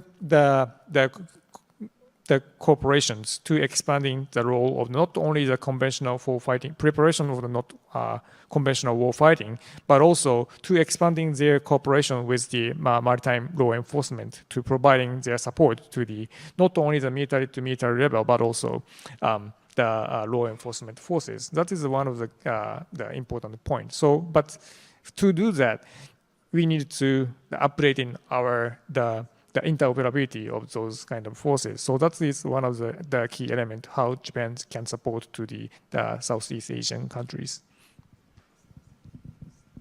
Great, thank you. It's certainly my hope that as Japan considers new investments in defense this fall, that thinking about increased resources for security assistance in the region, I hope that's also part of the consideration. Hunter, briefly to you, because I also want to open up this to the floor and to our online audience. A provocative presentation setting out a maritime counterinsurgency strategy. I wonder if you could provide us with any sort of examples of sort of tactics, approaches in the execution of this strategy that you've seen that would be sort of useful for painting more of a picture for the audience of what you have in mind. Sure, thank you very much. And I think that segues into, I do have some slides on the West Capella standoff, if that would be of interest, if we could bring up the slides one more time. There we go. Okay, so just to briefly discuss a bit the successful prototype of the maritime counterinsurgency approach. I think that it's useful to look at the West Capella standoff between April and May, April to July of 2020. So during this period of time, okay. Prototype implementation. So you have this. So the situation is that you have. So the West Capella is a Malaysian chartered oil and gas survey ship that's going out and it's conducting a survey in Malaysia's recognized exclusive economic zone inside China's ludicrous claim to the 9-dash line, which has been since invalidated by the PCA. But as was pointed out, very well in this morning, China is very much continuing to working to implement the 9-dash line in practice, even if occasionally their legal notes might diverge from that to try to find something else that they can get something that looks pretty well close to it. So Malaysia is undertaking this hydrocarbon survey, and in response, China decides to really ramp up the pressure on them. They send their own survey ship. They send a full-on task force of PLA Navy, China Coast Guard, and maritime militia forces to come and start harassing the West Capella and its supporting vessels, and undertaking this very aggressive survey of its own in close proximity to the West Capella. And so there's a lot of concern during this period of time that the Malaysians are going to basically back off from the survey and stop doing what they're doing. And so in response, the U.S. 7th Fleet, and in particular Task Force 76, so commanded respectively by Vice Admiral Bill Merz and Rear Admiral Fred Kacher, they come up with a highly interesting response that departs from the usual playbook. And then they back this up with public pronouncements and public statements from both of them, plus Admiral Aquilino at Pearl Harbor. So the first stage of this is you have the USS America, so the centerpiece of Task Force 76, capable of carrying the F-35B, is supported by the cruiser Bunker Hill, as well as the Australian frigate HMAS Parramatta. They are the first ones to come in and essentially on the higher end of the capability spectrum. They're not all the way up in terms of the carriers. It happens to be that the two carriers at the time are down with COVID, and so this is the key unit of maneuver that the 7th Fleet has available.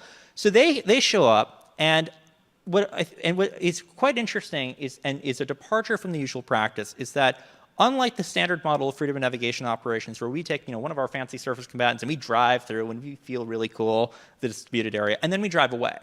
The problem with the traditional model of freedom of navigation operations is that it does not meaningfully impact civilian behavior. We drive through, the Chinese follow us through. As soon as we're back over the horizon, they stop whatever they were doing for the 2 seconds that we're right there, and they're like, all right, back to business. We're in charge, and we're coercing all of you. No meaningful impact on civilian behavior. So here, the capital ships show up, and they dwell. They stick around for as long as they feasibly can. It's something under a week, to really establish this presence. And initially, there's some maybe some aspects of the implementation where there's some ruffled feathers when they initially rotate out because capital ships are busy, they have other things to do. There's initially some arm waving and like, oh my goodness, the Americans came in, they sailed through and they sailed away. Here we go again. But then what gets really interesting is that what assigned to Admiral Kacher's force are the 2 littoral combat ships. So these 2 lighter Corvette-style warships that are forward deployed to Singapore at this time. And so once they've established this kind of high-end presence, what do they start to do? They start bringing in the LCSs to essentially extend that U.S. presence in the vicinity of the West Capella. And then we put up the helicopter, we take pictures of this, and we put it on the internet. And we make consistently very clear through our public statements that we are here to support Malaysia in its lawful exercise of its economic rights in its rightful exclusive economic zone. And the Chinese response is really interesting. The Chinese actually kind of de-escalate. And in their public messaging, they're like, yeah, the situation in the South China Sea, there's no standoff. The situation is improving. And as Brent Sadler talks about in his article, because initially the commentators are like, oh, here we go again. And, what happened? Was this a win? What's really interesting is in his article, he says we need to look at the effects. That over the next year, Indonesia undertakes a large-scale exercise in the South China Sea. Malaysia starts lodging diplomatic protests, and the Philippines ultimately does a complete 180 on its overall posture towards the South China Sea under the Duterte administration, which is really something. And most importantly, the West Capella sticks around through the whole thing, and they finish the work that they came there to do. And then the next year, they were back out there continuing their survey. So getting back to civilian behavior being the decisive metric and the decisive mechanism of victory, this was a win. The good guys won this one. The bad guys lost. The Malaysians were able to get out there and do what they planned to do. So this is a really good kind of prototype of, with forces in hand, of what a maritime counterinsurgency strategy can look like. And it's also just worth mentioning that, as an epilogue to the West Capella episode, there was a subsequent, episode where essentially the Chinese sent another of their survey ships into the Vietnamese EEZ, and it looks like that they are about to undertake a survey in Vietnam's EEZ. And so what happens? The Vietnamese Coast Guard responds, and then here comes the littoral combat ship Gabriel Giffords, and these guys persist, and they stick close to this Chinese survey ship, and ultimately the Chinese ship goes home without undertaking the survey. So really interesting kind of prototypes of this approach in operation. And something that we can look to learn from and build upon as we seek to figure out what this looks like going forward.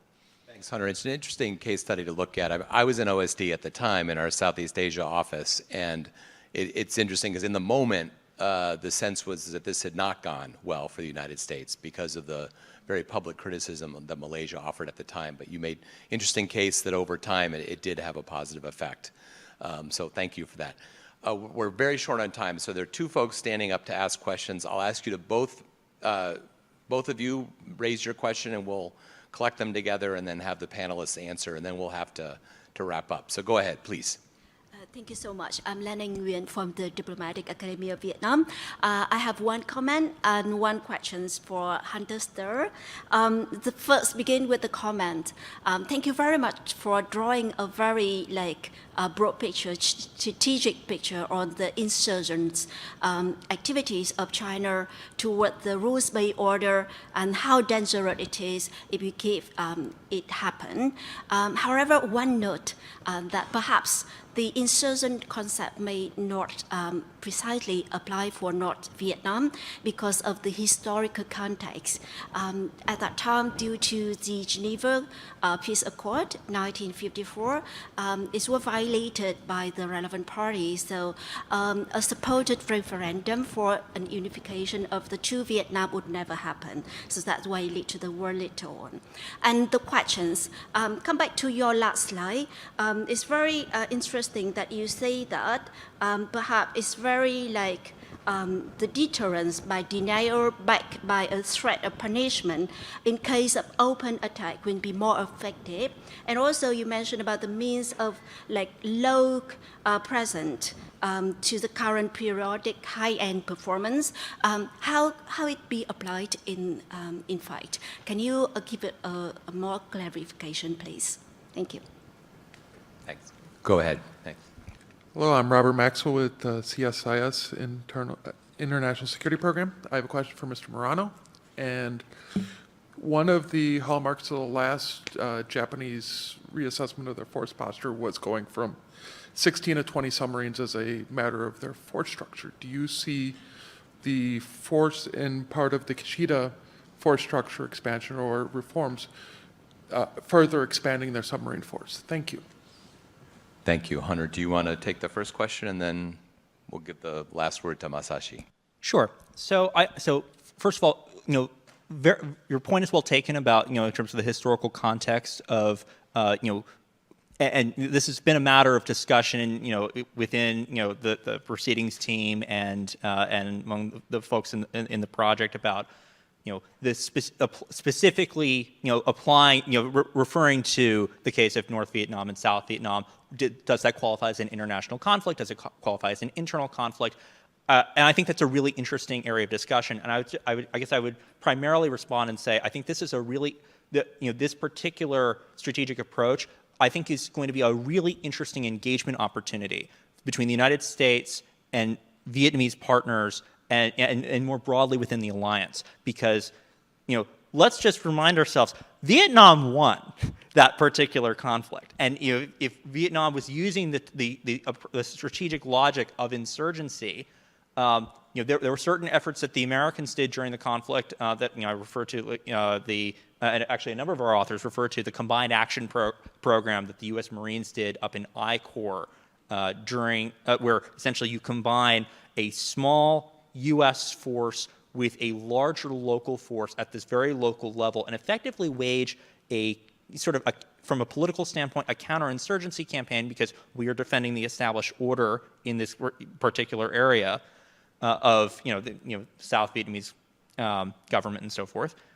And they're waging this campaign at the tactical and operational level in many respects like an insurgent. So Jeffrey Till talks about in his article that the most successful counterinsurgents, those who are trying to defend the status quo, they tend to apply and adopt the approaches of their insurgent opponents and then harness their superior resources to beat the insurgents at their own game. So I think this will be a really interesting engagement opportunity with colleagues in Vietnam, and I think the Vietnamese perspective, and certainly, Vietnamese perspectives have been instrumental in terms of developing. I mean, I cite Do Thanh Hai in the introduction to the project, and the the Vietnamese perspective has been absolutely instrumental to, and is at the core of this work already, and I look forward to continuing engagements on that. And with regard to, so I wanted to make sure I understood when you were saying about,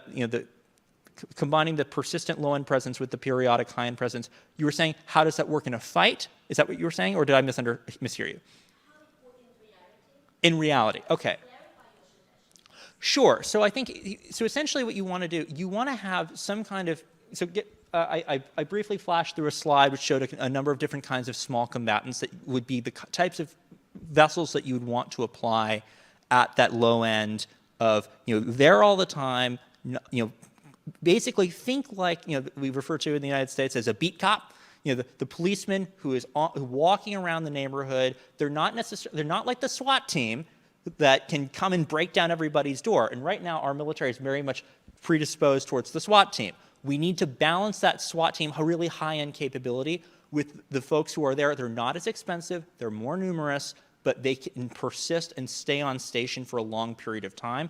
And then you want to give them a variety of tools to be able to contest and intercede and get in the way of some of these coercive actions being taken by civilians. And I'd be happy to talk further with you offline about that. Thanks, Hunter. And Masashi, maybe the final word? Yes, thank you for your questions. But this is my personal comment. But my answer is, I don't think I don't think so. Which means that the current number of the 22 is the Japanese submarine fleets is the. I'm not sure I can say appropriate, but to consider about their several limitations. For instance, the personnel. As you may know, that the personal recruiting of the personnel includes, especially on the maritime self-defense forces. This is one of the biggest problems which they face. So consider all those kind of the several limitations, the personnel issues and the budget issues, and there already has a lot of the missions, as I described, the missile defense and ASWs and so on. So I think that the 22 is the maximum capacity of that. But to think about the ASW operations has not need to rely on the submarine itself. We can have some more variety of options, the supporting from the ground cooperate with some other partners, allies and partners, and expanding to some underwater sensor networks. And as I said that, for expanding our unmanned capability. So maybe that in coming the next budget request that I believe that the maritime self-defense forces has increases or requires the number of the unmanned systems like MQ-9. As you know, that MQ-9 has potentially can equip of the ASW module. So that those kind of some creative effort to support or expanding of the Japan's ASW capabilities. That's my thought. Great, thank you very much. I want to extend my thanks to all the members of the panel, Charmaine, Masashi, and Hunter. I think this has been a wide-ranging and fascinating conversation. Please join me in giving a round of applause to the group, and we'll bring this session to a close. Thanks very much.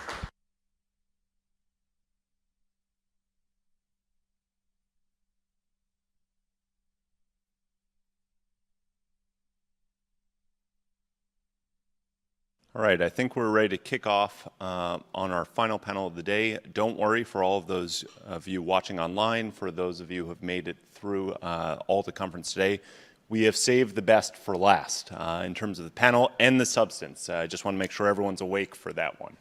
I'm Charles Liddell. I'm a senior advisor and the Australia chair here at the Center for Strategic and International Studies.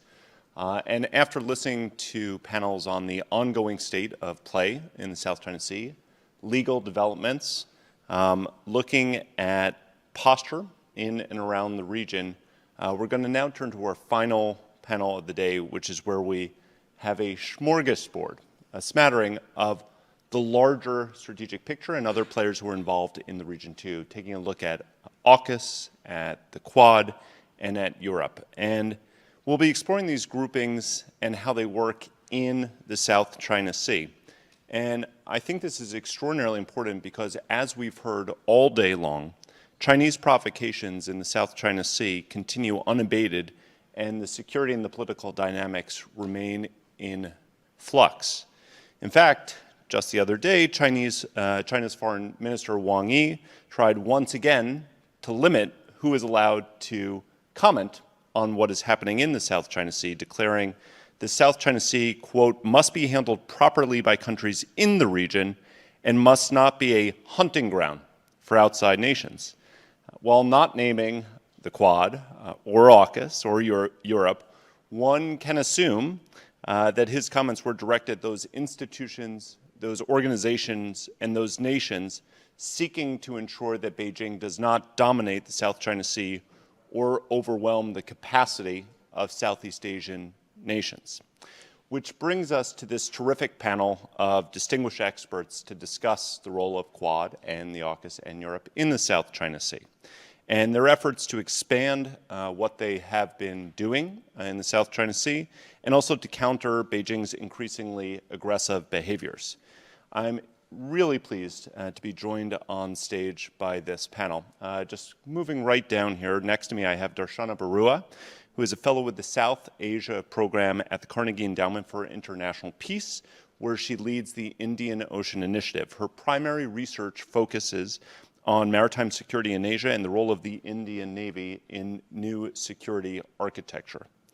Next to her, I have Dr. Beck Strading, who has just flown in from Australia. She's the director of La Trobe Asia, an associate professor in politics and international relations in the Department of Politics, Media, and Philosophy. I'm very curious how media and philosophy intersect, but that's a conversation for another day, Beck. Her research focuses on maritime disputes in Asia and Australian foreign and defense policies. And finally, we have Bonnie Glaser, the director of the Asia program at the German Marshall Fund of the United States. Previously, she served as senior advisor for Asia and director of the China Power Project here at CSIS. She is also a non-resident fellow with the Lowy Institute in Sydney, Australia, and a senior associate with the Pacific Forum. I'd like each of our panelists to open by offering some framing remarks about the region, taking on the specifics of what you see most fit to address, after which we'll move into discussion and take questions from the audience. Darshana. Thank you. Thank you, Charlie. Thank you to CSIS and Greg for the invitation and for hosting this on its 12th year. It's great to be back. The panel is on Quad, AUKUS, and Europe. It is a big panel. It's a broad topic, and I think what I'm trying to do today is talk about sort of India and the Quad, but also where does India stand in South China Sea, as that is a conversation or a question that I get quite often with the context that for a long time India was considered sort of perhaps a nation which was sitting on the fence, whether it was in the Pacific or whether it was on Quad. And today Quad having materialized in a way that the leaders of the four countries have come together, and it's happened in quick succession within a couple of months. Where does it stand today, I suppose? On India and the South China Sea, I'd start with, is the South China Sea important to India? Yes. How, in what context, what's the framing? The number that is often said or is used by Indian government is 50% of India's trade moves through the South China Sea. So yes, it is absolutely important. If you ask the Indian Navy, is the South China Sea important? 100%, not just to protect its own trade and its commercial or military movements, but also for rules, norms in international law. So is South China Sea important? Absolutely. South China Sea is also important for India's own to keep up its own bilateral relationship with the countries within Southeast Asia, within ASEAN. India has a strong partnership with Vietnam. Indian oil company ONGC is still there in exploring oil blocks in Vietnam, which also falls within the disputed EEZ of within the 9-dash line, and India still continuing these explorations. India has a really strong relationship with Singapore, with ASEAN. So from the political, economic, and even from the defense point of view, India is very much invested with countries in South China Sea, including between the different disputed parties and ASEAN as well. On this issue of South China Sea, I think India's strongest comments have perhaps comes bilaterally. When the 2016 PCA ruling came out, India was one of the quicker governments to put out a statement saying that, without naming names, that the PCA ruling stands, it's within UNCLOS and India supports it. India having taken an own, I think it was a similar, or the year before, there was a similar ruling between India and Bangladesh where the court had ruled in favor of Bangladesh and against India, and India has accepted that ruling. So holding that on, India had said that this applies, international law applies and rules apply, and India would follow it. That was on the PCA ruling. I remember in 2017 or 2018, in a bilateral document between India and the Philippines, India referred to the South China Sea as the West Philippine Sea instead of sort of South China Sea. So India has made those diplomatic efforts or differences in putting out that the South China Sea is important. But from the point of view of, say, would you see India sending its naval ships in a coordinated effort or a coordinated exercise under the umbrella of FONOPS? Probably not. Indian Navy will not stop operating in those waters or going to those waters or stop doing exercises in the area. It will not reduces interactions with the region, but I also don't think the Indian Navy or politically India is perhaps there where it would be willing to commit its Navy to send along with even with its Quad partners for a FONOP exercise in the South China Sea. And so on that, there are differences in terms to the extent India would go or to the extent India is looking to invest in it or be present in it. And why wouldn't India go into, say, a FONOP exercise, whereas it is, very much present there and sends its military and its navy, is because the border tension along its continental border is the most important threat or scenario for India, and that will always be a priority. I do want to note here that the Indian Navy is the least funded Navy amongst the three services. It gets about 17 to 18% of the defense budget. So there are capacity constraints, there are resource constraints, and within that, if we have to prioritize, it would pick and choose. India has that coordinated patrols, India has that coordinated sailings, and those have happened often and regularly, especially since, I think, 2019. But under the umbrella of FONOPS, I think that is a different, it's taken as a different framing, and I don't see India doing that when it comes to India and the South China Sea. On it, there are different questions on Taiwan also, which there are conversations about would India do something if there's a crisis, and I think that is a question that India has to explore with its partners in the region and with its Quad partners, and I don't think so there's an understanding on it as yet. So having come to kind of, so where does the Quad, because India is India is a member of the coalition, it's one of the partners, and the other three partners might be more visible and present in the South China Sea in a way that India is not, although I would argue that India is very much present, but not within the umbrella of FONOPS or in a way that is seen in media, but very much I think it matches its interest in what it says it would do with its partners. On the Quad, the one thing I think I would start the conversation on Quad saying that the four countries have all different geographic priorities. For India, the geographic priority is Indian Ocean. For Australia, it would be South Pacific, immediate neighbor, and South China Sea, like Southeast Asia. For Japan, it would be more of Northeast Asia. And for the United States, a little bit of everything with different priorities in different areas. So when it comes down to some policies, I think some countries would have a higher stake than the others, and those as sovereign nations, there will always be differences. So I don't think so.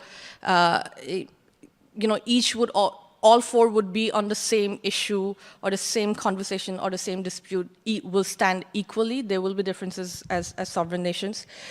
So within the Quad, I think the common geography that all four agree on is Southeast Asia, and that has come up over and over again, whether it's in the bilaterals, whether it is in the quadrilateral summit, whether it's on the joint statement, whether it's on the White House statement. Southeast Asia is the center ASEAN centrality, which has been used. I'm sure there's been plenty of discussion on ASEAN centrality today in terms of where the Quad would pull its resources, what is the common ground, and I think Southeast Asia definitely emerged at the top criteria on that. But having said or having tried to give you a little bit of overview of what the differences are and how it's difficult to prioritize on a specific set of issues, whether it's the FONOP or on, especially on the military side, I think the fact sheet from the last Quad summit that identified climate change, vaccines, critical tech, and there was a list of issues that were identified were perhaps both a deliberate decision among the 4 countries on what they can agree on and come together and deliver on, and as well as a response to the region, right? If Quad is coming together, and the phrase I think Quad uses is force for good. I don't know who's writing Prime Minister Modi's speeches, but he continues to say it's a force for good, and if it is about delivering solutions or delivering concrete projects to the region, you have to respond to the region, and these are the issues that the region has asked for, where there is a challenge, and I think that's why the focus is on non-traditional security issues, and I think that is what we would see continuing and going forward. I see the Quad coming together on non-traditional security issues, on specific issues where 4 countries agree on, and moving forward, or pulling resources to deliver that. Vaccines, one part of it, but maritime domain awareness, I'm told that it's been discussed today as well, but the maritime domain awareness, specifically targeting illegal fishing in the region, is, I think, it's essentially an outcome of discussions, not just with Southeast Asia, but also in the Indian Ocean and the Pacific. It is an issue that is common to maritime Indo-Pacific uniformly, so there are lessons to be borrowed, and identification of the 4 fusion centers and the exchange of ideas and the exchange of tech, I think, can go forward. And I think it does seek to address an issue that impacts everybody across the region. It's not specific to one, it's not specific to it's not specific to a sub-region in the Indo-Pacific, but it's actually impacts all the different competing geographies of the 4 countries. So I do see a lot of potential under the initiative of maritime domain awareness, even whether it's in Indian Ocean, which seems removed from South China Sea issues, but really is not. It's a very common, and it's a very it's a key challenge, and similar with in the South Pacific. So on the Quad, I would end on this, is that I think despite different priorities on different issues, say, or different political will on different sets of issues, whether it's Taiwan, whether it's FONOPS, I would say that there is a convergence, and there is a willingness for the 4 countries to pull in their resources and provide solutions to the region. And what would the solutions would be? I think the fact sheet that came out from White House last year and the issues that were identified were a really good starting point on it. And Quad has made a huge leap from being, is Quad happening or Quad not happening, to now Quad is definitely here to stay.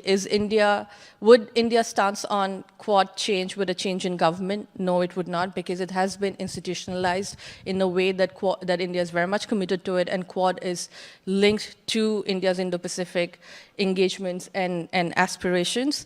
And I think this is here to stay. But what would be the issues that would go forward? I think regional solutions would be the issues that India would be focusing on, and MDA is an excellent start. And now the question is about if Quad can deliver, and we are yet to see how Quad delivers, especially on the vaccines. But there's definitely a movement from the political from the political end of it to do more within the Quad, and I do see India doing more. I know it's a very broad overview and kind of different frames within it, but looking forward to more detailed discussions during Q&A.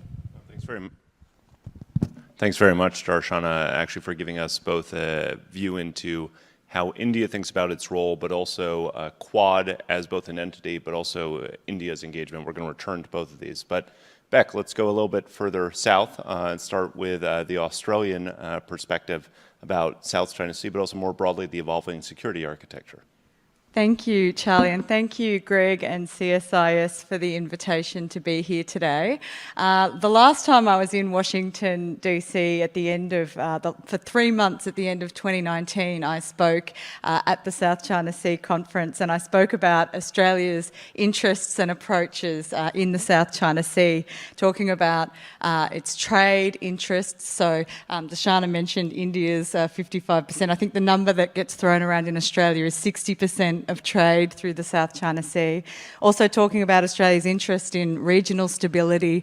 But as I've argued in my work, that there's a real concern for Australia in protecting a norm-based order, particularly around the United Nations Convention on the Law of the Sea. But what's interesting is that was, only 3 years ago, and I think I was talking at the time that there was some hesitancy in really pushing, in Australia, pushing in a different direction in the way that it approached the South China Sea. So part of what Australia talks about and what it does is its routine, business as usual operations, exercising freedom of navigation in the South China Sea, and that part of the reason why it's resisted FONOPS, for example, US-style FONOPS, was a concern around how Beijing might react, particularly in the economic sphere. So moving ahead to now, I think that I have to sort of reflect on that issue around concerns around, Australia making a choice and make the point that I think AUKUS symbolises that Australia has made its choice, and that has been sort of clearly demonstrated by its commitment to AUKUS. So part of what I wanted to make, sort of frame my brief comments around is what AUKUS and the Quad says about some of the shifts in Australia's regional role, given that alongside the United States, Australia is the only other member state of both the Quad and AUKUS, which is pretty remarkable for a middle-sized state like Australia. And I think the shifts in Australia's foreign and defence policy over the past 5 years or so can be traced back to concerns over Beijing's coercive tactics, both towards Australia directly, particularly in areas of foreign interference and economic coercion, but also in domains such as the South China Sea. And it's been interesting to listen today that the sort of dangerous manoeuvres towards aircraft, Australian aircraft, over the past 6 months or so has been canvassed a number of times today. So I want to make 3 points in these opening remarks. The first is that Australia has shifted its approach to managing great power relations. Traditionally, Australia had emphasised what was called a pragmatic approach to not having to choose between the United States as its security ally and its major trading partner in China. Such debates, I would argue, are now effectively redundant. The economic coercion that Australia has faced from 2020 onwards, I think has had the reverse effect to the one that Beijing might have intended. Rather than creating a wedge between the United States and Australia, it's actually driven Australia closer to Washington. Similarly, Beijing's rejection of the 2016 arbitral tribunal ruling has also had the effect of pushing Australia closer to Washington, shaping its Indo-Pacific concept and contributing to the strategic narratives around upholding an international rules-based order. Now, we do have a new government in Australia. After 9 years of Liberal National Coalition rule, we have a Labor government, but I don't really see that perspective as changing much under a new government, and perhaps we can go into that during the Q&A. But the second point I wanted to make is that Australia's also shifted its role conception in the international affairs. So Australia has traditionally conceived of itself as a middle power in a global context, but I would argue it now sees itself as a regional power in a regional context. So it sees itself as an Indo-Pacific power. And as part of this sort of shifting role conception, the new strategic multilateralism of the Quad and AUKUS plays a big role in that, and the maritime domain has become increasingly important. It might sound odd for an island continent to be accused of being sea blind, but Australia has often been accused of not caring so much about, or not having its maritime area closely linked to its sense of national identity. But it has a vast 8 million square kilometre exclusive economic zone, 10 million if you include the zone off the Australian Antarctic Territory, which people in this room might not recognise. But this is, you know, an incredibly large maritime area. And it's underwritten or underscored by the United Nations Convention on the Law of the Sea, which means that Australia's norm-based approach reflects and recognises the importance of legitimacy of international law. So the third point that I would also like to make, as part of this shifting Indo-Pacific role conception, Australia has doubled down on its commitment to the US alliance. And in response to the challenges facing the maritime Indo-Pacific region, including in the South China Sea, the US has developed this concept of integrated deterrence through building capacity to counter, deter, and if necessary, defeat aggression. While we might agree that the concept is not always well defined, I would argue that Australia is possibly one of the most enthusiastic allies in terms of contributing to this US-led integrated deterrence strategy in Asia, and AUKUS is a testament to this commitment. Yet one of the struggles that I think I have as a politics or an international relations analyst is that there's been an incredibly large amount of commentary and speculation on AUKUS, but there has been relatively few official statements on AUKUS. And so I think that there are some sort of issues or questions that come to mind for me about what it is that Australia wants capabilities like nuclear-powered submarines to actually do. So one of the most common official justifications is that AUKUS will help sustain peace and stability in the Indo-Pacific, including upholding values as maritime democracies, US, UK and Australia, resisting unilateral assertiveness and defending the rules-based order. Now, the first initiative of AUKUS is the Australia's procurement of nuclear-powered submarines, which is really quite a significant part of the agreement. And the submarines themselves are justified as being necessary for maintaining regional superiority. But what it is that Australia wants to do with those capabilities and where it wants to operate these capabilities is a bit less clear. And part of Australia's defence planning, there's sort of two broad paradigms in the history of Australian defence planning. The first is defence of Australia. You know, is Australia really interested in trying to defend the continent? And then there's forward defence.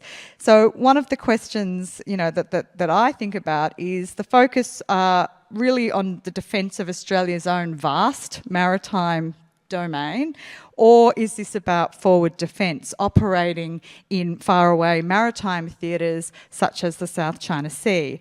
It seems that the latter is the concern, and as AUKUS and the nuclear-powered submarines is justified by Australian leaders in terms of deterrence. So while not necessarily explicit in official AUKUS narratives, for Australia it seems that the South China Sea is an exemplar of the threat that China poses to the international rule of law, to regional stability, and to the maritime rules that underpin Australia's own vast maritime entitlements. There have been some important questions raised earlier today about regional responses to AUKUS. Particularly, you know, there was concerns about how the French responded to the announcements around AUKUS, but also to how states in Southeast Asia might view AUKUS. And I think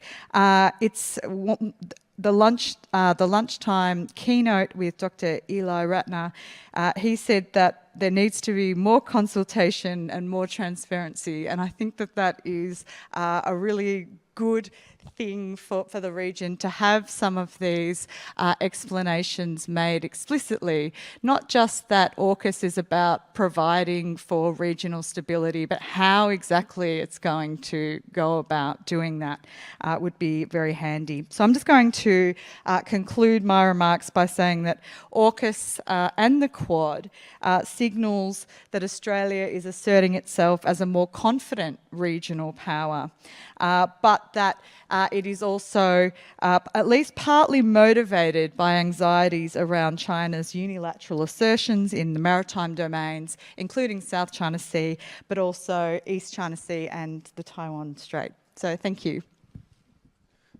Thanks very much, Beck. Bonnie, I believe you have not only a presentation, but also some slides for us to look at. Yes? Yes, I do. Thank you, Charlie.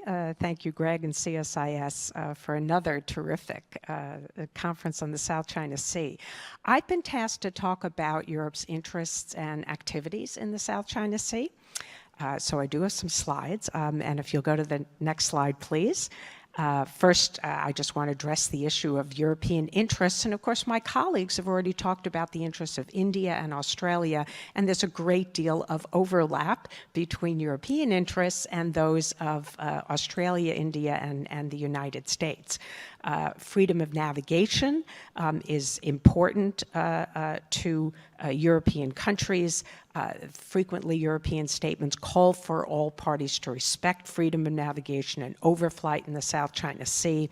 The maritime rules, UNCLOS, the norms, the rules-based order is, I think, core, central to the way that Europe defines its interests in the South China Sea, wants to see those rules upheld.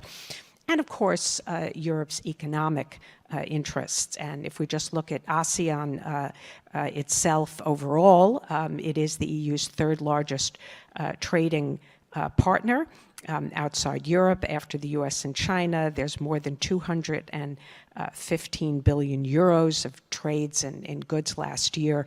The EU is the largest investor in ASEAN, so there's very deep economic interests. Next slide, please.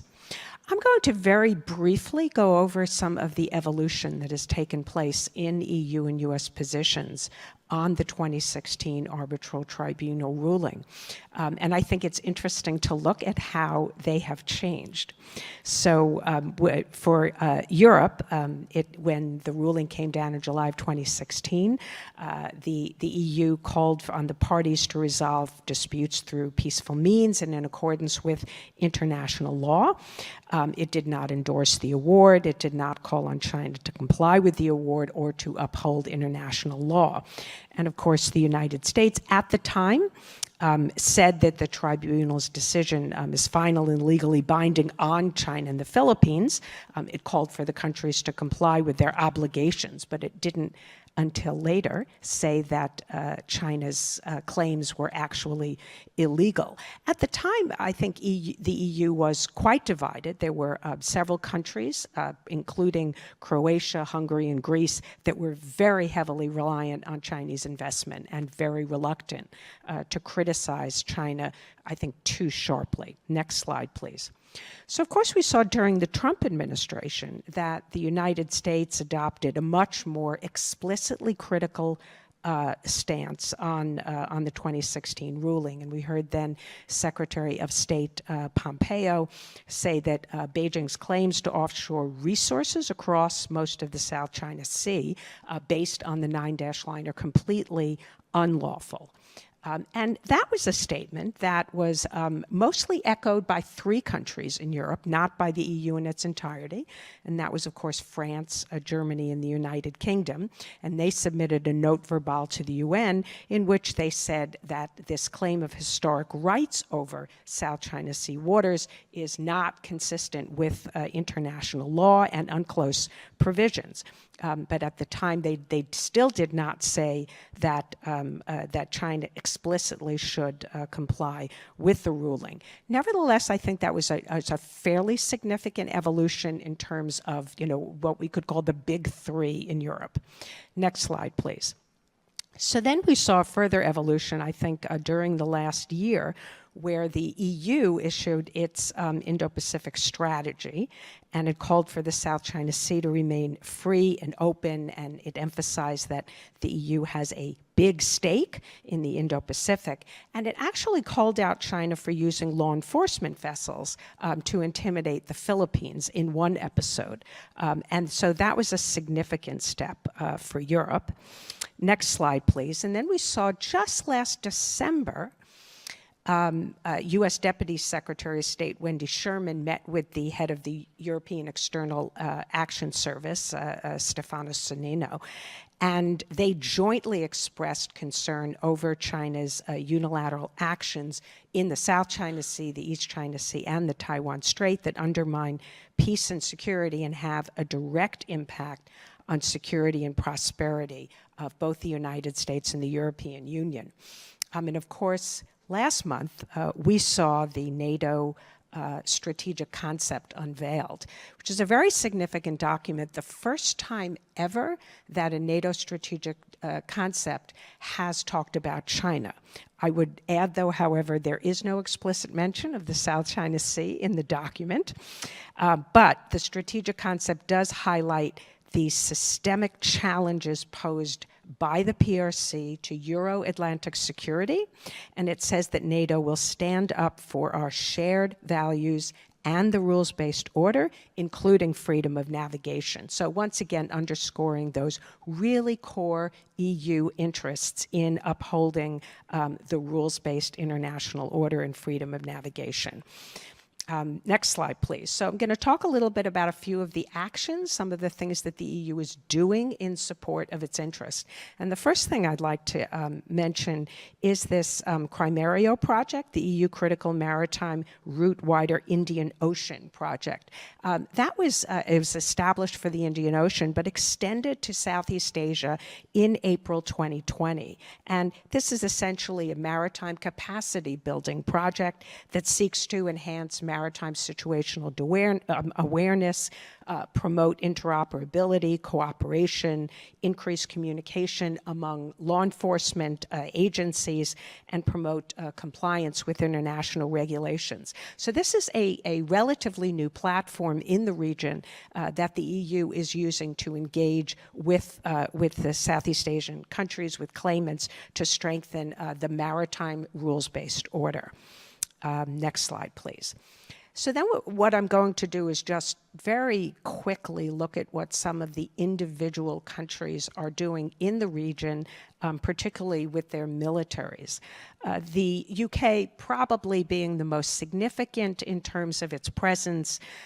We saw in March of 2021, the British government released its integrated review. It contained this section on the Indo-Pacific tilt, and emphasized the importance of the UK's economic, security, and social ties to the Indo-Pacific region. And then, of course, last year, we saw the British aircraft carrier, the HMS Queen Elizabeth, and its escort vessel deployed to the Indo-Pacific, and it operated in the South China Sea with American, Australian, Canadian, Japanese, and New Zealand warships. So I think that was really quite significant.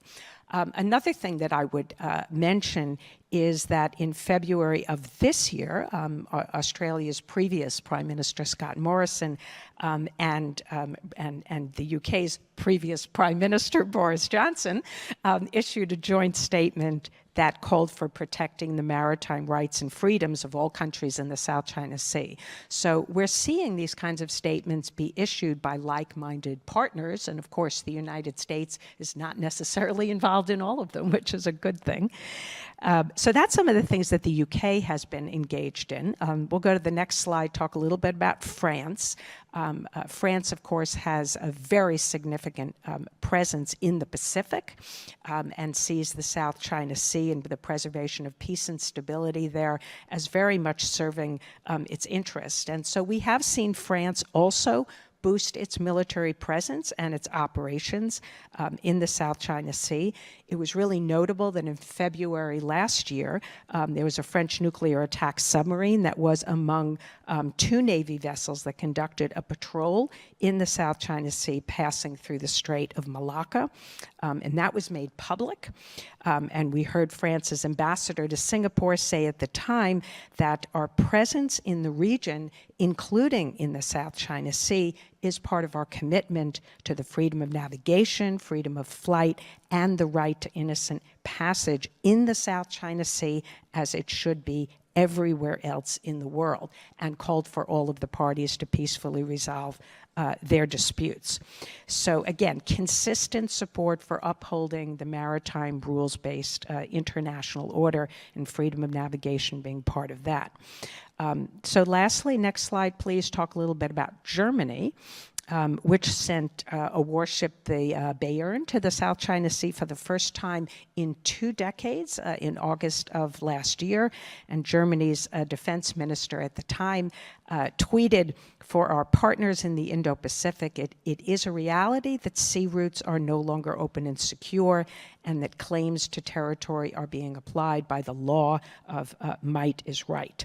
And we also saw German naval forces joined by those from Australia, Canada, Japan, and the US to conduct exercises in the Philippine Sea late last year. And that was the first time also in 2 decades that vessels from the German Navy participated in multilateral maritime exercises. So these are just some of the examples of what Germany, UK, and France are doing, again being the big 3. My final slide is just maybe to look, if you'll go to the next slide, please, just at what the EU might be doing going forward. This is somewhat speculative, but has been mentioned by the head of the EU military staff, who floated the idea of the European Union establishing a maritime area of interest in the South China Sea. So the EU has a pilot project in the Gulf of Guinea off the coast of West Africa, which is part of what they call their coordinated maritime presences concept. And so there is some discussion, at least he floated the idea of establishing a maritime area of interest. And extending this concept to the Indo-Pacific, and specifically to the South China Sea, I think would enhance the EU's presence there, might even lead to joint naval exercises and port calls with EU partners in the region. One might even entertain the possibility of participation in freedom of navigation cruises, or some operations, maybe unilaterally, not necessarily multilaterally. But these are some of the things that I think are worth thinking about going forward as Europe considers how to deepen its involvement in the South China Sea, with the caveat that as long as the war goes on in Ukraine, there is no doubt that Europe is going to be paying its primary attention to the war in Ukraine. That said, I think, again, there is a lot of support for continuing to bolster, where possible, European presence activity in the South China Sea. Thank you. Thanks very much, Bonnie. As everyone could hear, there's a real range of expertise and a real range of geographical focuses, or foci, I guess, from India to Australia to the broader European project. What I'd like to do, as all of you think about what questions you would like to put to the panelists, both online, but also those of you who are in the room, I have a couple of questions that I'd like to put to individual members of our panel, but feel free to add in on top of your colleagues too. So let me just start with Bonnie. And Bonnie, I'm going to do something really unfair. I'm going to quote you. Not that long ago, you wrote that between Quad and AUKUS, we're seeing the emergence of a new security architecture. And it sends a signal to Beijing that other countries are willing to stand up together and defend a rules-based international order. I think your presentation, really honing down on the details of some of those commitments, bears that point out. And I guess I would ask if that's the intended signal, as someone who studies and observes Beijing so closely, How do you feel that signal is being received in Beijing, and that line that we talk about all the time about what is most likely to deter further adventurism and what is likely to provoke further activities by Beijing? Are we getting that right? That's a great question, Charlie, and I myself have been raising the issue with many people of whether we fully understand what deters China and what provokes, because we want to make sure we are doing the former. I'm not clear that in all cases we are. In the case of the Indo-Pacific in general, when it comes to architecture and creating these coalitions, and the activities that they are engaged in, I believe that we are doing the right thing and are having a cautionary impact on China. Perhaps in the short run, we might see some maybe increased concern on the part of China that might lead to some aggressive behavior. I don't rule that out. But I think that the main message that China is receiving is that its behavior is leading to the formation of coalitions that might in the future become more explicitly anti-China. The Quad is not today, and neither is AUKUS. The Quad is focused in large part on providing public goods, but it's also sticking its toes in areas like cyber and outer space and other things that suggest that it is concerned about security, not just the provision of public goods. The Chinese, as recently as 2017, referred to the Quad as foam on the top of waves, or sea foam, yes, and said it would dissipate like sea foam. That was the purpose of the analogy. That, of course, has not occurred. And so I think that China itself has been forced to think about the implications of its own behavior. We don't know whether that will lead to any change in its approach, but I think that's the hope of all the countries in the region, that China will reconsider the way it is producing its interests. I don't think we can change China's interests, but we can, I think, influence the way that it pursues its interests. So in the short term, I do think we might see some more aggressive behavior from China, but my hope is that in the longer run that China recognizes that its aggressive behavior will only further accelerate the formation of these kinds of multilateral formations, perhaps make them even more institutionalized than they would otherwise be, and that would be against Chinese interests. Thanks very much, Bonnie. Beck, if we're staying on perceptions and guesstimating perceptions of other actors here, one or two questions for you. So the first is, you discussed AUKUS. I'd love to hear your thoughts about how AUKUS is being perceived in the region, specifically Southeast Asia, and the efforts that the Australian government has taken to assuage some of the concerns. Zooming out a little bit, because you teed this up for us, we have a new Australian government, and I'd be curious to hear a little bit of your take on continuities, discontinuities. That is, what is looking similar in its approach to Southeast Asia generally, and then more specifically honing in on the South China Sea, what variations might we expect? Two very big questions there, but thank you for that. On the first question about perceptions in Southeast Asia, this is a critical question, and I wouldn't mind building on Bonnie's answer there about this sort of new strategic minilateralism that has emerged, and AUKUS and Quad are the two main examples of this style of architecture that is emerging. And I think that the countries involved do need to be very careful that they're not exclusionary and they're not seen to be exclusionary of other countries in the Indo-Pacific region. And I think this is why, countries like Australia and other Quad states talk in terms of ASEAN centrality. That is something a term that gets used a lot. but there needs to be, you know, a lot of attention paid to how, say, Southeast Asian states perceive their interests about the delivery of public goods, and ensuring that these structures are inclusionary, or inclusive rather, and not simply, you know, just for, in the Quad's case, for powers that are trying to assert their own perceptions of regional order across the Indo-Pacific. So perceptions really do matter, and the previous coalition government may have handled the AUKUS announcement.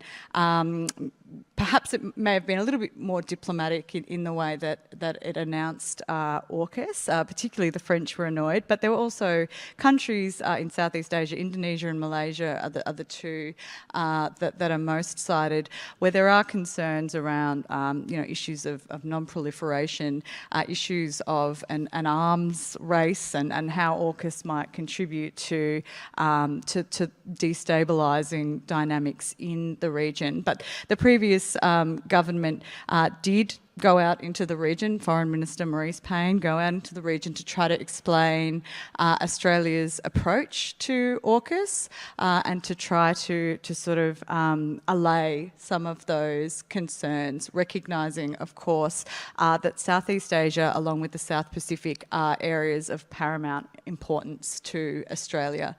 The second question about the new government, the new Labor government, I mean, during the federal election campaign, the Labor Party cleaved very closely to the coalition on issues to do with China. Partly that's because Labor didn't want to be seen as being soft on national security, so there was a strong domestic political imperative to ensure that the voting population, that people would see Australia as being committed to ensuring that its sovereign interests are maintained, even while it's sort of being subject to coercive tactics from Beijing.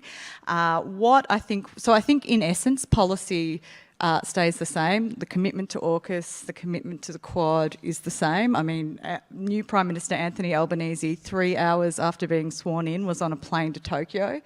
But the other important thing about that is he really actually wanted to go to Jakarta for his first stop as Prime Minister. But the Quad scheduling didn't quite allow for that. But that's an important signal to Indonesia that, and you know, he's not the first Prime Minister to make Jakarta the first stop as Prime Minister, but an important signal about how important Indonesia is to Australia. I think where we will see changes is around kind of tone, emphasis, and the biggest one of all, I think, for Australia is climate change. We now have a government that is really wants to respond to the issue of climate change, and this, of course, is a significant area for states in the South Pacific and even in Southeast Asia. One of the major initiatives that the Labor government is bringing in relation to Indonesia is a $200 million infrastructure fund around climate change. So this is, I think, an important development for strengthening Australia's relations in its region.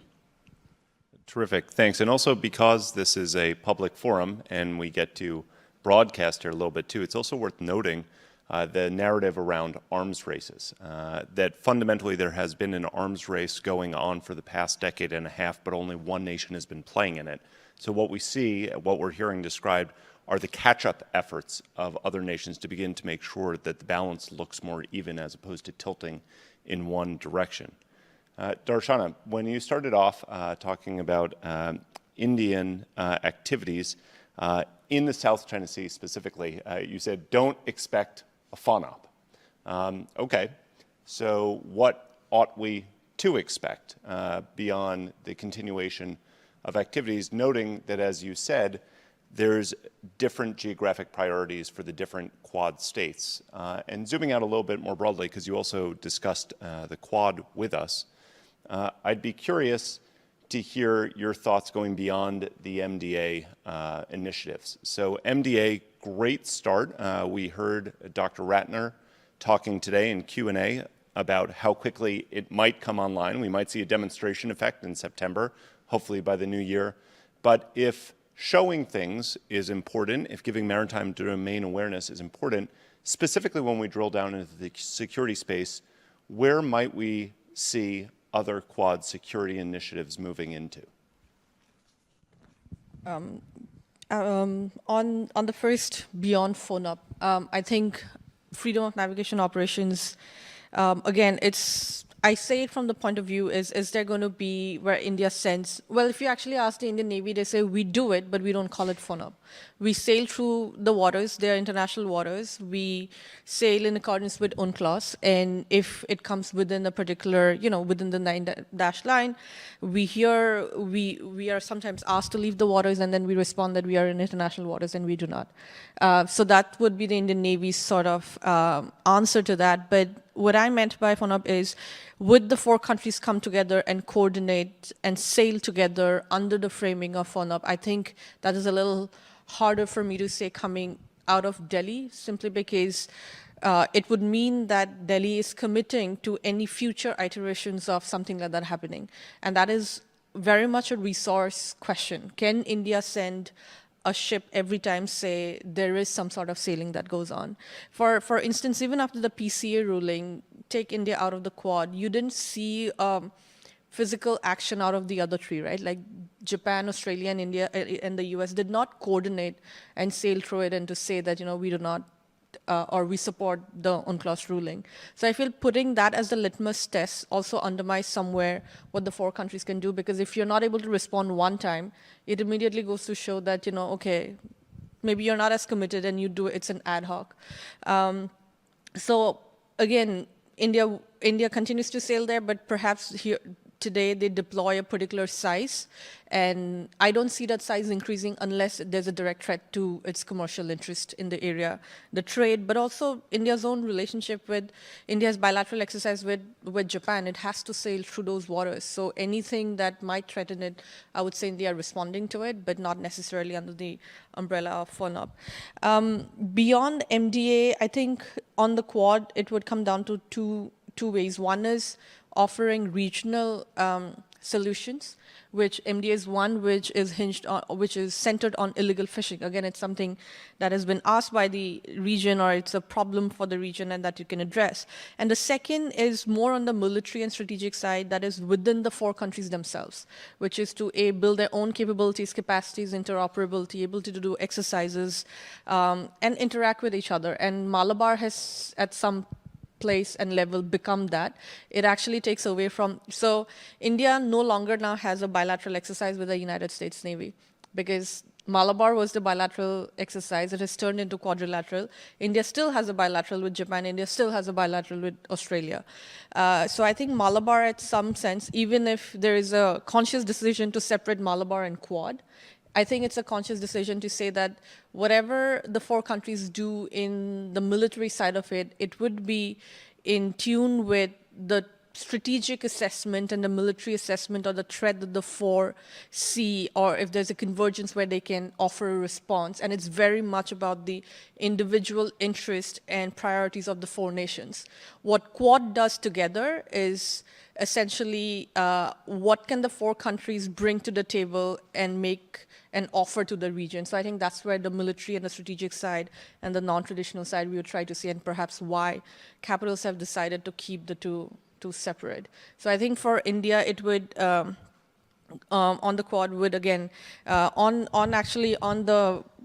within Quad, I see the Indian Navy being very much interested in anti-submarine warfare along with MDA, whereas on the regional aspect, it will be maritime capacity, of course, infrastructure, climate change would be another, technology, cyber, all of the things that were listed, health, scholarship, which was the other deliverable. So issue-based, one more on the military side of it amongst the 4, one more geared towards the region and what the region needs. Thank you, Darshana. Before we ask a closing question, I would like to make sure that we have a chance for the audience to offer questions of their own. If not, you're going to keep getting questions from me. Yes, please make your way to the microphone. Please identify yourself and ask a question of the panel. Thank you. Good afternoon. Neil Silva from the University of the Philippines Law Center. I have a question. Okay, Quad is basically seen primarily as a security arrangement and a security alignment. However, the Quad countries are not only the largest military powers in the region outside China, they're also the more capital-rich countries. Therefore, is there any way by which the Quad alignment can be leveraged not only into security, but also into, say mutual supply chain security, and then using it also as a sort of capital concentration in order to encourage developmental initiatives in the region? I am asking that because of our own administration's focus on economic development as a priority focus. Hence, an economic focus on the part of Quad, leveraging its capital-rich resource potential, might also be useful as a means of increasing its influence in the region. Thank you. So thank you. Moving us away from the security into the economic space. Anyone like to take a stab at that question? I can take the first. Actually, the supply chain conversation is very much happening already, and there has been meetings around it. There are working groups on it. So all of the points that you actually mentioned are conversations amongst the Quad, and if you go back to the last summit level documents that came out of it, it very much identifies that the human capital. There's also the scholarships, the Quad countries scholarship that has been introduced, which goes towards on STEM as well, which goes towards kind of leveraging human capital and building on that, and which is why I had mentioned the distinction between the hard security aspect of it and what Quad is aspiring to do for the region. The hard security is very much between the four countries. That's the four individual nations that have used one of their existing bilateral naval exercise to increase interoperability and understanding amongst the four of them. And all four already have bilateral, trilateral naval exercises amongst it. That part is not new. It's elevating existing platforms and missions. The part that is new is the four countries coming together to offer solutions in absolutely no military way into the region, which is, again, the issues that you mentioned, issues of vaccines was the #1 priority because that is what the region was facing as a global level. Vaccines can the four. Supply chain is very much in there. And I think on supply chain, there's also been conversations with Korea, and New Zealand was part of it at one point. So there's very much a scope for it. But I think the challenge is actually perhaps from the region where, because of exactly how you framed it, that Quad countries have a military focus or have their naval focus, that the region has been finding it difficult to separate the two. The two being the military conversations between four individual countries that share a few common strategic threats and concerns, and what they're doing amongst themselves at the bilateral, trilateral, and quadrilateral level. And the Quad as a grouping which came up as a response to the tsunami of the Indian Ocean and what it seeks to do today in the 21st century. Thank you. Beck, Bonnie. All right, at that point, just being conscious of the time, I'd like to draw this panel to a close. Thank all of our panelists for broad-ranging comments and for really beginning to wrap this South China Sea conference. So thank you all very much. Please join me in thanking our panelists.